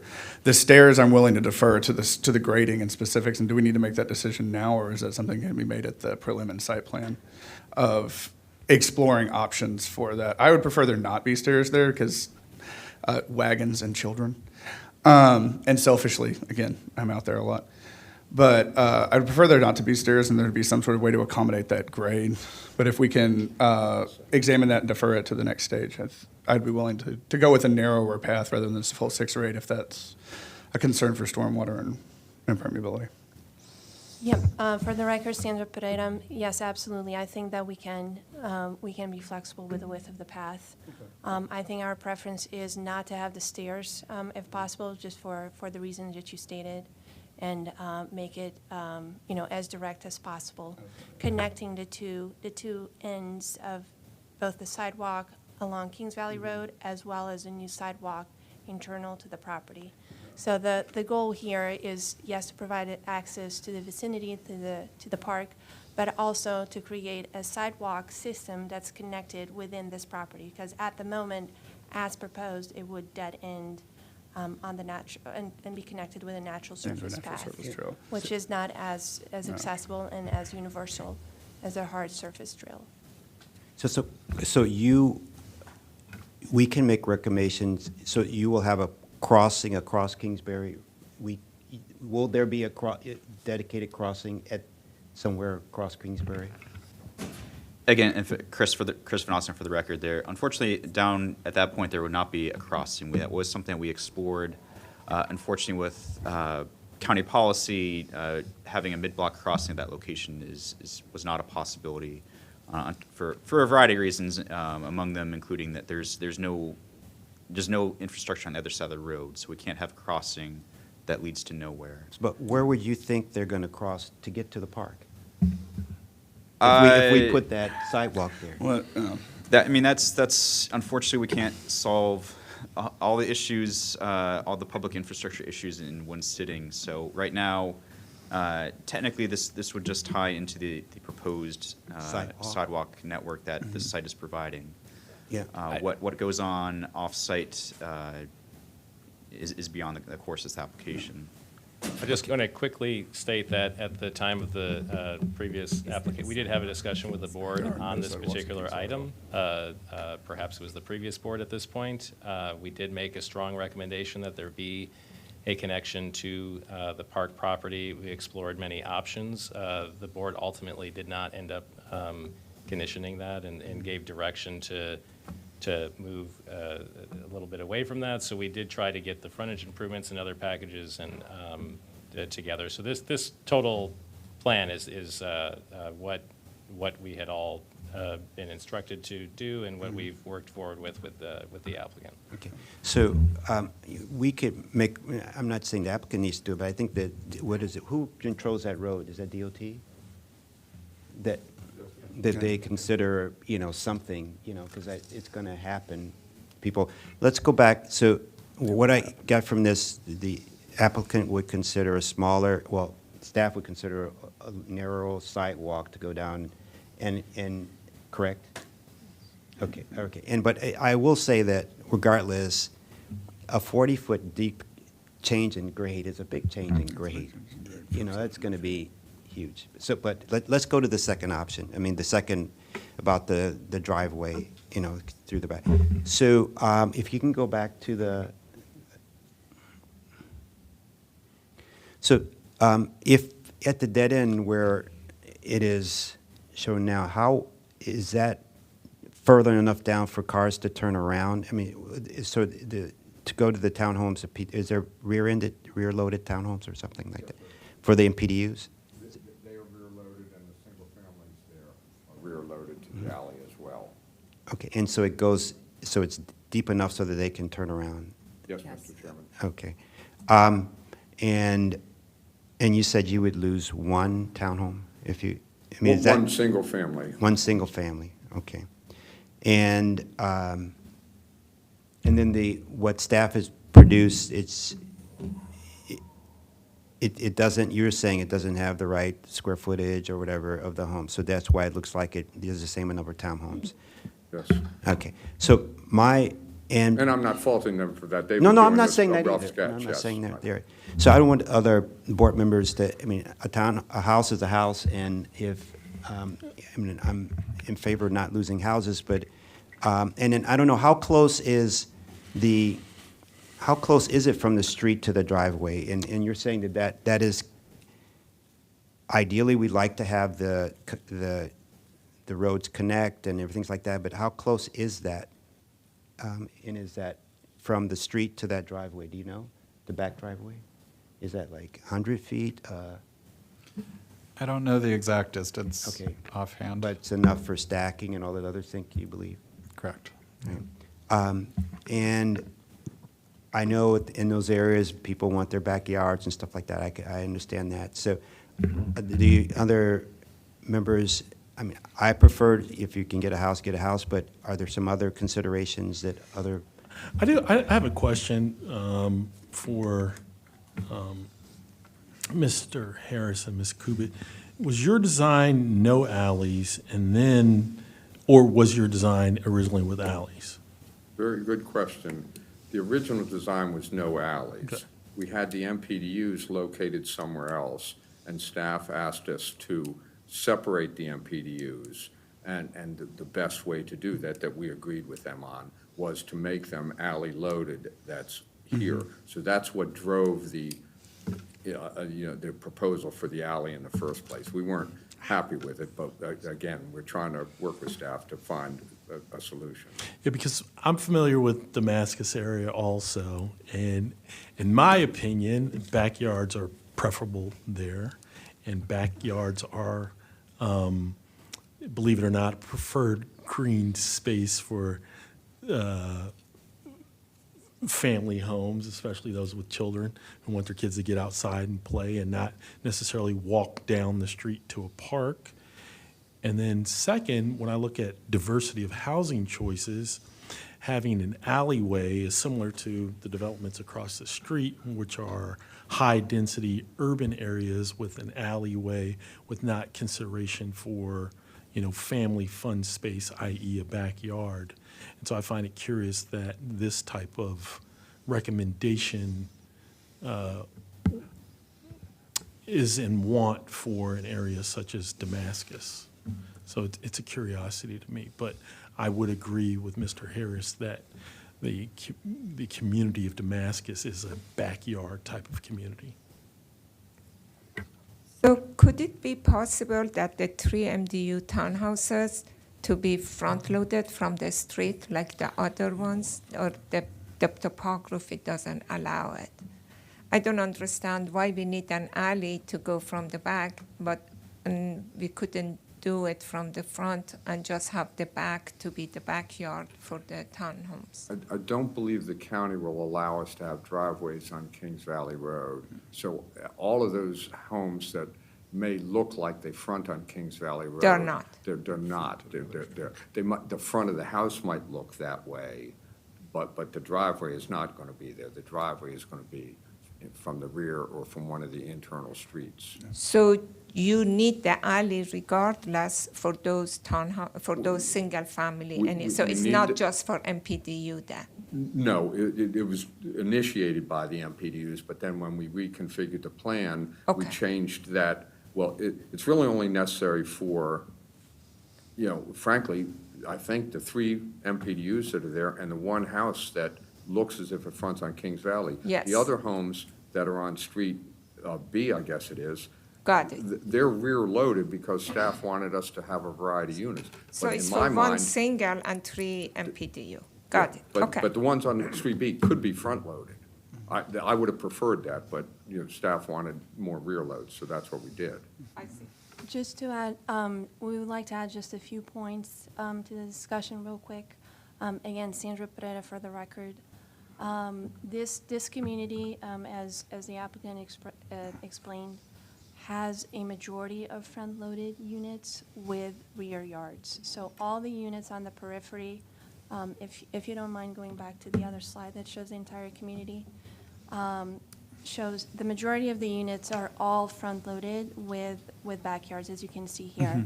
There's only 2 blocks, there's only 1 block at the bottom that is rear-loaded with an alley.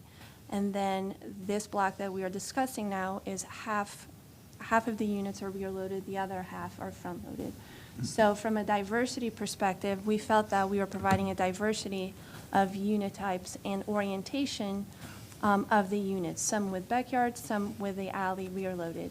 The benefit of having some rear-loaded units is that then the sidewalks are uninterrupted with driveways. It provides safer pedestrian circulation within the community because you have a sidewalk that's continuous along an entire block, which is something very desirable, something we want to promote. Since on the opposite side of the road, the sidewalk is going to be interrupted with the driveways back to back, all the way through. And so we thought it was really important to have that mix, and that's what we were trying to achieve with this compromise by saying, no, you don't have to provide all the units rear-loaded, which is how we came to the discussion at the beginning. We said that's what you needed. But we compromised saying, okay, if you provide a mix, then we can have the best of both worlds. You can meet the demands and the masses of that, what the market wants, but at the same time, you can also provide a very safe, enjoyable pedestrian system that's not interrupted with driveways. So I in this block, understand. in this block, sorry, just to finish, in this block, it seemed like it would be very easy to extend that alley, to make a through alley, which also improves vehicular circulation. It makes it more efficient because cars don't have to turn around to leave that alley. They just can continue through. And by continuing through, it can be a very narrow alley. It could even be a one-way alley that, that's narrower than a two-way alley.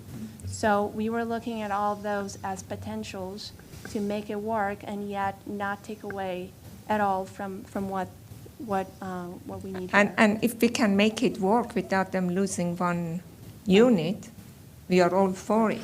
We believe that they can. We haven't seen any drawings telling us otherwise or any stormwater management. We haven't had anything that we could comment on or react to. Okay, so are we open that we say that the alley would be extended as long as we don't lose any net in the number of the unit? And if I heard correctly, I just want to make sure I did hear correctly. So I think we're talking, what I was hearing the applicant say was that this resulted in a little over 400 square feet of additional pavement, which would require a little more stormwater on site. I'm assuming the way that they're showing it right now, they're doing their stormwater right now for this block. If it doesn't change, that they're saying that they would lose a unit. there may need to be some adjustment with the stormwater to accommodate Yes. that additional 400 They square say it's feet, not, but and I'm all for it, but because we are not there yet, can we put the condition, and that's something that I'm putting, for everyone consideration, that we extend the alley all the way to, I guess, Street A at the bottom, as long as they don't lose one unit due to requirement of stormwater management. If after they calculate it, they could accommodate it, then everybody is happy. If they cannot, and DPS doesn't allow them to get any kind of waiver or whatever, then we just leave it as where it is. That's what I'm putting on the Yeah, table. yeah. Is this a two-way alley right now? Yes, sir. What, I mean, with the recommendation, what if it's a one-way? I mean, if it's a one-way alley, right now, what is it, about 20 feet wide, 10? 20 feet wide right now. If it was a one-way, or if it were a one-way alley, what would it be like? Maybe 15, 12? You can make it, no, it can't be, I believe it's 16 feet wide for a one-way, the way the. Because they have to written. come in and they have to go out, or else if one happens, one have to back out. Yeah. It would be one way. I had that for my previous house, that it was one way and people had to back out. So it's some reduction It's in not width, easy. but, yeah, it's 4 feet reduction. And by the way, I think the arithmetic before was wrong. It's got to be more than 400 square feet of impervious area, because those lots have to be 70 feet wide. So two of them, that's 140 feet times 20 feet wide, is a lot more than 400 square feet of impervious area. I know, we are not going No, to no, try to yeah, I understand. I calculate just it now. wanted to What correct I'm the putting record. at the table is Yeah. that, do the calculations and see if we could accommodate the stormwater management. If you need to reduce the width of the alleyway, reduce it to some extent. I think 16 is a good, or 15 is a good compromise that allows two cars to come and go. And if it is not, then we don't want to lose one unit. I understand, then, leave the alley where it is. And again, Chris Van Osten, for the record, I'll defer to DOT on this, but my understanding of the 16-foot standard is that that could still be two-way, and I will defer that to DOT. So that's good. Yeah. I'm not, 16-foot, two cars can pass each other unless you have a big truck, and drive slowly. Yeah, but the goal is to not lose a unit, and we also understand the importance of having the continuous street or driveway, but this driveway won't have sidewalks in it, that people just would walk through the alley, right? Mm-hmm. Our vision for the alley is for vehicular access, so that sidewalks, you would walk up to the main front door of the house on the public sidewalk. Technically, by county, by Chapter 49, sidewalks are technically not allowed on alleys. No, it's we were talking about, I think you were talking about safety or sidewalks and stuff. There'll be sidewalks on Street A and Street C, right? Correct? Correct. Okay. All public roads will have sidewalks on both sides. Okay. So is the applicant open to I was just going to suggest something. I want to get to an approval and allow this project to go forward. We do have to come back for site plan approval. Okay, so this isn't the end of the discussion. What I'm hearing from the board is some support for our concern about the alley and the loss of density, and also the pathway and its design and configuration, okay? So I think I understand that you guys are looking for a middle ground, if you will, on both issues. Can we, ask for your approval and staff support of the preliminary plan at this time, and we will look at both of those issues at site plan, including possibly making the path to Kings Valley Road a natural surface, possibly making it narrower, possibly having stairs. Each of them may not be perfect, but we're trying to find a balance here of competing objectives. And those three issues to be studied on the path, and on the alley, study extending it, possibly making it more narrow and one way, and, you know, and seeing if we can make it work like that. Now, this is Bob Harris talking. I'm not getting kicked by Kate yet, so I hope that works for her. But I want to try to find a middle ground, as I said. Yeah, that's what we want. We want to support staff, you know, with how we would like to have the streets run, right? And we also want to support, our goal is accelerating housing production in the county too, so we don't want to lose units. And if I add one more thing about that natural walkway and ask staff, if we don't want stairs and they have to change the slope from 10% to 12 or 15%, which one do you prefer? Are you okay to be flexible a little bit about the slope to eliminate the steps? Okay. Although to be completely honest, the 10% is quite generous, and we think that with the space provided, we can If it get works, something great. and if you think it works, then it works. Yeah. But I'm just providing a little bit flexibility in case that they say, oh, we had to put one step. We rather not to have one step and push it to 12%. Correct. And how it is written is that we're asking 10% on average, so we can accept areas of A some little minor bit up and flexibility. down. Okay, makes sense. I do have one correction to just make. wanted I to just make spoke with DOT, and the 20-foot standard is the minimum for two-way travel for an alley. 16 feet, we've done that in the past, is a one-way, so that we'll have to correct myself there. Curious. So are we okay to allow them 16 foot? I know that it's called one way, but two small car can pass each other. I think of the families that are going to occupy these homes and the want for backyards and how it fits the tradition of the Damascus area and community.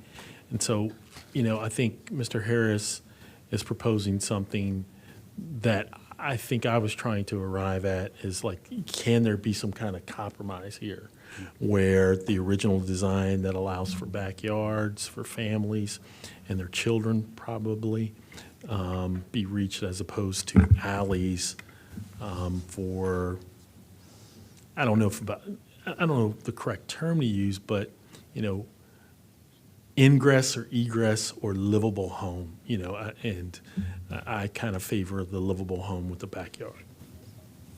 If I can just add briefly to the conversation, Tanya Stern, Acting Planning Director, I will just mention from my own personal experience coming from Washington, D.C. and have family that live on Capitol Hill, you can have a single-family home with a backyard with an alley that runs behind them. They do exist. Actually, my grandparents' house in Petworth, they had a very large backyard, and they were right along an That's alley. an urban area. This is a suburban area. It's kinda Understood. different. But I think the point is that, you know, as noted, as I think was recommended by Vice Chair Penawem, we can work with the applicant to look at some options to see if there is a middle ground. And it might be possible, you know, working with them to see if it is possible to have some type of alley that may work and not lose a unit, as well as making sure that there's some backyard space. So I just wanted to offer that thought. No, is 9,000 square feet the hard limit in that zone for those 9,000 square feet? Yes, it is. Okay. Okay, so I appreciate you saying that, Commissioner Bartley, and I'm open to trying to make this compromise here to get the extra unit to try to, so the recommendation would be to approve the, what is it, the preliminary plan, forest conservation, and under the condition that staff will work with the applicant to, one, make sure that we can not lose a unit, and to put in the street, connects the street, and then we work with the applicant to do the sidewalk on the south side of the property to look at either natural surface, what do you say, hard surface, or stairway? The hard surfaces is staff suggestion, correct? Okay. Hard surface. So paved hard surface. Paved hard surface. But we said the stairs really don't work, do they? We could do stairs, but for the reasons that we discussed, you know, having a stair makes it hard for if you want to take a bike, stroller, wagon, et cetera, anything with a wheel, mobility device, that would make it hard. It would in our opinion, significantly degrade the value of the connection. But to be clear, there's a sidewalk along the street that people with wheels could go up to get to the intersection to get out. So there are other options, and it's not like this is the only option to get out in the community. Great. Also reduce width. Yeah, and to reduce the width of the, If you use pavement, then reduce the width, yeah. We would hope, we'll look at reducing the pavement.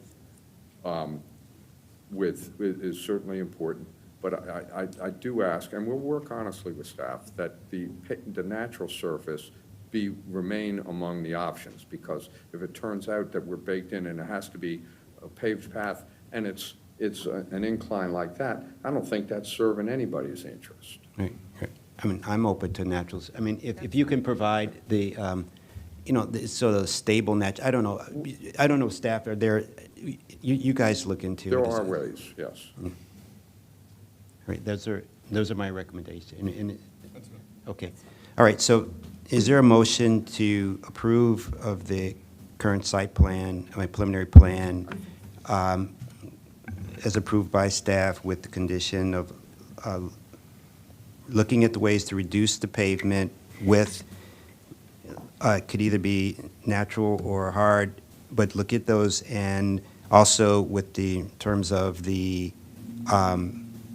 looking into with assuming you don't lose a unit, and also looking into making the driveway behind the alleyway continuous. Is there anything else? Do we need to look at the condition on page 8, private roads, number 16? Does that need to be modified with regards to alleyways? Or do we need to give any special consideration to that?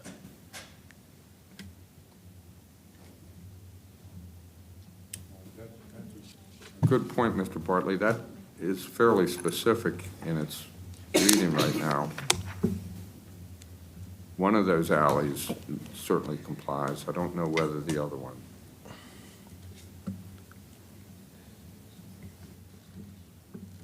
Can we bring that up, please, so we're all looking at it? It's in the staff report, it's page 8, number 16, private roads.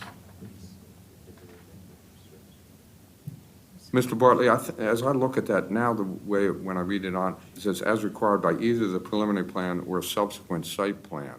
I'm thinking out loud, but I think that gives us the flexibility that the board members I've heard speak on this issue, that we can work with staff and still comply with condition 16, even if the alley changes. Okay. All right, Mr. Linden, you have it. Would you like to say anything about this, or you're good? I think this potential compromise approach makes sense. I support the idea of conditioning it the approval on further study of both the potential of the paved surface for the trail and the potential of extending the alley with different width and one-way, two-way options. And then at site plan, of course, at site plan, we can kind of review those and then make the final decision based on staff's recommendation, of course. Okay. All right. That was the motion. Do it. And just, sorry to interrupt, it would be, for this would be condition number 17 on that trail connection. Ideally, if staff could get some, as close to direction as possible on whether it be paved or natural surface, that would help clarify how we adjust that condition. To be honest, if there is flexibility to make it natural surface, that will be the direction that gets taken. I don't think studying is going to, there's not really, we've done our analysis and we believe that paved is the best alternative for all weather.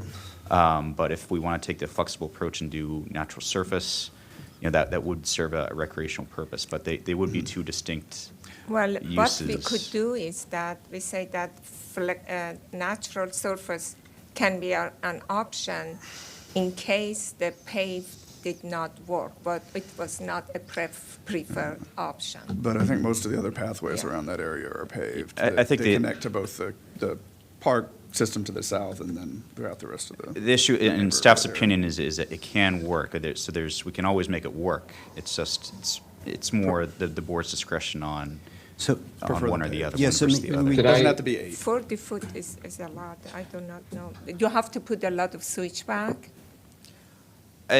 Not, as the applicant has said, that the trail that they've provided as present is roughly 10%, so it's not much of a switchback. So we're not talking Mr. Harris's path through the Andes. It would just be, kind of an S bend. But to be clear, there will be retaining walls probably required to make sure that, side to side, that the trail is level. Because right now you're going down 40 feet of slope, so if you build in a trail along the side of a slope like this, you're going to have to put you may have to put in, we have to study it further ourselves, some retaining walls in to make sure that side to side of the trail is pretty level. Yeah, but if you put, either way, regardless of if it is natural or paved, you have to do the retaining wall. Yes, but with Doesn't paved, it's make a a little bit more, the difference. expectation is a little bit more that you're going to have. With natural surface, you have a little bit more, you can work with the ground around you. Whereas with paved, there's going to be some retaining walls, I think, that we're going to need, especially to keep it at 10%, keep the trail at 10%. Well, that's why I said that you be a little bit flexible between 10 to 15, that you could do the pave and not to do the retaining wall or expand, That's why my suggestion would be that the first preference is that to make it paved if it is not fiscally prohibitive or it makes sense for that stretch to do it. You don't want to have a small path with many retaining walls or something because it's 40-foot drop in a short distance. But I think the paved path is something that's much more universally It's useful preferred. and long-term. Yes. If it's narrower, if the flexibility is on the width and the size rather than just Yes. the material. Okay, so when we say it's paved, but if you can come back and show that, through your design or something that, so the recommendation is paved, okay? But if you can, and go for this design paved thing at a narrow, but if you come back and you show that working with staff that for some, it just doesn't work, please come back to us, okay? Yeah. And then, Mr. Linden, what? Yeah, that works for me. I was just going to also point out that, in the future, it's certainly possible that the parcel to the south of the site could develop as well. And I think the value of this trail will just grow as more housing comes into the area. So in that sense as well, I think paved is preferable in addition to all the other reasons stated. But obviously, we're flexible with width and other things to make it feasible and economical. But if the existing natural proposed is 10%, I'm confident that, I hope at least that we can make it work with paved as well to meet an average of 10%, as staff has said. I think the average is the key word there. Okay, all right, so it just changes, it's paved, and all the other things there. Is there a motion? Do you have a sense of where where we're going with this? Okay, do you? You got it. Just one more comment. Condition number 28 is the second condition that we need to modify because of the alley, the direction that we're getting in the alley. So I just wanted to have this language in front of everybody so that we can agree on how we're changing the condition. Are we changing the trigger at the beginning to just say before approval of the site plan, the applicant must provide, or maybe we can't? I don't think we're reaching that conclusion. I thought we were going to study that's an objective. Right. Right, but so for the certified preliminary plan, what are we requiring you to show? I think 28 would come out. I mean, it's all to be determined at the site plan. Yeah, based on the board direction, I think I was hearing that it would be that the applicant will work with staff to determine the feasibility of the alley connection to be determined at site plan. Correct. Yeah, and we're fine with that, yes, I agree. So, but given your point, what are we, this is preliminary plan approval, right? Something vests right now, right? Okay, does that, regardless of which way we go, are you concerned about, that? Or, like, what is, that's something that may, we're investing now in something that may change, or what is your, concern about this? If it changes, there would have to be, some acknowledgement or adjustment of that at the site plan. Okay, all right, I think you're fine with it, okay. I think it will work out, Mr. Chairman. Okay, great. All right, do I have a motion for approval? Did we address all your?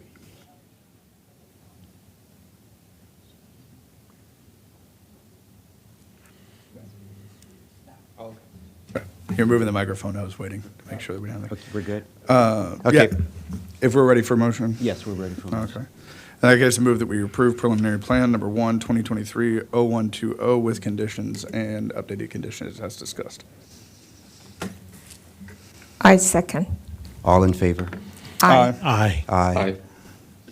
The ayes have, thank you so much. And thank you for. Or we'd have to do the forest We have- Oh, you yeah. have to do, don't thank Yeah, us because yet. we didn't have any comments about that. That was all fun. Approve preliminary forest conservation plan number F 2023-0420 Second. with conditions. I second. All in favor? Aye. Aye. Aye. The ayes have it, thank you. Okay, I can go now. We'll take like a 5-minute break, then we'll come back and do items 11 and 12. Thank you.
Good afternoon. We're now on items 11 and 12. The first, item 11 is a zoning text amendment, ZTA 23-06, Fenton Village Overlay Zone Site Plan, public hearing where staff is recommending transmitting comments to the District Council to support ZTA 2306. We have Ben Berbert from the planning staff to go over this. Great, thank you very much. For the record, Ben Berbert with Countywide Planning and Policy Division. And as graciously introduced, I am presenting staff comment for the Planning Board on ZTA 2306. Again, staff is recommending the Planning Board transmit a memo to the Council that supports 2306 as it's been introduced.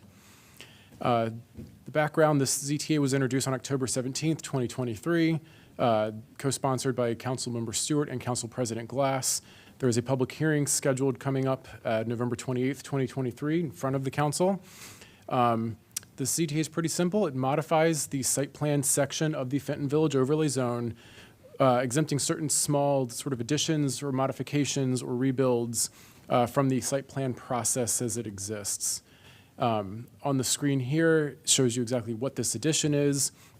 It's adding the except for any addition, reconstruction, or exterior alteration that is 1 story up to a maximum of 15 feet in height, and that changes the gross floor area by less than 1,000 square feet and meets the minimum setbacks of the underlying zone.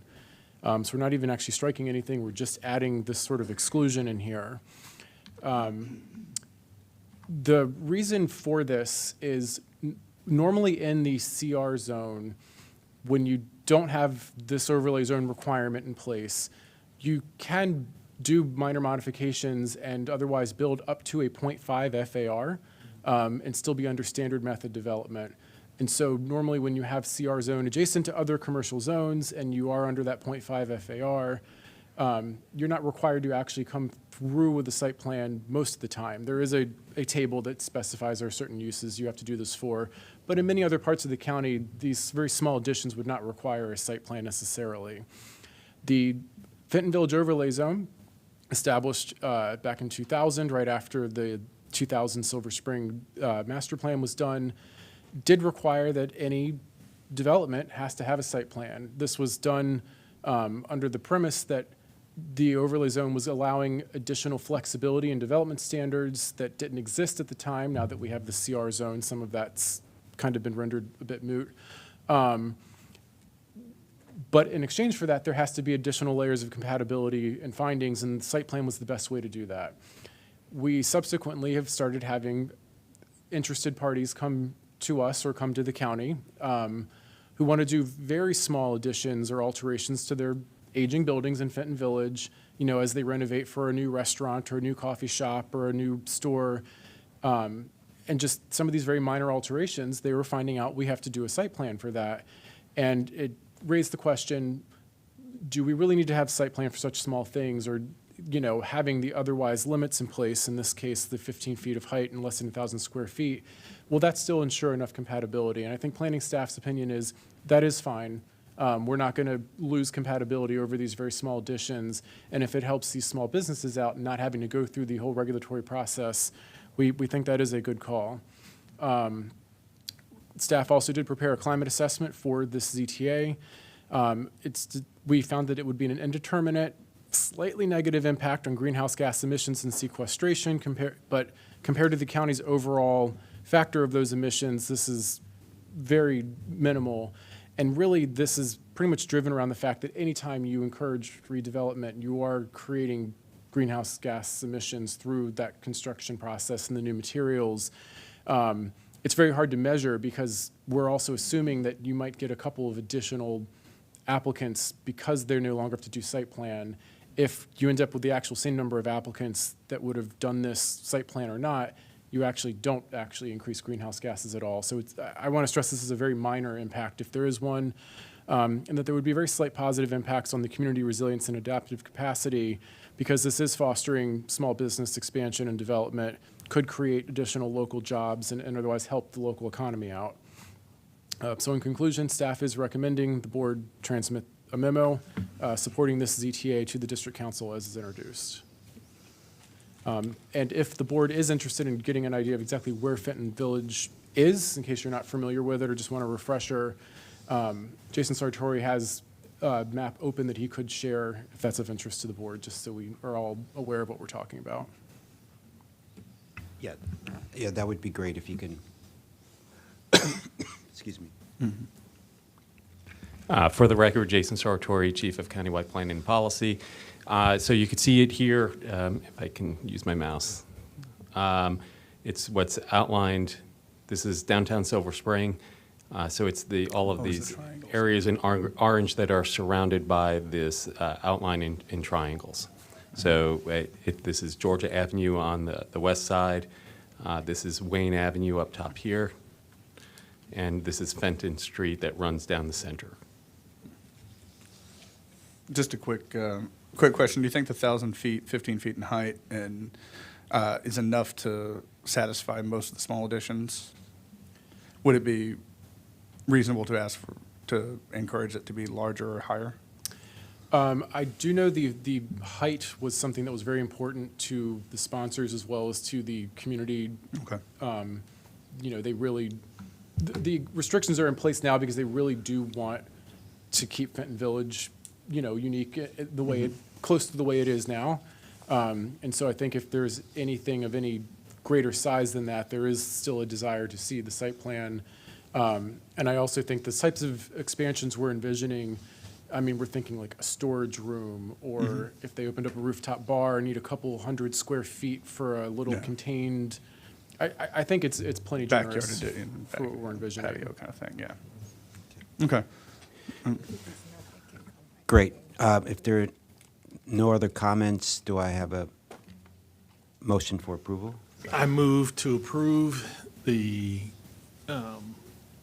transmit a memo to the District Council supporting ZTA 2306 as introduced.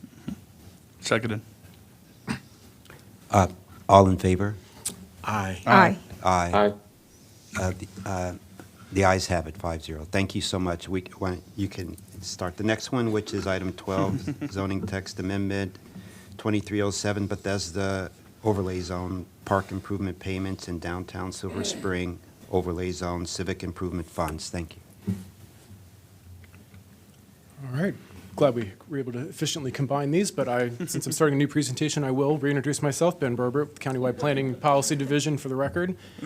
This is better than last year. I had 5 in a row. I feel like I never could stop saying that line. This is a presentation on ZTA 2307, the Bethesda and downtown Silver Spring overlay zones, to talk about the park improvement payment and civic improvement funds. This is another one. Staff is recommending the board transmit a memo to the district council supporting the ZTA with one very minor amendment, which we'll get to briefly. As background, this was introduced most recently by the council president, but it was introduced on behalf of the planning board. I was trying to remember back to that day. I was hoping that this full board was sat back when this was heard by the board, and I realized it was like the last item that was brought up under acting chair Zients, and so only a couple of you have actually seen this before. I saw that. So we're going to go a little bit into detail on this since it is new to at least some of you. But the board did vote on June 8th, 2023 to go ahead and request introduction of this ZTA along with the comments it transmitted on Bill 2523. There is a public hearing again scheduled November 28th, 2023 with the district council for this ZTA. And what the ZTA does is it modifies the methodology we use for calculating the biannual adjustments to what we call the PIP and SIF, Park Impact Payment and Civic Improvement Fund payment rates, based on the methodology that was changed with Bill 2523. I'm not going to necessarily read all this on the screen. This is in the packet, but this is the sort of new language that is planned to be inserted in the Bethesda overlay zone.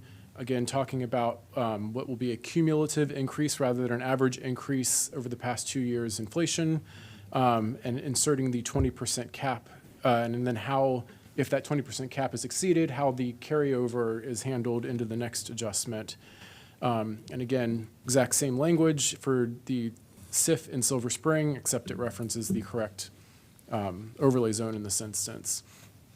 So a little discussion as to what we're doing.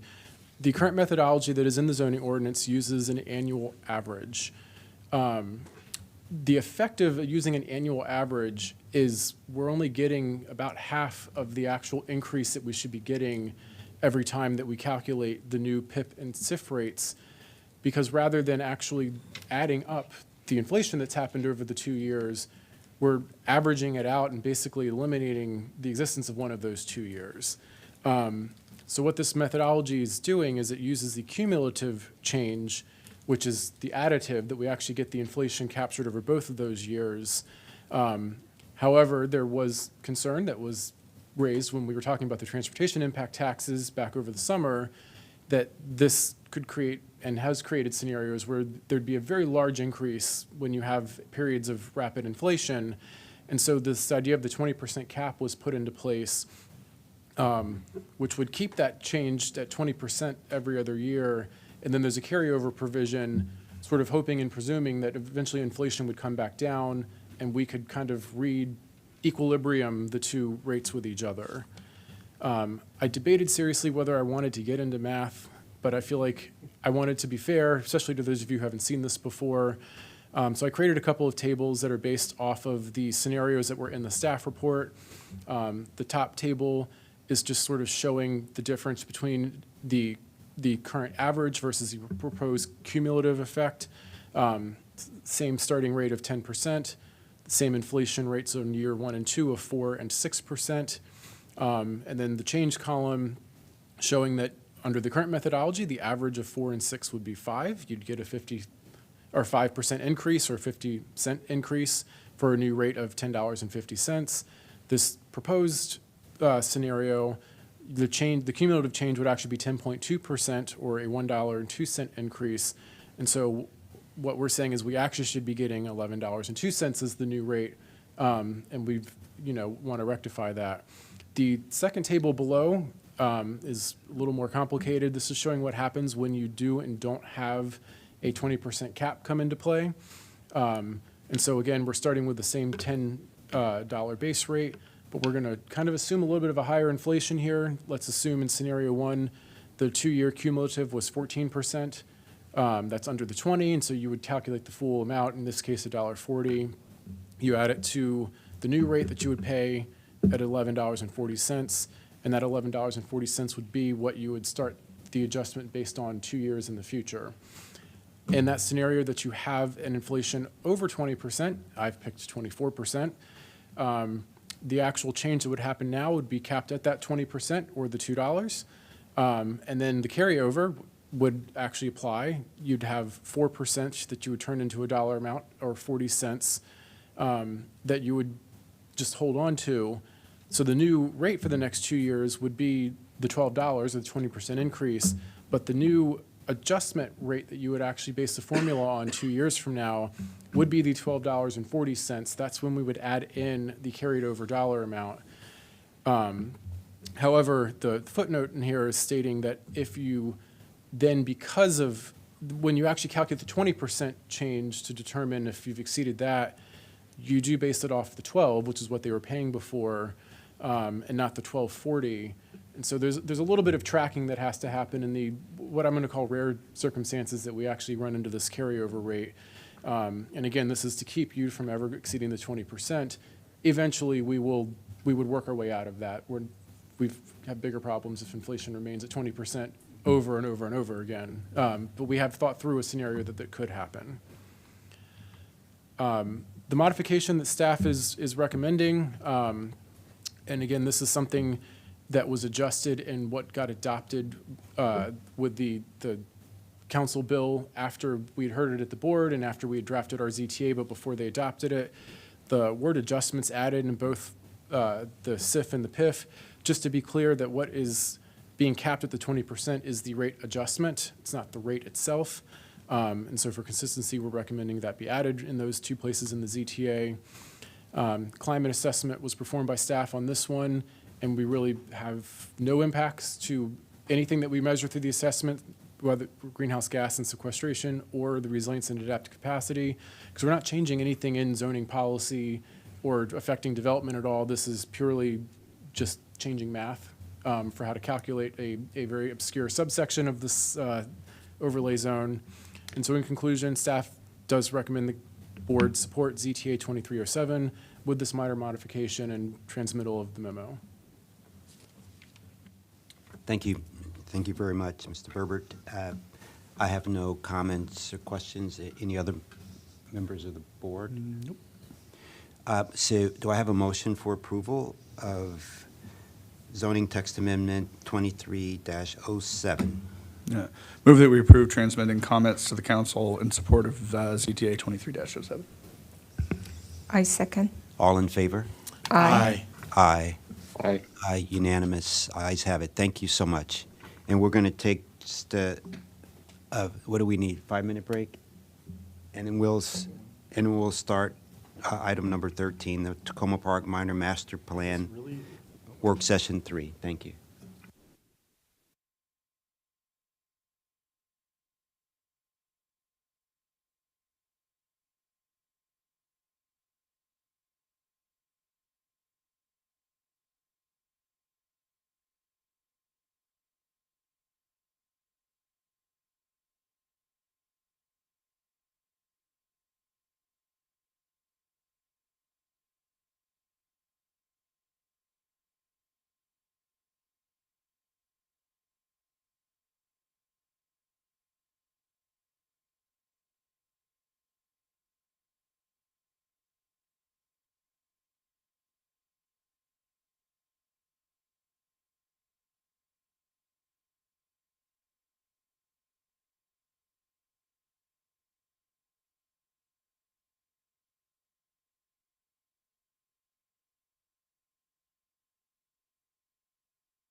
Good afternoon. We're on our last item of the evening, item number 13, Tacoma Park Minor Master Plan Amendment Work Session number 3. And Ms. Williams will... Number 4. Well, is it? It's 4. Okay. It's work session number 4, excuse me, where Ms. Williams will present. Will start us off. Thank you so much. Okay, thank you, Chair. So for the record, my name is Melissa Williams, and I am the project lead for the Tacoma Park Minor Master Plan Amendment. This is work session number 4 for the Minor Master Plan Amendment. This is today's agenda. We're going to review the housing section of Chapter 3 and a portion of Chapter 4, which will focus on the district recommendations. This review will include related testimony, including the City of Tacoma Park resolution and staff responses. Staff will also provide the new language and edits requested by the board at the November 2nd work session. So I will now introduce our housing specialist, Lisa Gavoni. She will lead the discussion on the plan's housing approach and recommendations. Thank you, Melissa. For the record, Lisa Gavoni, housing planner with Countywide Planning and Policy. So first, there's been a lot of discussion about housing in the Tacoma Park Minor Master Plan Amendment. So I thought it would be helpful to kind of step back and talk about the approach that we took to housing in the Minor Master Plan Amendment. And also, it's a very similar approach that we take in all of our master plans because we want to create that consistency and synergy across our plans. So the Tacoma Park Minor Master Plan Amendment, it's one of the first opportunities that we have to really implement a housing vision that we laid out in Thrive Montgomery 2050. Thrive has wide-ranging housing policies and actions that aim to make housing more affordable and attainable, increase housing production, and this includes affordable housing production, and preserve existing affordable and attainable housing. It also operates under the key principle that access to safe, affordable, and accessible housing is a basic human right. And we hope that you can see these themes interwoven between the recommendations today. Next slide. But Thrive isn't the only progressive housing policy document that this master plan builds on. We have a long history of progressive housing policy in many of our master plans, from the Veers Mill Corridor, where we authored a no net loss approach to affordable housing, to the Bethesda Downtown Plan that had a 15% requirement, to the Silver Spring Downtown Plan that had a 15% requirement in East County. Our goal in all of our master plans is to really build upon each other and to create connections between our master plans where that guidance is clear to not only the community, but the development community and also our staff. And the recommendations in the housing chapter of Tacoma Park Minor Master Plan, they build support for the regional housing targets that were established in 2019 and signed on to by the County Council. And then those countywide specific housing targets, we have a goal to build 31,000 additional housing units in the county by 2030. And Tacoma Park plays a big part of that realizing that goal. It's a transit accessible, high opportunity neighborhood that we want to see new housing being built, and that includes new MPDUs too. And finally, when we talk about housing and master plans create a vision of 20 to 30 years into the future.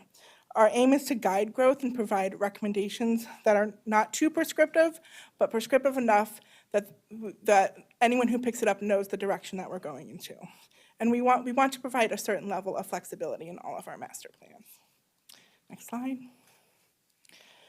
So we've received a lot of questions from the City of Tacoma Park in a resolution, which I will go through the questions, but my answers to the questions will be interwoven when we discuss the testimony because they are very similar to the testimony that we received. But to start with the questions that we received in the resolution, the first one is, what are the potential impacts of newly proposed zoning on the diversity of housing stock and affordability? What funding and regulatory recommendations can the minor master plan make to ensure stakeholders, the city, county, et cetera, incentivize and finance the creation of preservation of quality, safe, diverse, and energy efficient housing within the Maple Avenue district? Where appropriate in the Maple Avenue district, the minor master plan should encourage innovative infill development opportunities on underutilized portions of parcels that do not adversely impact the existing housing units, affordable housing units. How can the minor master plan stakeholders retain existing housing affordability while improving the quality of the existing stock of housing? what protection mechanisms are in place to prevent displacement of the current renters in the Maple Avenue district, and are additional protections needed in the minor master plan? And how do federal, state, and local policies such as the low-income housing tax credit, the moderate price dwelling unit requirements, rent stabilization, and other advanced affordable housing goals in the minor master plan, including no net loss of affordable housing, how do they interact? Next slide. So at first I want to start by, there's a lot of the testimony we receive has to do with affordable housing. So I thought it would be great to start with clarifying the two types of affordable housing that exist in the minor master plan amendment. So lots of time when we talk about affordable housing, we're talking about income restricted affordable housing. That is housing that is available at below market rates due to the use of government subsidies usually. There's often there's often income requirements or max rent guidelines set that make these units affordable to low and moderate income households. And in the Tacoma Park Minor Master Plan Amendment, there are over 500 affordable housing units in the plan area, and they're affordable through programs like Project-Based Section 8, the Low Income Housing Tax Credit, and other programs. But there's actually never been an MPDU in Tacoma Park. They haven't seen a lot of multifamily development in some time, so there has never been a moderate price dwelling unit, but we're hoping that this plan can change that. Next slide. There's also naturally occurring affordable housing that we call NOAA usually. These are units that are rented at prices to households earning no more than 80% of area median income based on unit and household sizes. And they're generally affordable due to their age, condition, location, and/or lack of amenities. And they're not income restricted by any government regulation. However, in the city of Tacoma Park, rent stabilization does apply to these units after 5 years. So I want to very briefly touch on the City of Tacoma Park's rent stabilization ordinance. The Tacoma Park's rent stabilization law was first adopted in 1981 and is one of the city's primary affordable housing programs. The city's rent stabilization law applies to all individual condominium units and multifamily units. And Tacoma Park publishes an annual rent stabilization allowance, which uses the Washington Region's Consumer Price Index, effective for a 12-month period beginning July 1st. And affordable housing providers and landlords with tenants receiving rental assistance can apply for an exemption. And new development is exempt for 5 years. As you know, the city just passed the county just passed a rent stabilization ordinance, which has a 23-year new development exemption. So generally, the city's rent stabilization program is stricter than the county's. And so, I'm sorry, do you want to mention our guests joining us to answer questions about city policies? Sure, I'm sorry. We also have a guest online from the City of Tacoma Park to help answer any of the questions that we have about city-specific policies, given their expertise on the issue.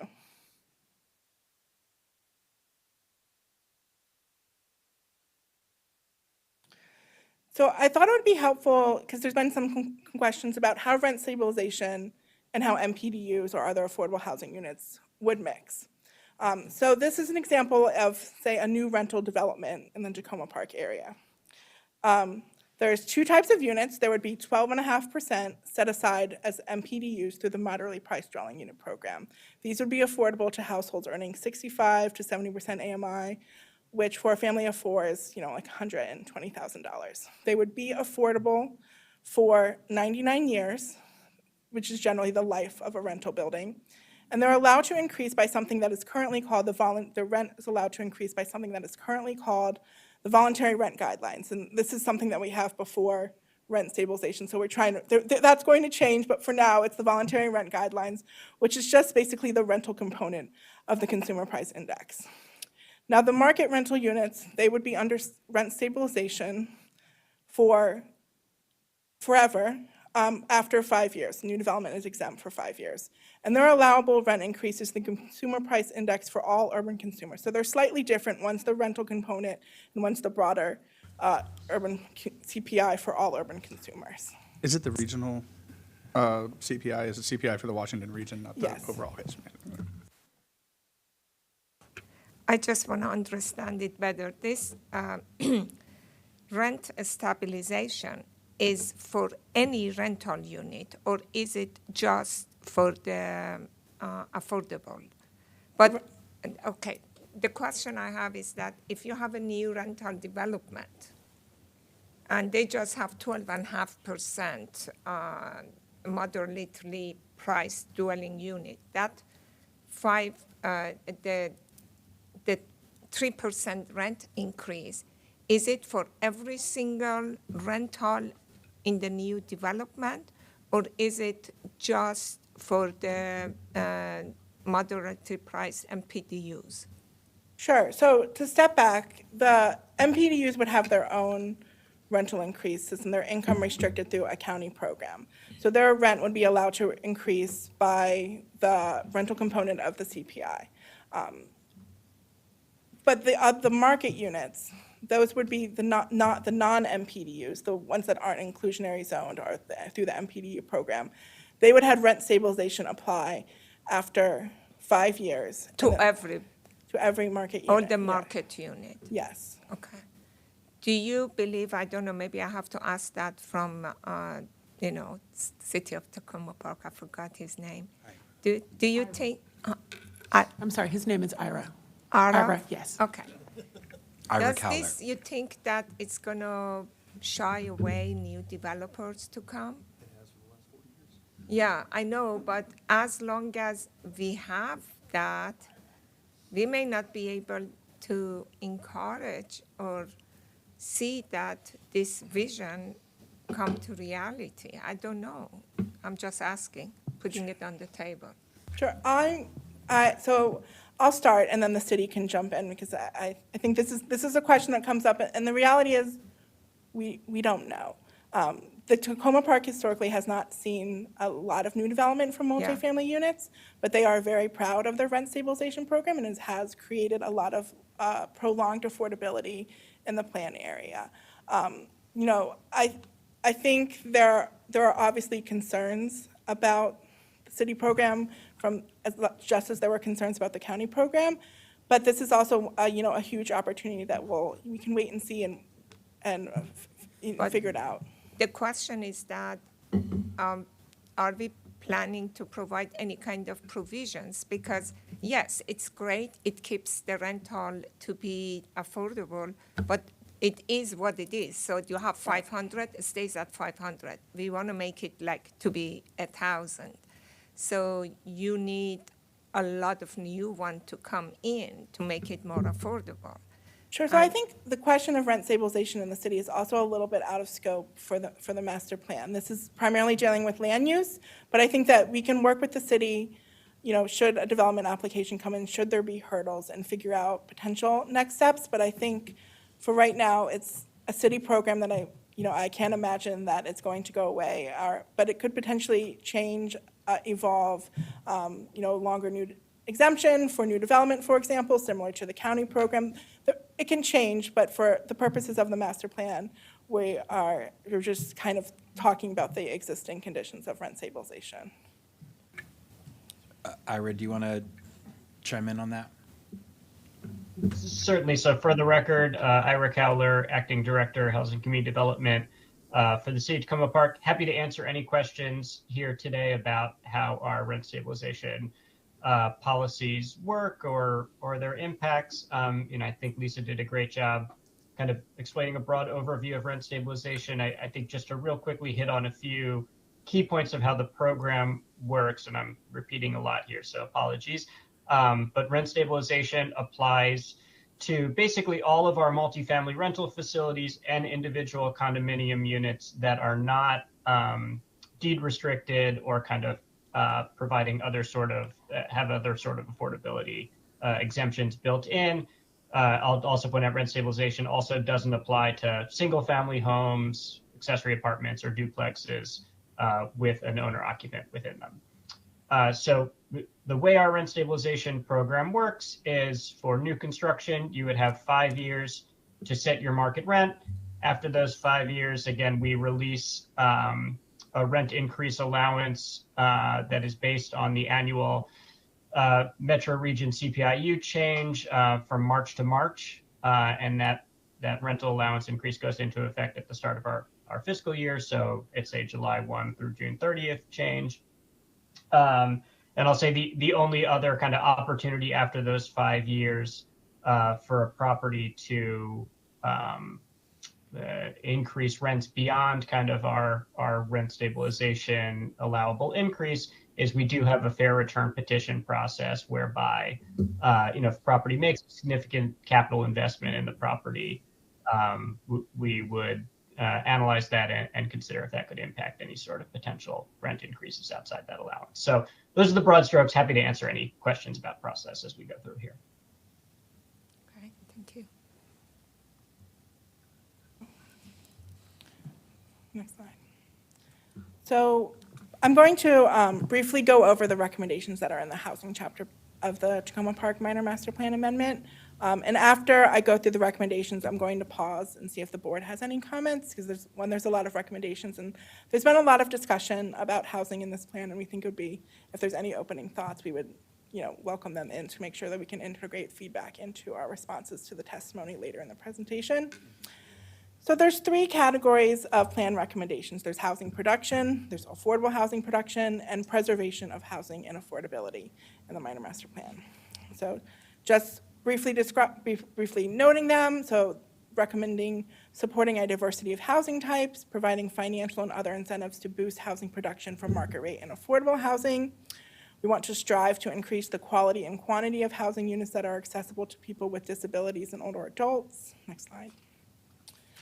We want to increase the number of income-restricted affordable housing units.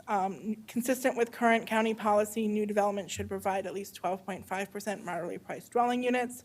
And we want to prioritize MPDUs in 2- and 3-bedroom units for residential development projects as a top public benefit for optional method of development. And we want to work with property owners to incentivize new affordable housing developments and spur the production of more affordable housing. And we want to explore and leverage partnerships with public, private, nonprofit, philanthropic, and religious institutions to preserve and expand housing affordability and enable the development of mixed-income communities. Next slide. And when public properties are redeveloped with a residential component, we want to strive to maximize the percentage of affordable housing units, particularly for households below 50% of area. Can you go back one slide? I was reading that right before you switched over. Sorry. And it says, explore leverage partnerships with public, private, nonprofit, philanthropic, and religious institutions to preserve and expand housing affordability and enable development of mixed-income communities. I think me and Mr. Hedrick had a brief discussion regarding religious institutions and housing and how religious institutions are permitted to build these huge houses of worship, but not necessarily allowed to build housing. And so I find it interesting that you put it there, because I think religious institutions and their nonprofit status, along with their economic might, are viable opportunities to expand housing.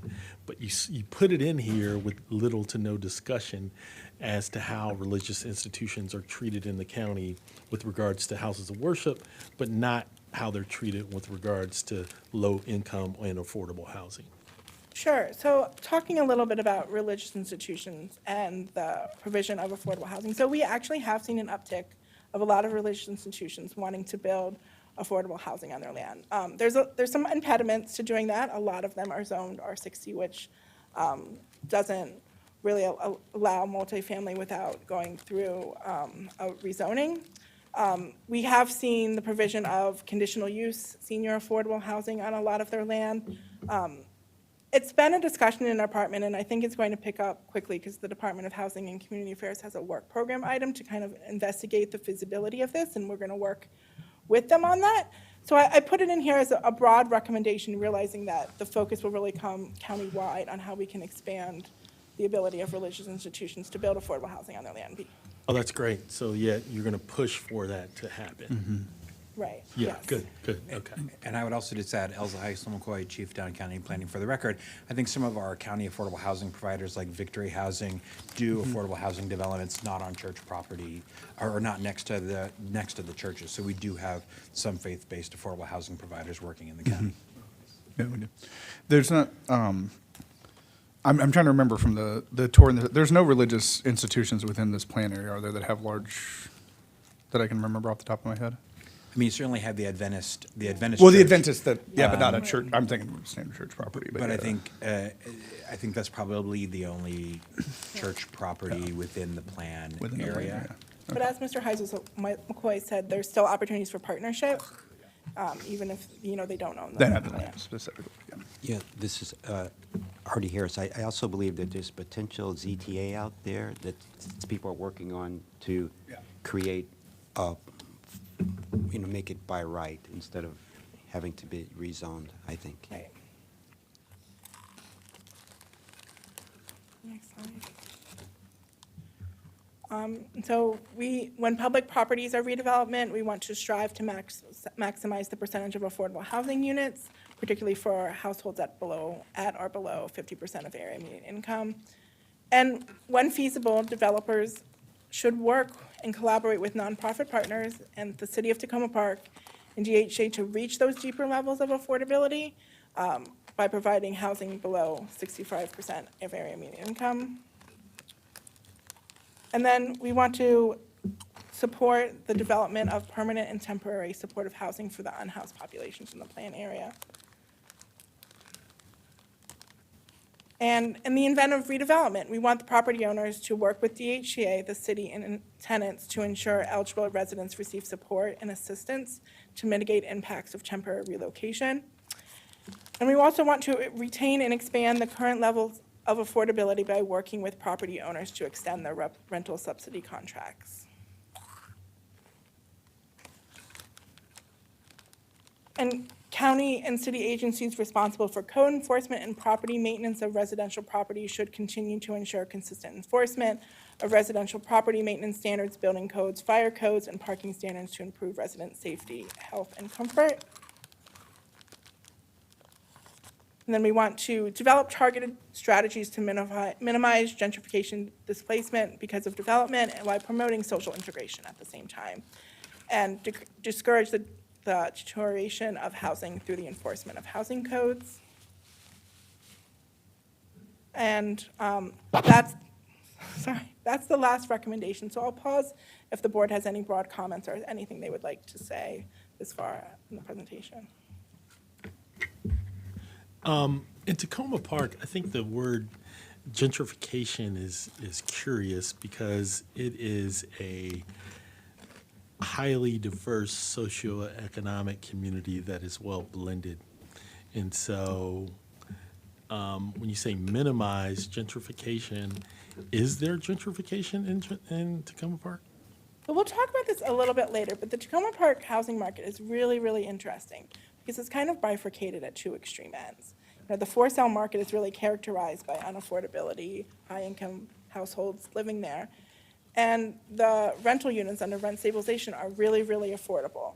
So our goal here is to, create development that creates more mixed income communities to kind of like help that bifurcation to get more middle income households in.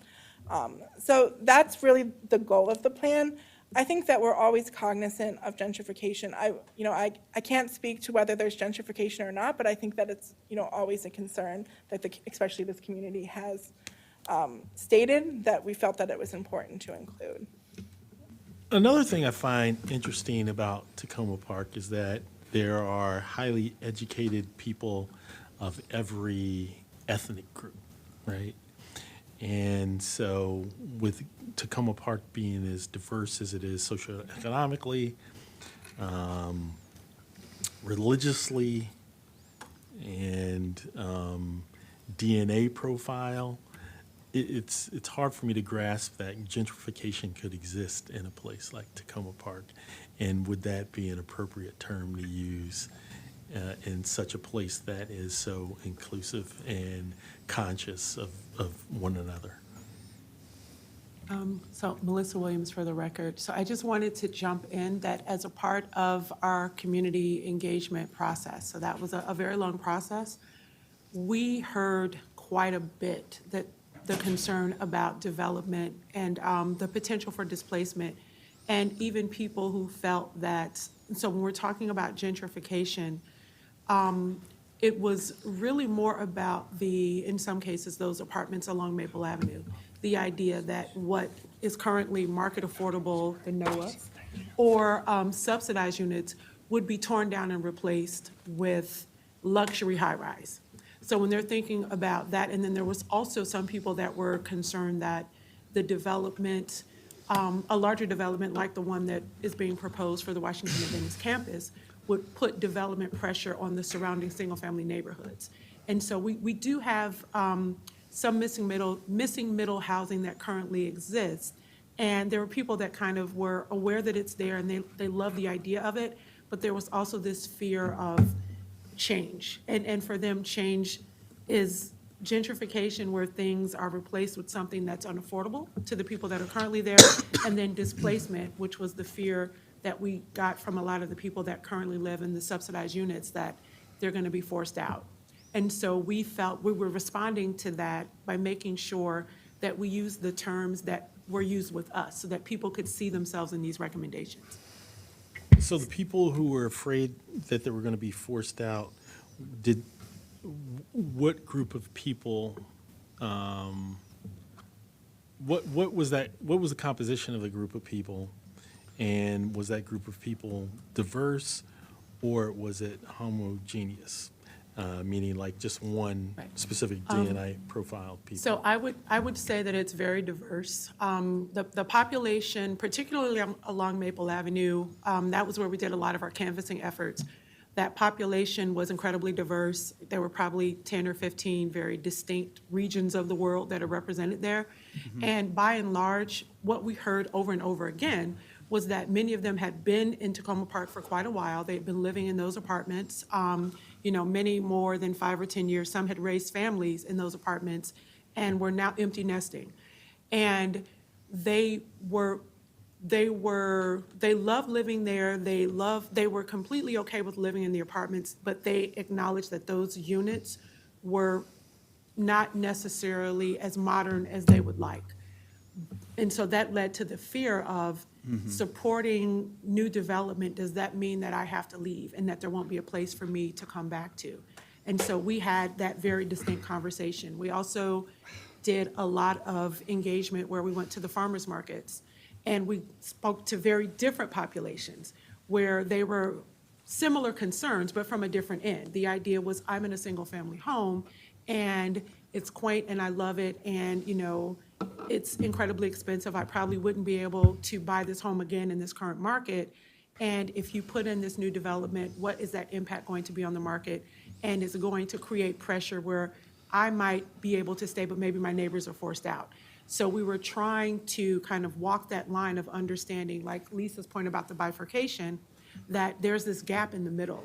And so you have people that are in apartments that would love to step up into something, but there is nothing for them to step up into.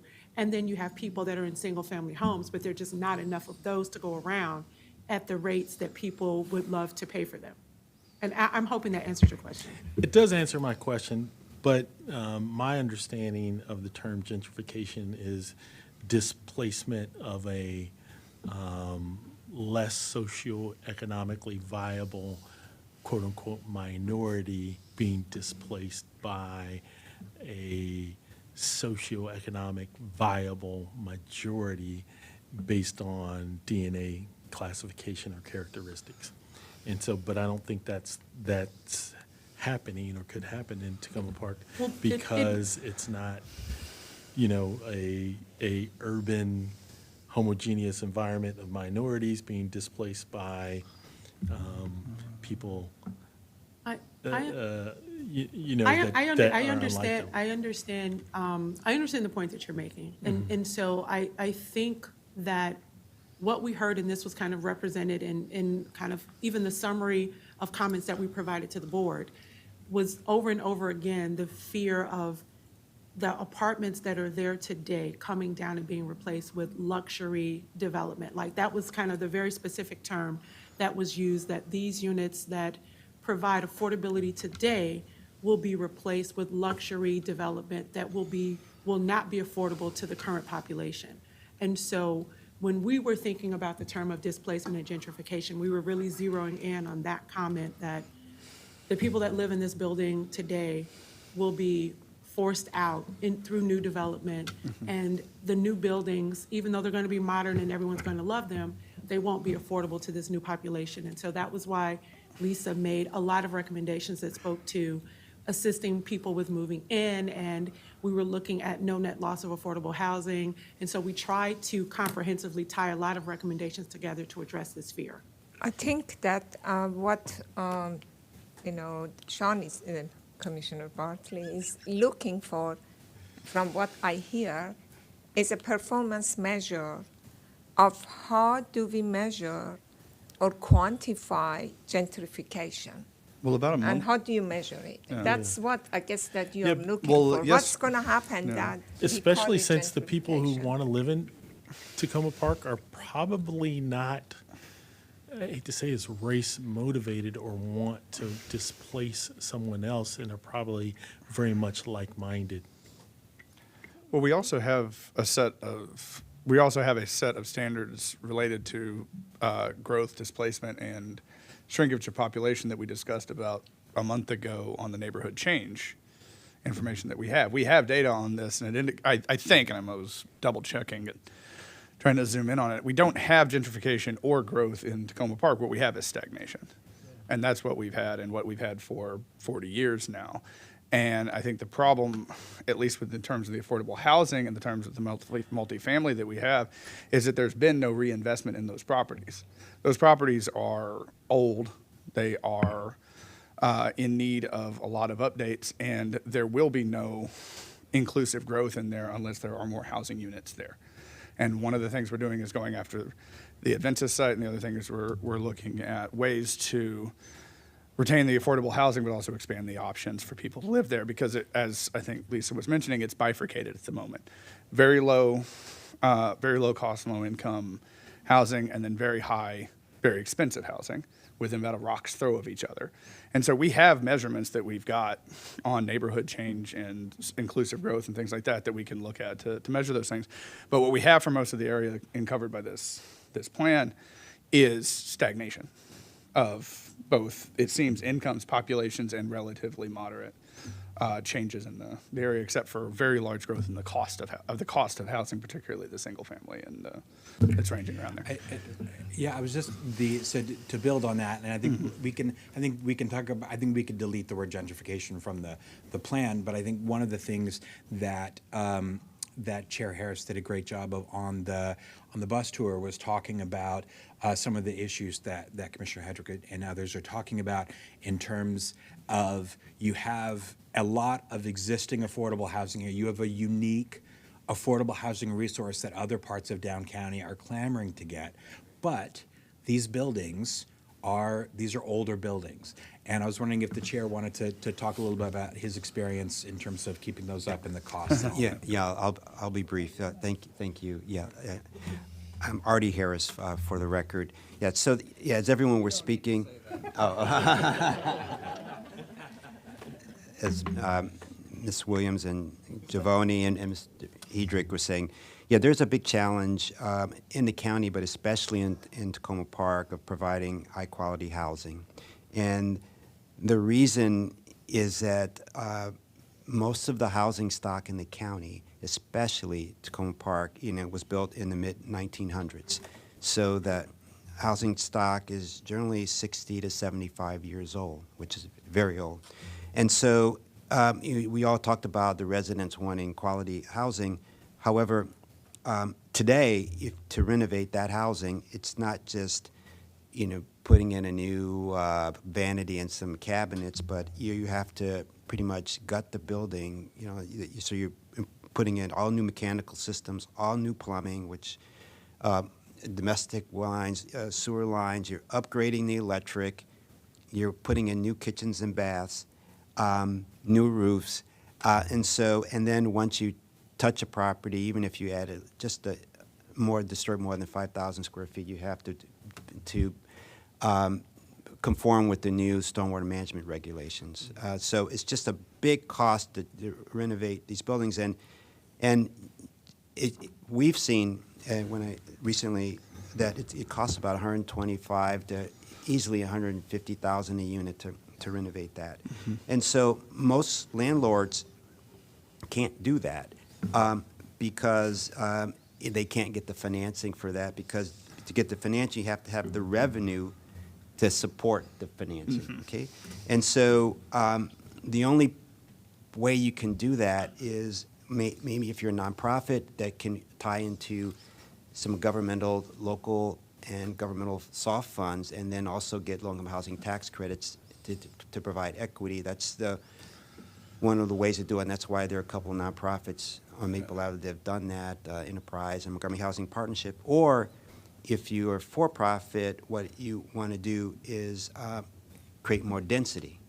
So if you create more density, you can have enough revenue to potentially get the financing to renovate those existing units and create more, but you have to create more in order to get the financing to also do that. So it's always, it's just a big challenge, and also for existing landlords or owners, the laws are always changing. I know 5 or 6 years ago, there was a law you have to put air conditioning units in. A lot of those older buildings never had air conditioning, so then the landlords or owners have to money for that. Then there was a law about, you can't have the windows open more than 3 inches, so they all have to go and spend money. So my point is that it costs money to create, to maintain housing, and they're so old now that it's really, really hard to upgrade unless you can, maybe a nonprofit can tie into certain sources, or you can redevelop maybe the lot next door, or tear down and redevelop in order to create more units. So just want to put that in the why it's such a challenge, and that's one of the reasons. I also, if you can't get a return on your investment, developers are not as likely to go into that community. So there are a lot of challenges that everyone's trying to address, and especially you. So I just want to put that out on, if that's helpful. Thank you. May I mention one more thing, too? Okay, yes, please. And I don't know how specific we want to go into with recommendations or when we're talking about the preserving and affordability, but the county's right of first refusal is a tool for availability here, and it's not necessarily, that's very targeted, it's very specific, but it is an option through HOC and through the county itself and through tenant organizations. Although I don't know if there's ever been one that's been bought by. We actually had, I think, one on Lee Avenue. Yeah. Did that just within the last year. Within recent, okay. Right, and Tacoma Park has their own right of first refusal. They're under those counties. Yeah, so it might be worth mentioning and bringing that into there, because that is a way to preserve a mission-oriented owner of the thing. And if you're getting to that and it's the next slide, you don't have to tell me, and I'll just No, that is a great thought. We actually have a recommendation that you'll see further on to add a housing resource list. The issue is, as you know, is the planning department doesn't have a lot of control over implementation of those tools, but we can note that, and we think that we can create a housing resource that lists, not only the right of first refusal, but inclusionary zoning, rental agreements, all the other tools that the county has at its disposal to kind of help create a more affordable area. But great minds think alike. To Commissioner Bartley's comment, so on page 70, is where we have developed targeted strategies to minimize gentrification and displacement. And we could modify that to say develop targeted strategies to minimize just displacement, if that was something. I think it should say displacement.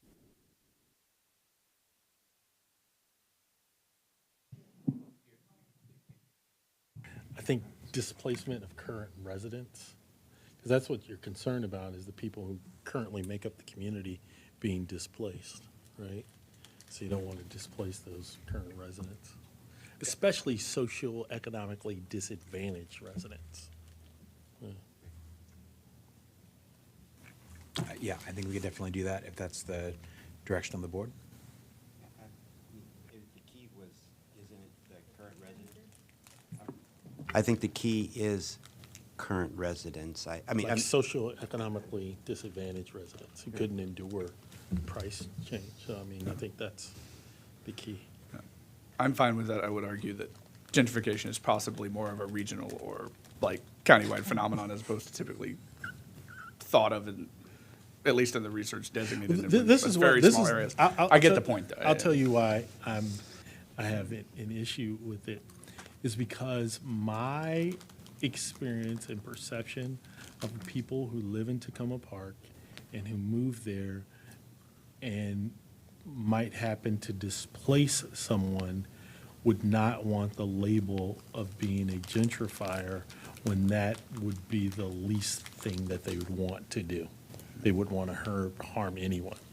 And so moving there and displacing someone and then being accused of gentrification, I think that's very sensitive.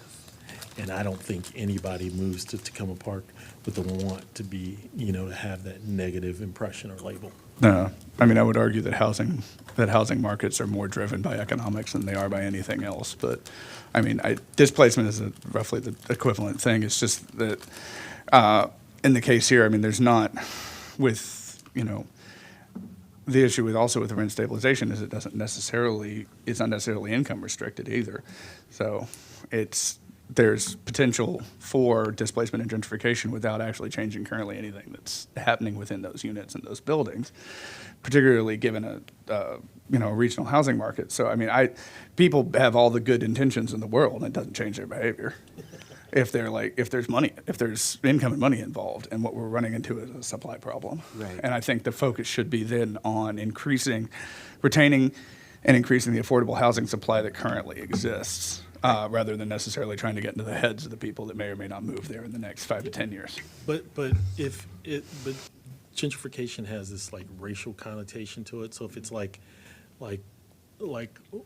well-heeled African Americans or Latinos that move into the area and displace other Latinos or African Americans that are not as financially advanced as them, it's not gentrification. It's only gentrification if Caucasian people move there and displace minorities. That's my problem. So this section right now is preservation of housing and affordability, right? But your point is we're gonna have other sections talking about creating, more, but, right? And just, okay. Right, yes. Okay, yeah. You don't want to be here until Sorry to bog you down. To be Let's clear, I keep think moving we've forward. gone through the plan recommendations that included affordable housing production and housing production. I think the next step is to look at testimony. Yes. Okay. So are we good to go on to testimony? Yes. So we talked about the 3 buckets of recommendations. We're going to go through each bucket. The first one has to do with housing production. We didn't really receive that much testimony about housing production, so no changes are recommended. Don't get excited. There's 2 other sections to get through that have some recommended changes. So we can move on. So moving on to affordable housing production, I mentioned earlier wanting to align the master plans with other master plans. We recently made some changes in the Fairland Briggs Cheney master plan where the council expressed wanting to set a baseline requirement for public lands in terms of affordability. And so to make this plan consistent with that, with the Fairland Briggs Cheney master plan, the Silver Spring Downtown Adjacent and Communities Plan, and the Forest Glen Montgomery Hills Plan, we're recommending that the proposed language, the proposed recommendation reads, when public properties are redeveloped with a residential component, provide a minimum of 30% MPDUs with 15% affordable to households earning at the standard MPDU level of 65 to 70% or less of area median income, and 15% affordable to households at or below 50% of area median income. Does that work? Okay. Moving on. Similar to the previous recommendation, council staff asked that in the recommendation to explore and leverage partnerships, that the words to explore and leverage partnerships to redevelop as mixed income communities serving a broad spectrum of incomes, the words when appropriate be removed because it could signify that sometimes it's not appropriate. And some council staff felt that it was important to clarify that. And that's it for affordable housing production, and staff had verbalized throughout this presentation, and no changes are recommended beyond what was just noted. Now moving on to the fun part. This bucket is the affordable preservation of affordability and preservation of housing. And so we received concerns that the plan doesn't adequately protect existing affordable housing and doesn't consider the potential for displacement. And the City of Tacoma Park resolution stated that the City Council continues to request that the Montgomery County Planning Board ensures that the minor master plan amendment addresses 7 priorities, including incentivizing the creation of a range of housing types and retaining an existing affordable housing. And I think we've run over this. The plan does acknowledge the importance of preservation and production. It aims to balance both of those things. And the plan does have language to strive for no net loss of affordable housing. But we have a couple of recommendations that we think could make the language stronger. So this is also similar to the Fairland Briggs Cheney plan, where priority was given to existing eligible residents for the right to return after redevelopment. So it would read, in the event of redevelopment, priority should be given to existing eligible residents for the right to return. Property owners should work with DHCA, the city, and tenants to minimize displacement and ensure eligible residents receive support and assistance to mitigate the impacts of temporary relocation. So let me ask you this, because when they say that preserve the existing affordable housing, what do they mean? Is it that no loss of existing, or we want to stay where we are? When you say that preserve the existing, protect existing affordable housing, to me it means that we don't want to move. We want to stay where we are, so don't touch it. But what you actually presenting that, well, we're going to keep the same number, no net loss. I think these are two different things. Sure, I understand your point, but I think our philosophy, as Chair Harris mentioned, is a lot of these properties are reaching the end of their useful life. That redevelopment is going to become inevitable. No, I agree with you, but we have to answer to their question. I agree with you. Sure. I know what you're doing, but I'm saying that from the comment point of view, they're saying something else and we're answering them something else. Sure, so what I was attempting to do is address the concerns of the potential for displacement. In terms of protecting existing affordable housing, I understand your concern. I think what you're saying is that that recommendation does not really answer the question of protecting, and that we're kind of talking about different things. And I'm talking about preserving affordability, and they're talking about preserving.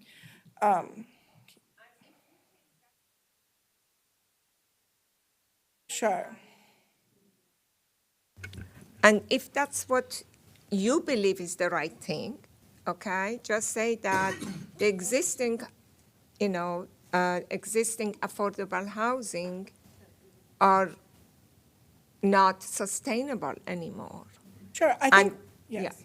I understand your point. I think what our point is that eventually these are going to reach their end of useful life, and it's not possible to keep them as, an amber for time, that we need to, that our goal is to preserve the affordability of these units. Right, and I think what the commissioner's suggesting is that in our response to the city, in the chart that we're putting, we explain what, I think you both are saying the same thing. Yeah, Okay. and the other thing is that, and I do not know the answer, so I'm going to ask you, I'm going to use a number. So I'm in an existing affordable housing. I'm paying $500 a month. Okay, it's 50 years old. The condition is not that good. It's naturally affordable, and I'm living it. Now you're going to build me, that's again comes back to the same thing you said. You said that you're going to give me the first right to come back, but what is the price that I have to pay now? Yeah, you can give me the first right, you come back, but instead of $500, it is $1,000 that I can't afford. So again, we have to sort of, and I see that would be the one that I say that it may move people out of, because gentrification happens because they were able to afford $500. Now, even though if you give me the first right to choose or come back, but the price is $800 or is $1,000, I can't afford that. So what am I going to do? I mean, I think the challenge here is that there are so many different reasons why the rent you're paying is what it is and why the rent in a new unit would be what it is, that I don't think the plan's going to be able to get as specific as you're saying. I think, all of that would be sort of addressed sort of as it came and for the reasons at the time. So that's why the language in the plan that we're recommending is sort of high level to address the high level priority. I don't think the plan's going to be able to adequately address all of the permutations of the scenario that you just proposed. I understand, but that doesn't make my fear go away. I am the property owner, and you are recommending, and I have made you the comment that what am I going to do? And we are not answering them. So basically, we are saying that's going to happen. I don't think we're necessarily saying that's going to happen. I think, a master plan is a 20 to 30-year visionary document. Do I think that it's likely that most of these properties redevelop on Maple Ave in the near or midterm? No, but we also want to give that flexibility, and we want to include assurances as much as we can in the master plan to give the right to return, to assuage fears of displacement. I understand what you're saying, but I think, going back to what Mr. Heisel-McCoy said, the master plan is never going to be able to give that level of So specificity. maybe then say that. Maybe we should be very transparent and just say it. Or it is, or maybe, and we don't decide now, is we're trying to put enough tools in here to incentivize developers, incentivize the owners, whatever, so that they can do things on their property where the goal is, to have no net loss of affordability, right? Affordable for the existing rent, the goal, right? And so that's what so we agree with the Tacoma Park folks that's a goal, and we're trying to have enough tools so that could potentially happen. Can you guarantee it? Probably not, but there's enough things in there, and they can't do it staying the same way that they have now with the rent stabilization and no increase in density and all these things. You add them all together, nothing, unless only the nonprofits could do it. Yeah, and I understand. The only thing I'm saying is that they tell us something and we answer them something else. We are not answering their concern. And maybe there is no answer. And maybe that's what we have to say, that these are all the things. Because no net loss or affordability, to me, no net loss of the number of affordable units is totally different than keep the existing MPDU for me. They're totally different. Well, there is no MPDU Or in whatever. Tacoma Park. But Yeah. I mean, most of the ones in Tacoma Park aren't. I'm sorry, you're right. But Keep they the aren't, existing affordable they aren't for me. protected in any way. Yeah, they're Over the protect- course of 20 to 30 years, there's every indication that they could be turned over or could turn over into non-income, there's nothing right now keeping them from being income restricted at all, for the most part, for this naturally occurring affordable housing. And to assuage the fears a little bit, with the Public Housing Authority, what we've done at the time is we've renovated building by building and swapped people over. As we've done it, there are relocation vouchers that are available. HOC's got, I don't know how many HOC has, they're much larger than RHE, but there are ways that particularly mission-oriented developers have taken properties and rotated people through the buildings as they've done renovations or new construction. So it's a very common practice with affordable housing developers to do that, specifically to allow people to stay within the community that they've had. But how did they make it affordable when they went to this? So this is what we need to tell them. There are other tools that when you go from this old unit that is 500 to this new unit that again with all of those affordability is 800, but 300 for them is too much. There are other things to provide them. There are going to be some other things. We don't know what it is, but definitely we're going to work with them to do that. So I think that, in my opinion, it is better we upfront, we tell them you're right, There are some tools, but there is no 100% guarantee, but we do whatever in our, ability to create a situation that you be there. I don't know how you want to So put it. what I hear you saying, I don't hear you saying we need to change the recommendations in the plan. What I hear you saying is that in our responses to the comments, we need Yes. we need to reflect the fulsomeness of this conversation in terms of all the issues that are being addressed. And I think we're taking notes, and I think we can do that. But I don't hear you saying we need to change recommendations. Okay, I think we have you perfectly. I think if everybody's good, we can move on to the next point. Yeah, I agree. And then there was something about, you said, if you the landlord should, pay to relocate residents. There should be So there is relocation assistance available Okay. through county code. Okay. You're basically noticed, and then if you're in good standing, you're paying your rent, then you can get 2 months of Okay. rent to help with relocation. Okay. Yeah, but what if the construction or whatever takes 6 months, Yeah, I think, I'm not sure we're going to be able to Okay, yeah, address yeah, the yeah, specifics yeah, of that. I think the edit that Lisa has on the slide is to include in the plan sort of a resource sheet. Right, okay. That speaks to potential resources Right. that would be available. These are things that so when we get to the site-specific zoning recommendations on Maple Avenue, we'll look at those densities. I think when those, if the language is in here about the intent of the board, the intent of the plan, if projects come in and are proposing to redevelop, I think we can have very specific conversations with those developers, if they're, affordable housing providers at that time. But at this point, I think we're sort of at the kit of parts level. Thank you. So just a reminder, as we're going through this, we're trying to address as many of the city's resolution questions as we can, and we'll be, as clear and upfront as feasible in our response to them.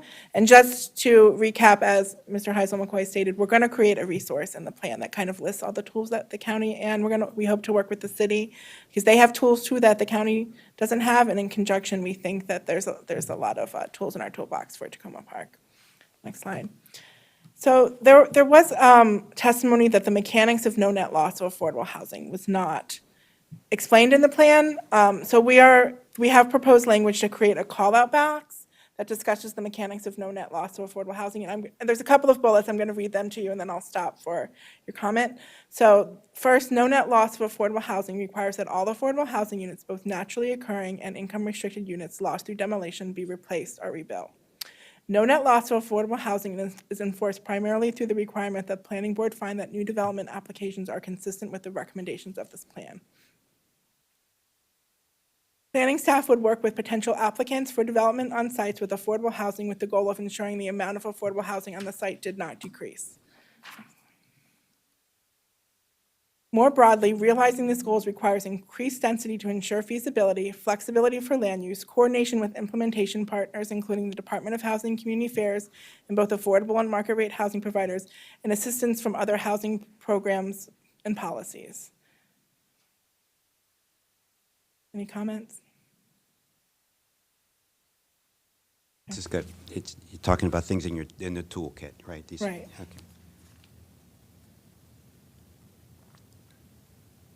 So we also received some general concerns that new development would not be affordable for current residents and doesn't provide for missing middle housing, and that Tacoma Park is already a relatively expensive place to live, and that the new housing is likely to be priced out of reach for many working class and middle class families. And just, Sorry, I said this is exactly what I was saying. Yeah. right. So just to kind of answer that question, we answered it a little bit earlier where we talked about can you go back? Then we talked about the bifurcation of the housing market. And our goal for this plan is to create more of a vibrant mixed income community. And that's one of the goals of Thrive too, is we want to create housing that serves a variety of incomes, not just low and moderate and not just high income. And I also, want to make it clear that when we talk about affordable housing, there is an inclusionary zoning requirement here. Chapter 25A lets us recommend up to 15% of a master plan to be affordable. We kept it consistent with the current housing policy of 12.5%, because we felt that never having an MPDU and this not being one of the high-income planning areas that also have a 15% requirement, this was the most realistic target. And when we talk about, missing middle, there is language in the plan to support future changes for missing middle. It says support a creative diversity of housing options, including missing middle. We have mentioned before that our desire to really tackle missing middle at the countywide level. We had attainable housing strategies. That's on hold. We hope to pick it up one day, but we feel like the plan would support a future change for missing middle housing at the countywide level. And I'll pause there. So in your toolkit, did you also, I can't recall, pilots, city and county pilots?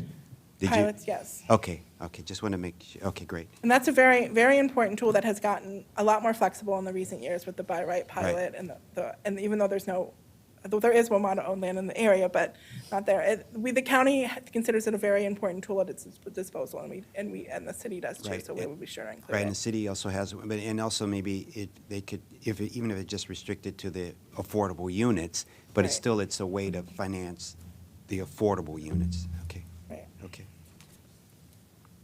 And so that's it for recommended changes. We verbalized changes throughout the presentation, answered the resolution questions, and no changes are recommended beyond what was just noted. But I'll pause there if anyone has any questions or concerns. Thank you. Okay, thank you, Lisa. And so now I am going to go on to the revisions from work session number 2. So that should be, we should be able to move through those quickly. Those were revisions from work session number 1. Yes, they were carried over. So we started in work session number 1 and staff provided new language. And then there were additional edits in work session number 2. And so what I'm bringing you today are those additional edits. So we're hoping for confirmation that those are ready to go. Okay. And so this was from Key Takeaways graphic, page 11. And for just a reminder, this is responding to the request from the City of Tacoma Park and their resolution that we tie the takeaways to the community priorities that we got through the community engagement process. So I'm going to read this for the record, so I want to make sure that I've captured what the board wanted in this language. So the takeaway graphic is that the Sligo Creek Stream Valley Park is an important asset that should be protected. And the language that we are suggesting to add to that is the plan provides for recommendations that address environmentally sensitive development adjacent to the park and increases the protection of the park and improves public access. And so I'm just noting that where you see the bold, that's the new language that was requested by board members. Okay, and so does that seem in line with your, thank you, I'll go to the next. So we have here the desire for affordable housing on Washington Adventist campus. The new language we would add would be the plan's recommendations allow for a flexible mixed-use zone that can accommodate MPDUs or other affordable housing. Okay? So I thought that you guys told me there is no MPDUs in Tacoma Park. There are none right now. The Adventist campus the zoning allows for the building of multifamily that would include Okay. MPDUs. Got Or it. would potentially allow for development Got it. Okay. that would contain MPDUs. Thank you. Okay, is this language? Yes, okay. So we also have the desire for public amenities on the Washington Adventist campus, such as a space for community gathering, fitness center, and a swimming pool. This one was a very delicate edit. It was the plan's recommendations allow for co-location of public facilities such as a recreation center, encourages improved access to existing open space, and a flexible mixed-use zone that has an open space requirement for development. So we removed the 10% from the language. And then this is the final, it's the Green Promenade language, what we have here is the Green Promenade is envisioned as a kit of parts to be implemented over time within existing rights-of-way on Maple Avenue and Maplewood Avenue and on the Adventist campus as development occurs. We are adding, this process does not preclude the city of Tacoma Park or any other entity from constructing it in its entirety as a capital improvement project. Okay. I think that I would say in here that I remember that we asked you to add the other entity. The other entity may not be under capital improvement project. It may be as a public-private partnership. So I say that what you want to say that the process does not preclude the city of Tacoma Park to build it under their capital improvement projects or any other entities to build it, construct it with some kind of agreement with the city of Tacoma Park. Or you could just get in it entirely through the city of Tacoma Park. We don't have to specifically set because I do not know, even though if it's another private entity that wants to do it as a public-private partnership and they want to build it, it may not go under the capital improvement program. Yep, I think Would we it- totally hear you. We will make that change. Yeah, I just wanted to confirm, so would it be safe to just remove as a capital improvement project? Okay, thank you.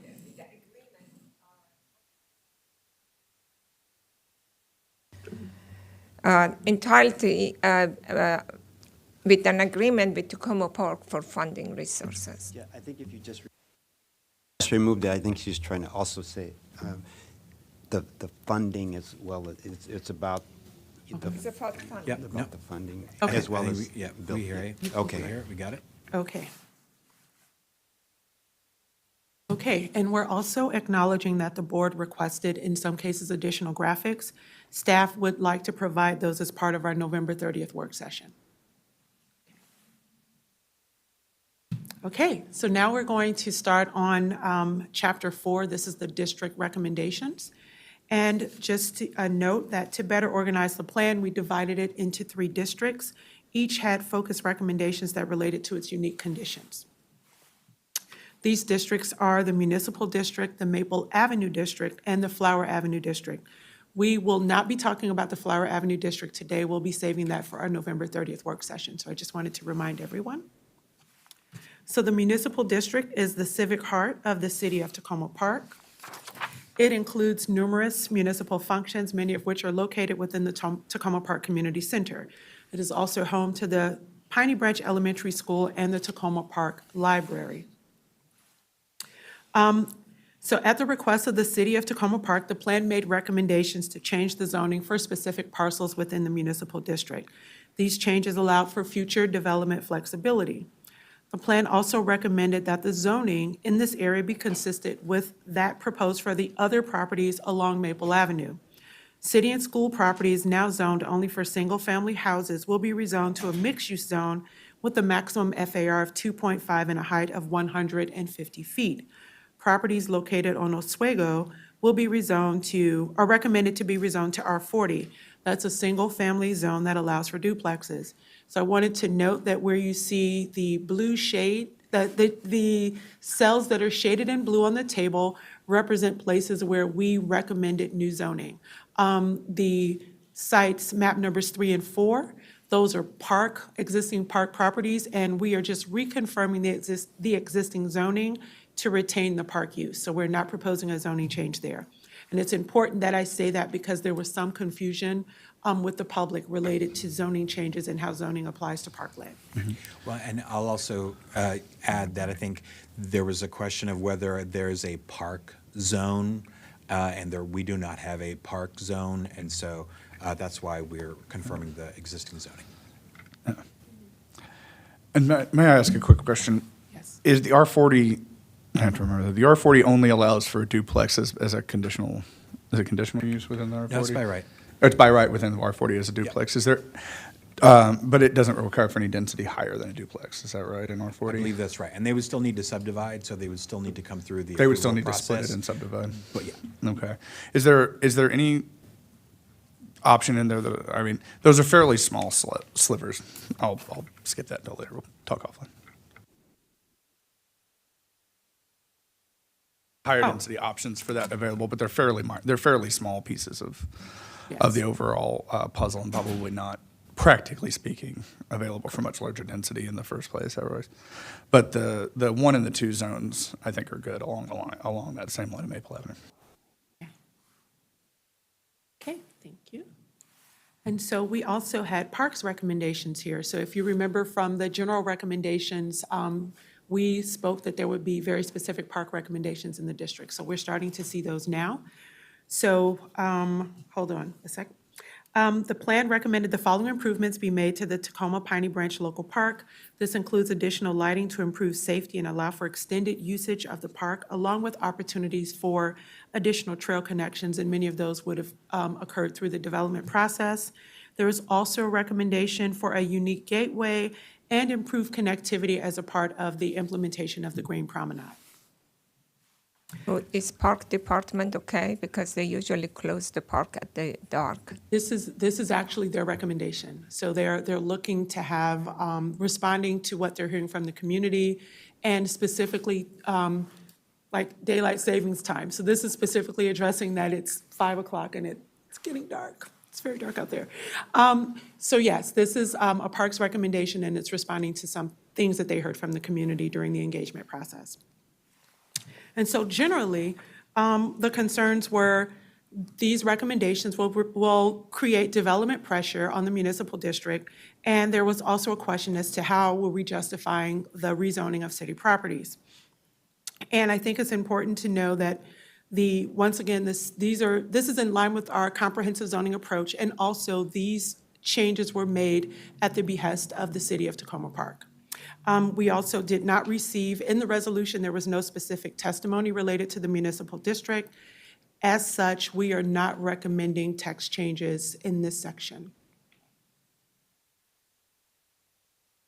Did you say the city of Tacoma Park recommended those density changes? Yes, the city of Tacoma Park actually requested that we take a look at the municipal properties in this district and to make zoning and land use recommendations based on what we thought would be appropriate, and they were reviewed by the city and approved.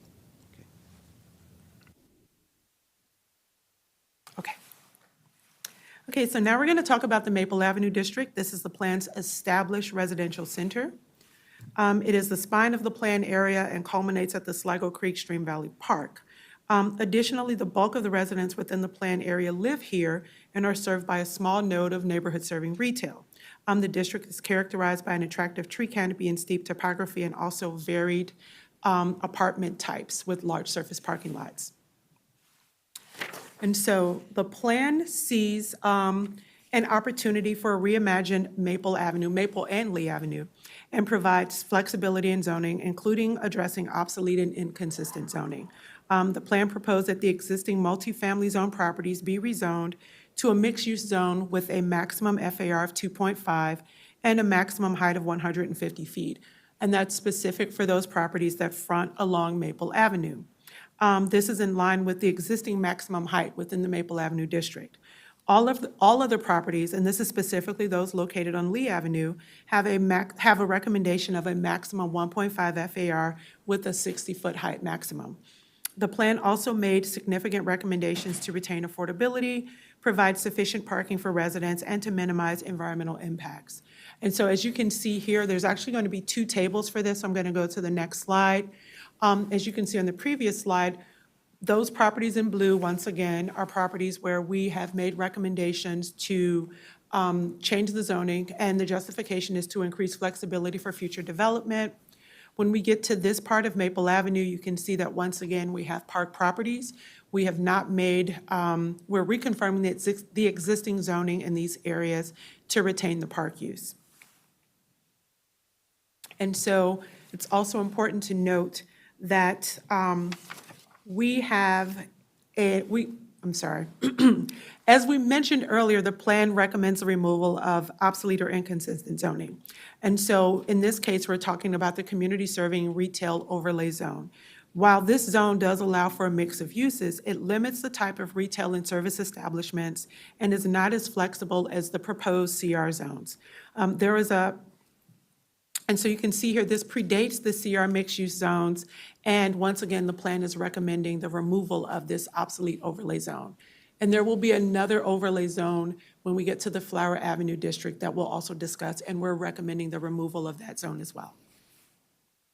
And just to, with the CR districts and the CRTs that are proposed in here, all of those include equal FAR for both commercial and residential Yes, use, they right? do. Okay. And so once again, that was to allow for the flexibility of options, not that we envision that someone would use Of course, all of the C, but, you know, we wanted to make sure that we allowed for the uses. I know there was I don't know if it was in the comments from the residents or there were some concerns that I heard that it sort of implied in residents' head or some of the council members' head that by putting C 2.5, that I know it's not going to happen, but could it be something less than C 2.5, right? And because it's mostly a residential, and I just want to put out there to the commissioners, and could there be a smaller C?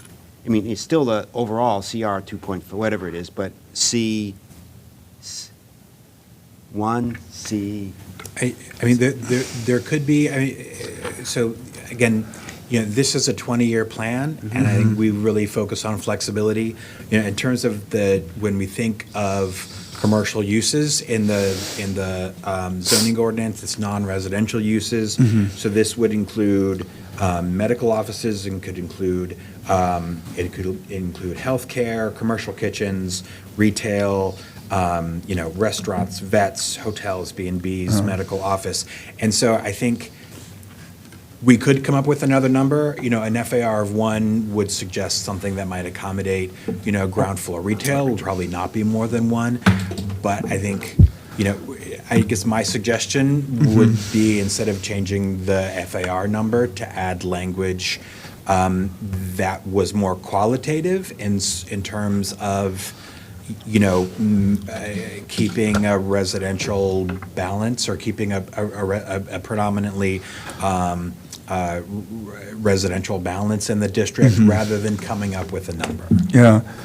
I think we saw during the tour as well, I support making it consistent as possible across all of the contiguous properties. I think which is done a pretty good job of maintaining that within the municipal and the Maple district as well. And we have, as we saw it in the tour, a medical office building on the Adventist campus. And I think that there's potential, and particularly if we are trying to encourage the development of housing, that oftentimes commercial or some sort of commercial can help subsidize a property because it tends to have a higher rate of return.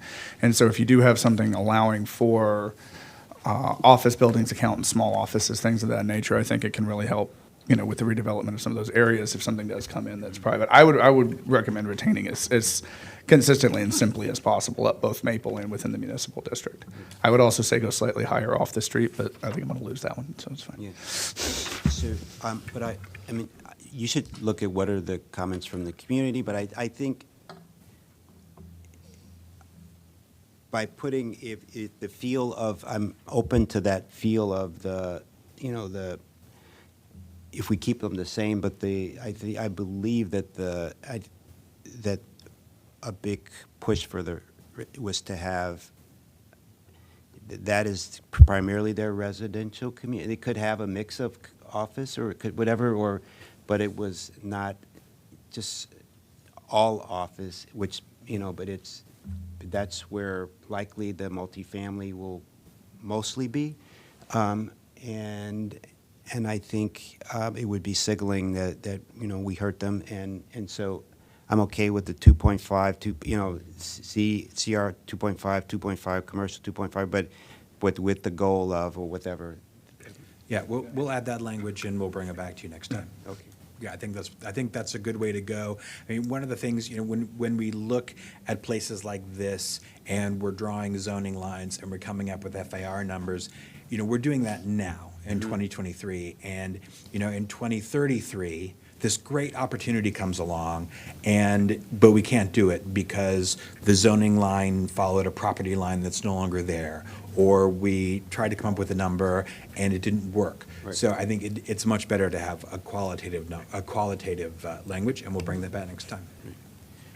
Okay, and then also maybe it's another time to talk about it. But did we check to make sure that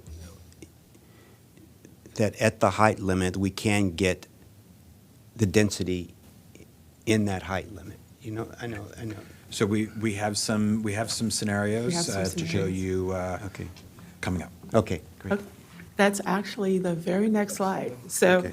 I just wanted to add, so I'm going to give you a little bit of, I'm going to preface those slides with, there was a request, a general request from the community in the city of Tacoma Park to see visual examples of zoning recommendations and how they could be achieved within the planned area. And so we've prepared several which highlight varied methods of development, both infill and new development. And while the scenarios focus on residential, we wanted to note that there was the potential for commercial use in each scenario. Oh, see, we're going to get started. So we have here, this is the Tacoma Phoenix condominiums. These are located at 7611 Maple Avenue, and they represent an opportunity for infill development on the existing parking lot. The existing structure contains 74 units, and this scenario could provide an additional 154 units with associated parking. It could also provide 20 new MPDUs, and any market rate units in this new portion of the development would be subject to rent stabilization after 5 years. Because of the size of the parcel and the limited frontage, there is no open space requirement here, so we wanted to note that. And we also wanted to note that this scenario takes into account, and it makes sure to address zoning and compatibility requirements. So I'll give you a moment to kind of look through this. There's a lot of information here, but we wanted to kind of give you essentially an apples-to-apples comparison of what could happen on the site with our zoning recommendation. Can you go back to the overall site plan and show where this is, I don't know. 611. We were just talking about how that would have been a good idea. Okay. If you look in the map on the bottom right, it shows there's a locator, sorry. Yeah, that pink dot is where it's located. I'm sorry, pink dot, pink square, pink. So if you have your plan handy and you look on page 82, this is site 15. So if I go back, site. Oh, yeah, there you go. Well, hold on. There it is, site 15. Does that help?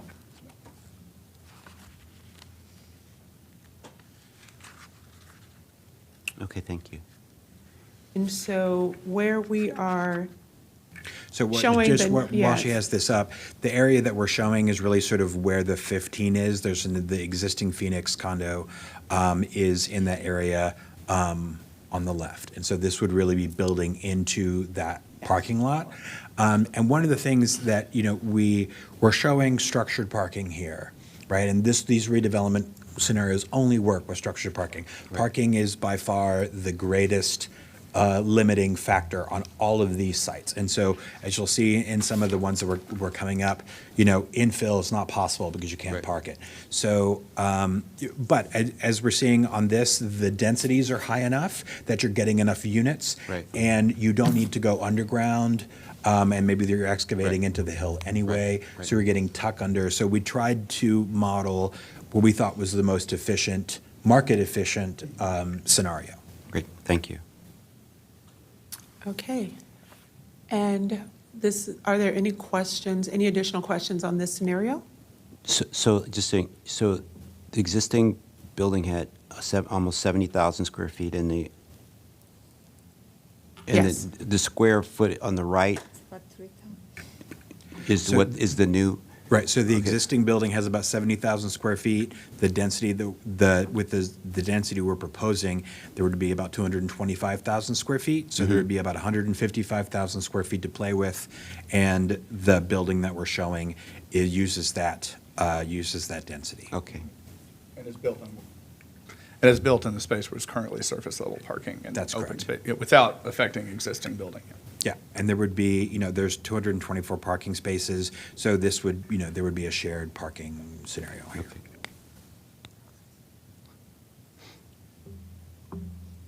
Okay.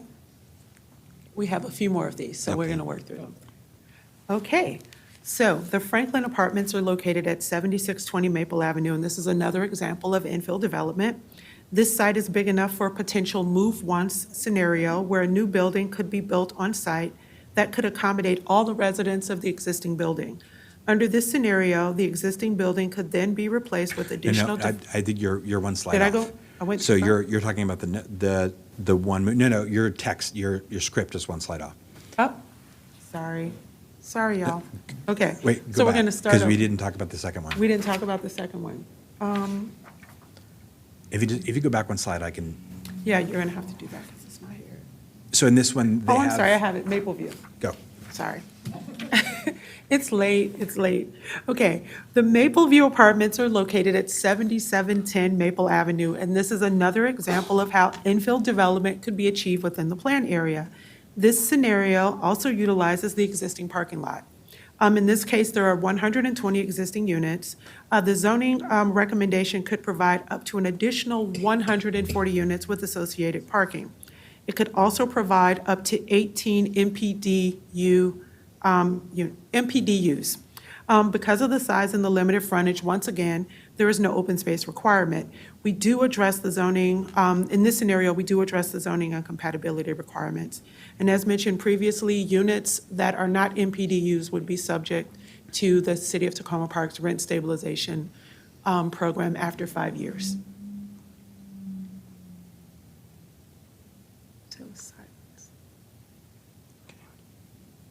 Okay, no questions?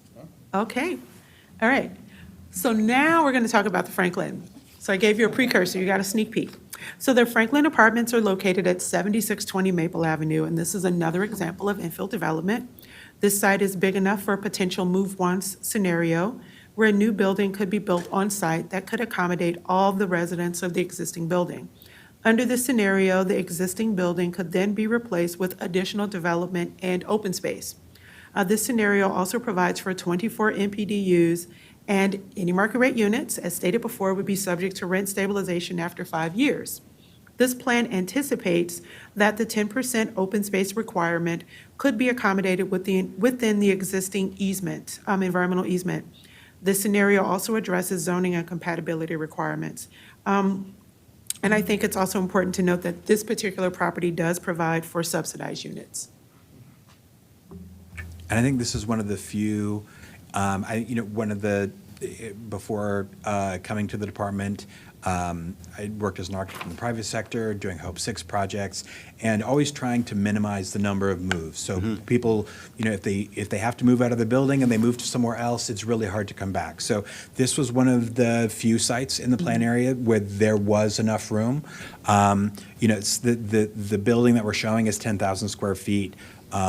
Above the delta, but I think there are ways through providing additional MPDUs. I think there are ways to get there, but the idea is that you could have this move once, and then you tear down the existing Franklin, and you have density left over once that comes down to build something else, open space, townhomes, missing middle. So this is a unique opportunity. So as I get this right, the new building is the 185,000 square feet of residential. And we did that because that's about how many units are in the Franklin? Yeah. Yeah. Okay, great. Okay, so this is our last scenario. And so the analysis for Essex House, which is located at 7777 Maple Avenue, illustrated that infill development was a less likely scenario. As such, staff is presenting a replacement scenario for this property. It works within the existing environmental constraints, specifically Brashears Run, the steep slopes, and the tree canopy that's located on this property. There are currently 137 existing units. The zoning recommendation could provide up to 340 units with associated parking. The plan anticipates that the 10% open space requirement can be accommodated within the existing environmental easement. And this scenario also provides for 43 MPDUs, and once again, any market rate units would be subject to rent stabilization through the City of Tacoma Parks program after 5 years. And so we felt that it was important to show that as we did our analysis of the recommendations against the existing properties, that we did in fact have a scenario where infill development was less likely to happen. And so this is that one instance where you can see that just looking at the environmental constraints surrounding that property, that it was, I think we ended up, when we looked at infill development, I think we could get maybe 10 or 15 townhomes were able to fit on the parking lot, and that still impacted the parking that was available for residents. And so this is the last of the scenarios. So do you have questions regarding the scenarios that we provided before I move into the general concerns and the testimony? And I just want to thank Tyler Milam, urban Yes. designer on our staff, for doing these great diagrams. I think we're close to the end. I wanted to say thank you. These are very helpful and very illustrative, so I want to say I appreciate it a lot. This is really good. Yeah, for these projections, it doesn't matter if it is rental or sale, correct? Correct. Yeah, and I mean, for the development projects, multifamily projects you see, for you, they're just dwelling units. For DHCA, it matters for the for sale and rental, but in terms of our approval, multifamily is multifamily. You know, this is great. Yep, you answered our question about what would it look like and feel like, and it would be also interesting to maybe not having more work. Could that building under how much subsidy would be needed to really make that, you know what I'm saying? We now know it could fit in the box, but could it be financed? You know, I mean, given, how much subsidy would take for this to really happen, and, just out of curiosity. You don't have to, but I'm just saying. Yeah, we don't have the answer to that, but I'm not sure if I mentioned here that the Essex House is one of the Enterprise Foundation's, Enterprise residential properties. So that's one of the Enterprise Foundation's affordable housing units. Yeah. Yep. I know that also HOC is doing these projects now where, they're doing this model where maybe they're half affordable or 30% affordable, and the rest are market rate, and the market rate helps to make the affordable work. Plus, they bring on those other subsidies. So maybe will that model work so to really make sure that this can happen? But thank you for yeah. Okay. So now we're going to get to the testimony. So generally, the testimony was concerned about the rezoning of affordable units along Maple, the potential for displacement, and concerns related to just overall compatibility. Staff wants to reiterate that the goal for the land use and zoning recommendations was to create pedestrian-friendly areas containing a variety of amenities and neighborhood-serving uses. We recommended flexible, compatible zoning that could be more adaptive to market conditions while retaining a sense of community and also allowing for infill and new development to occur as needed. This approach was key for the Maple Avenue District, as there are a number of buildings that will reach the end of their useful life within the coming years, and definitely within the lifetime of the Tacoma Park Minor Master Plan Amendment. So the City of Tacoma Park did not have specific comments, but they did have questions. And so we talked about those questions as a part of our housing conversation. And so we wanted to just kind of reiterate that, and we wanted to get it on the record so that once again, we can acknowledge that we did address the questions that were raised by the City of Tacoma Park. And so questions and comments. So I will repeat those so that we can formally acknowledge that we've talked about those. And so that was, generally, there was the plan's need to address compatibility and utilize methods to lessen impacts of development on nearby housing. I spoke to that already, but for the City of Tacoma Park resolution, it was where appropriate in the Maple Avenue District, the minor master plan amendment should encourage innovative infill development opportunities on underutilized portions of parcels that do not adversely impact existing affordable housing units. And so that was one of the reasons that we felt it was important to provide the visuals that we just looked at. We also had a question from the city is what funding and regulatory recommendations can the minor master plan amendment make to ensure stakeholders, city, county, and et cetera, incentivize and finance the creation and preservation of quality, safe, diverse, and energy-efficient housing within the Maple Avenue District. Our housing specialist, who's gone, Lisa Gavoni. She's still here? Oh, I thought you were gone. You were quiet. You scared. You ran away. Okay. So she addressed those as a part of the conversation on housing, and this could be more readily addressed in that additional resource that she proposes to add. We also had what protection mechanisms are in place to prevent displacement of current renters in the Maple Avenue District, and are additional protections needed in the minor master plan amendment. And I feel that we had a very robust conversation with the board about that, and there was new language that was proposed and added, and then also that additional resource that we're proposing to add to the plan. As such, staff is not proposing any additional text changes beyond what was previously noted in the conversation related to the housing section. And, yes, good? Okay. Okay. One last wait, I'm gonna go back. So I know, Lisa, and Melissa, you mentioned several times, in accordance with the Tacoma Park rent stabilization, or could there be, I know it's a recommendation to consider making their rent stabilization more consistent, or modifying it a little bit to pass. I mean, I'm just thinking about how to, create this,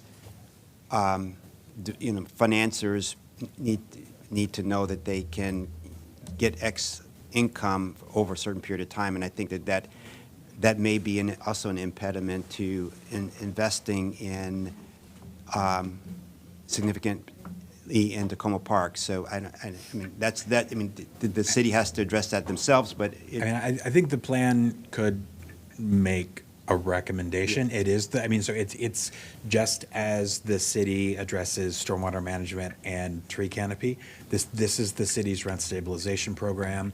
If the board wanted to make a recommendation, and we could come up with a draft to present to you next time, I think the wording is probably important. yeah, I mean, it's part of the toolkit. I mean, it could be a little bit more flexible in the length of the time that an owner has to, whether it's, 5 years, 20 years, whatever, to, it's helps with the financing. So it may be a no, but it is something you put on the table, and if they take it off, they take it off, okay? Sure, I think that's a great idea. I mean, we just went through this rent stabilization discussion and the county talking about the importance of things, of like a new development exemption that's longer than 10 years because of how long it takes to pay back construction loans. Yeah. So I think having that knowledge, we can create a recommendation in the housing chapter that, says something like that. The city should consider modifications to a rent stabilization program to either align it with the county's program or create more generous provisions. So I can wordsmith it. Yeah. Just a thought, I mean, I don't know. Support you. Okay. Basis. So I think, I'm sure, so I would suggest that we have language in front of us before we talk about it any It's just a further. concept. We need to work together on some language. And we'll make sure to have, Mr. Cowler back next time to provide any other insight. And we'll work with him in terms of, and again, I think the recommendation would be sort of a broad sort of performance standard rather than do X, Y, Z. Right. But yes, we will have that ready for you next time. Given this is a 20-year plan, right? Sure, I think broad's the way to go. Yeah.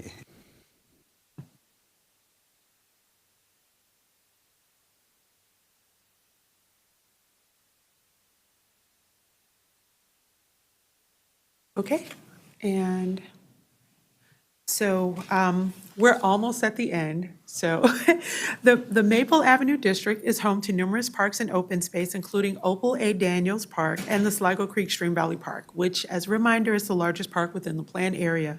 The plan makes a number of recommendations to address the health of the parks and the community's desire for improved connections. One such improvement could be the use of the could be the use of the existing parkland at the intersection of Maple Avenue and Sligo Creek Parkway.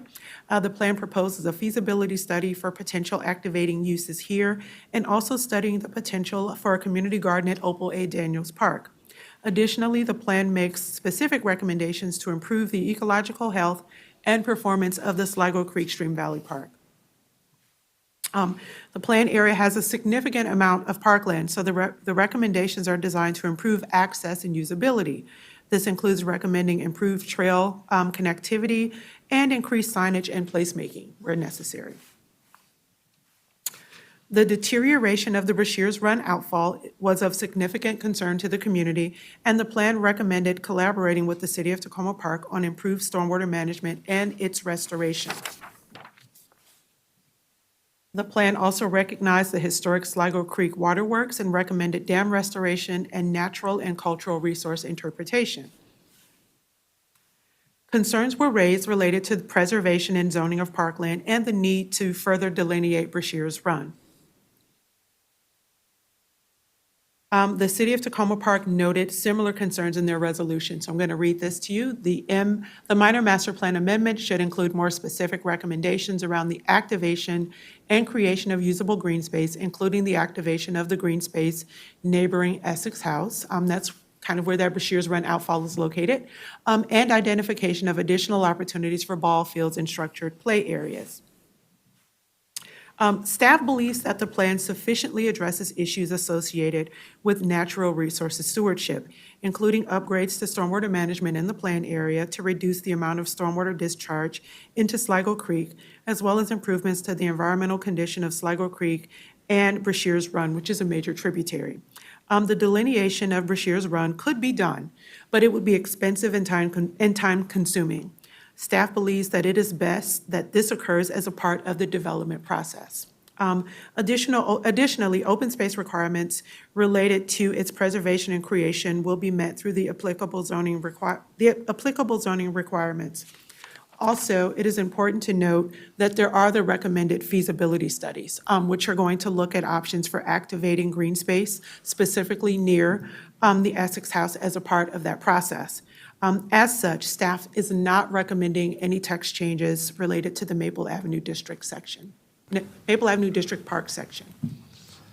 And I'm trying to, I don't, is there any particular, feasibility studies, is there any ability to put anything large like a ball field within any of that Sligo area? I don't think that there's open space of that size there. Yeah, so what we were told is that one of the issues related to that, and we're talking about that triangular piece at the intersection of, and I'll put it on the screen so we can all know that what we're talking about.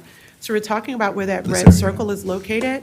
As you can see, the proximity to the stream, it's actually, my understanding is it's in the, not the buffer, but the floodplain. It's actually in the floodplain. Most of that would be, wouldn't it? Yeah, and so it's not big enough and it could flood. That was my, I think there was even a question about playground equipment and you So can't the- put yeah, the anything issue was- that would prevent the water from going back into the stream. Yeah. Okay. So there's, do we have, oh, there he is. Hey, look. Thank you, Chuck. Sorry, I made you get up and come.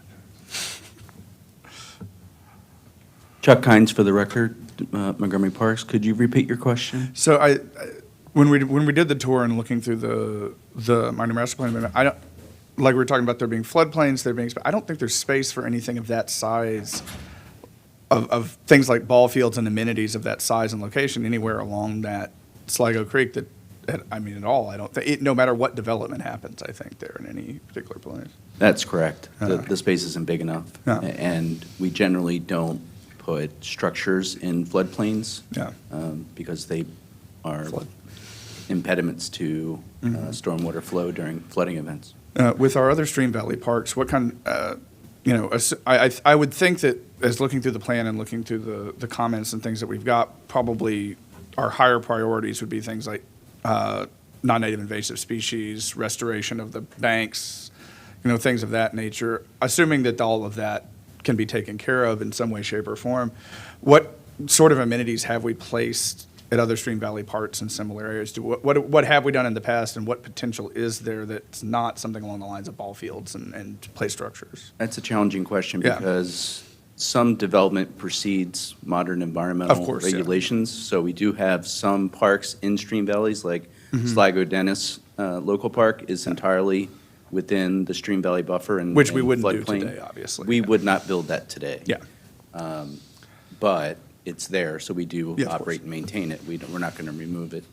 But new facilities within stream valley parks would be primarily natural surface trails, maybe paved trails if it relates to WSFC water line improvements or sewer improvements, maybe. That's about it for, Okay, that's- how we would treat How stream we would valleys treat today. Stream Valley at this point, yeah. And I would also point out that the Tacoma Piney Branch Local Park, which is a 5-minute walk from That's pretty just much up there. everywhere, has soccer fields, baseball fields, basketball courts, skate parks. So I think in terms of proper, organized recreation, there's a great resource there. So I think it's kind of deceptive when the neighbors probably don't know the boundaries, because right to the, I guess, east of Essex House, they see this green, relatively level area where it looks like it's maybe 100 feet from the sidewalk back, and then it's long until you get to the, near the roadway that, so I think they're maybe envisioning that they see this space there that something could be used, because kids, out there throwing the frisbee, I don't know, that's, so somehow I think that maybe there's a little, maybe more education about, because it seems like a, I think, you know what I mean? yeah. I think to Artie's point, I think some indication of the limited potential for some of the open space near Sligo would be useful to include in there, in that, our dedication to environmental protection and preservation preclude putting certain things in certain places. And also, and this is something we've only been sort of really intensively doing for the last couple of years, but things like park activation and temporary usage. Have we done things like that within sort of Stream Valley Park?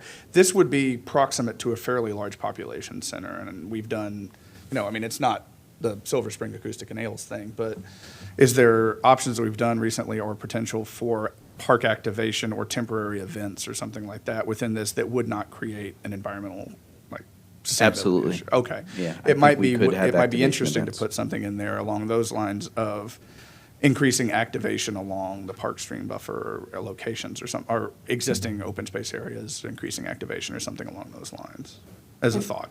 And I just wanted to add, because I think giving a little bit of history about how that recommendation came about might be helpful. We have the two very distinct populations. So when you start thinking about the bifurcation of that portion of Tacoma Park, we have one group of residents that use it as unprogrammed space. Yeah. So that's how they view it, and they like the fact They that like it's unprogrammed, open, yeah. and that they can just use it for pickup soccer, they can use it, to play with the children, things like that. Absolutely. But it is a very, it's an impressive size. And so we also have, when you think about it, it just kind of appears to be land that's just there, and it's not as productive as it could be.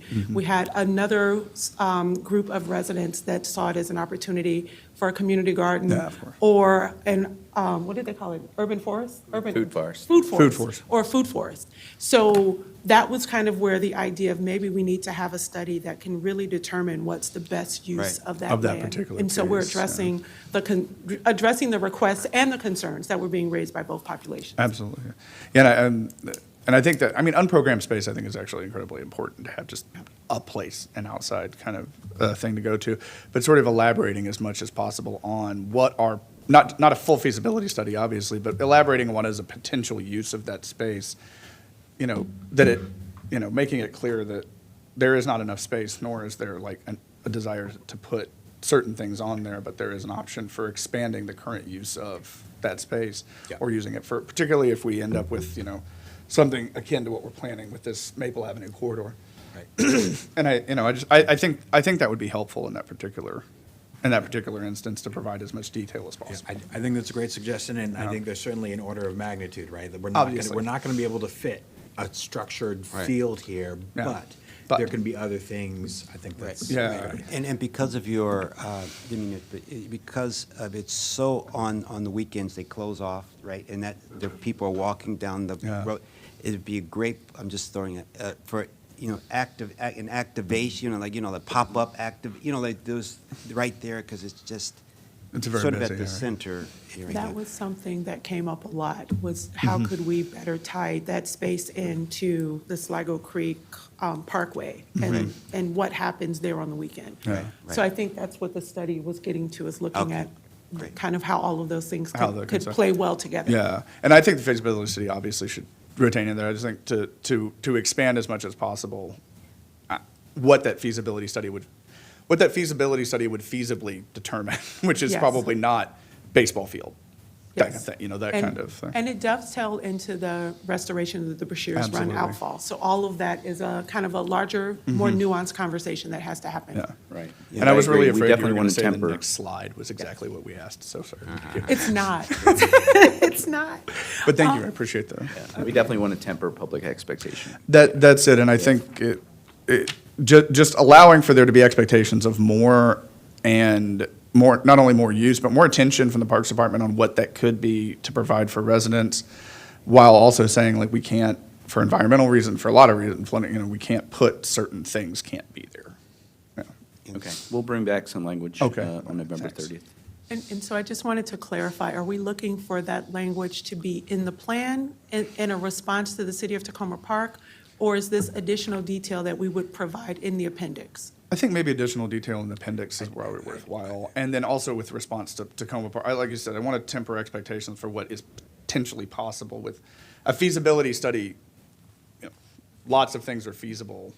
We have certain things that we know are not really feasible within a floodplain, within the proximity and that kind of thing. From an implementation perspective, I would suggest also having language in the plan. In the plan, okay. Okay, I then think if we can that's- have more language in the appendix, but I think to your point, when we get to the point where we're implementing this, having some more guidance Would be- is good. So, Okay. yeah, I think we can do Yeah, and I think it is certainly important to say that, like, these are potentially feasible things, not maybe the yes or no. These are definitely not potentially feasible things. And so adding some positive, we could activate the space more. It's a usable space. There's not any restricted access to it, but there is certainly restrictions on what can be placed upon the location, so. Yeah, and the Shears Run is a heavy lift, to do it right, and I don't know how, to think creatively how the city, is it a partnership with parks, a partnership with, to really envision what could happen if that Brashears Run was done the way it was supposed to, so it could, it could be an asset, yeah. It could be an interpretation opportunity as Yeah, well. Yeah. Yeah. That's good, yeah. Something that just occurs to me, we're going to talk in 2 weeks about implementation, and part of the implementation section is are the priority public benefits, understanding that the board and council will be revisiting public benefits over the next year. But I think if we identified the Brashears Run outfall improvement as a major public facility, then that would give developers in the plan area who contributed to it Right. credit for Yeah. that. So I think that's something that I don't think we had thought of before, but I Yeah. think that's a good idea for us to talk about next time. I think that is an excellent idea, to consider if that's something that we can specify within it. Because I know particularly in my neighborhood, several of those tributaries and runs of different creeks have, over the years, gotten worse and worse flooding issues and things that need to be really addressed. So I like that idea. So are there no additional comments on parks? That's the end. So we are now, we have completed our November 16th work session. So we're going to come back to you on November 30th. So this was a completion of Chapter 3 of the public hearing draft and a portion of Chapter 4. We'll return on November 30th to continue our review of the plan recommendations and associated testimony. And so that is going to specifically be the Flower Avenue District, which includes the Washington Adventist Campus and the Erie Center. We're also going to cover, as my fearless chief said, we're going to cover the implementation section. And we're also hoping to bring to you a review of the changes to the public hearing draft and any final edits. And so that's going to be a lot of information at that. It's going to be great. It's going to be great. Good times. We can't wait. And just as a reminder, this is the staff schedule for the work sessions. At any point, the schedule and topics can be modified as needed at the chair's discretion. Thank you. And so that concludes work session number 4. Any questions from the board members? If not, this concludes our planning board meeting. All right. Thank you so much. Yeah. Thanks y'all very much for all the help.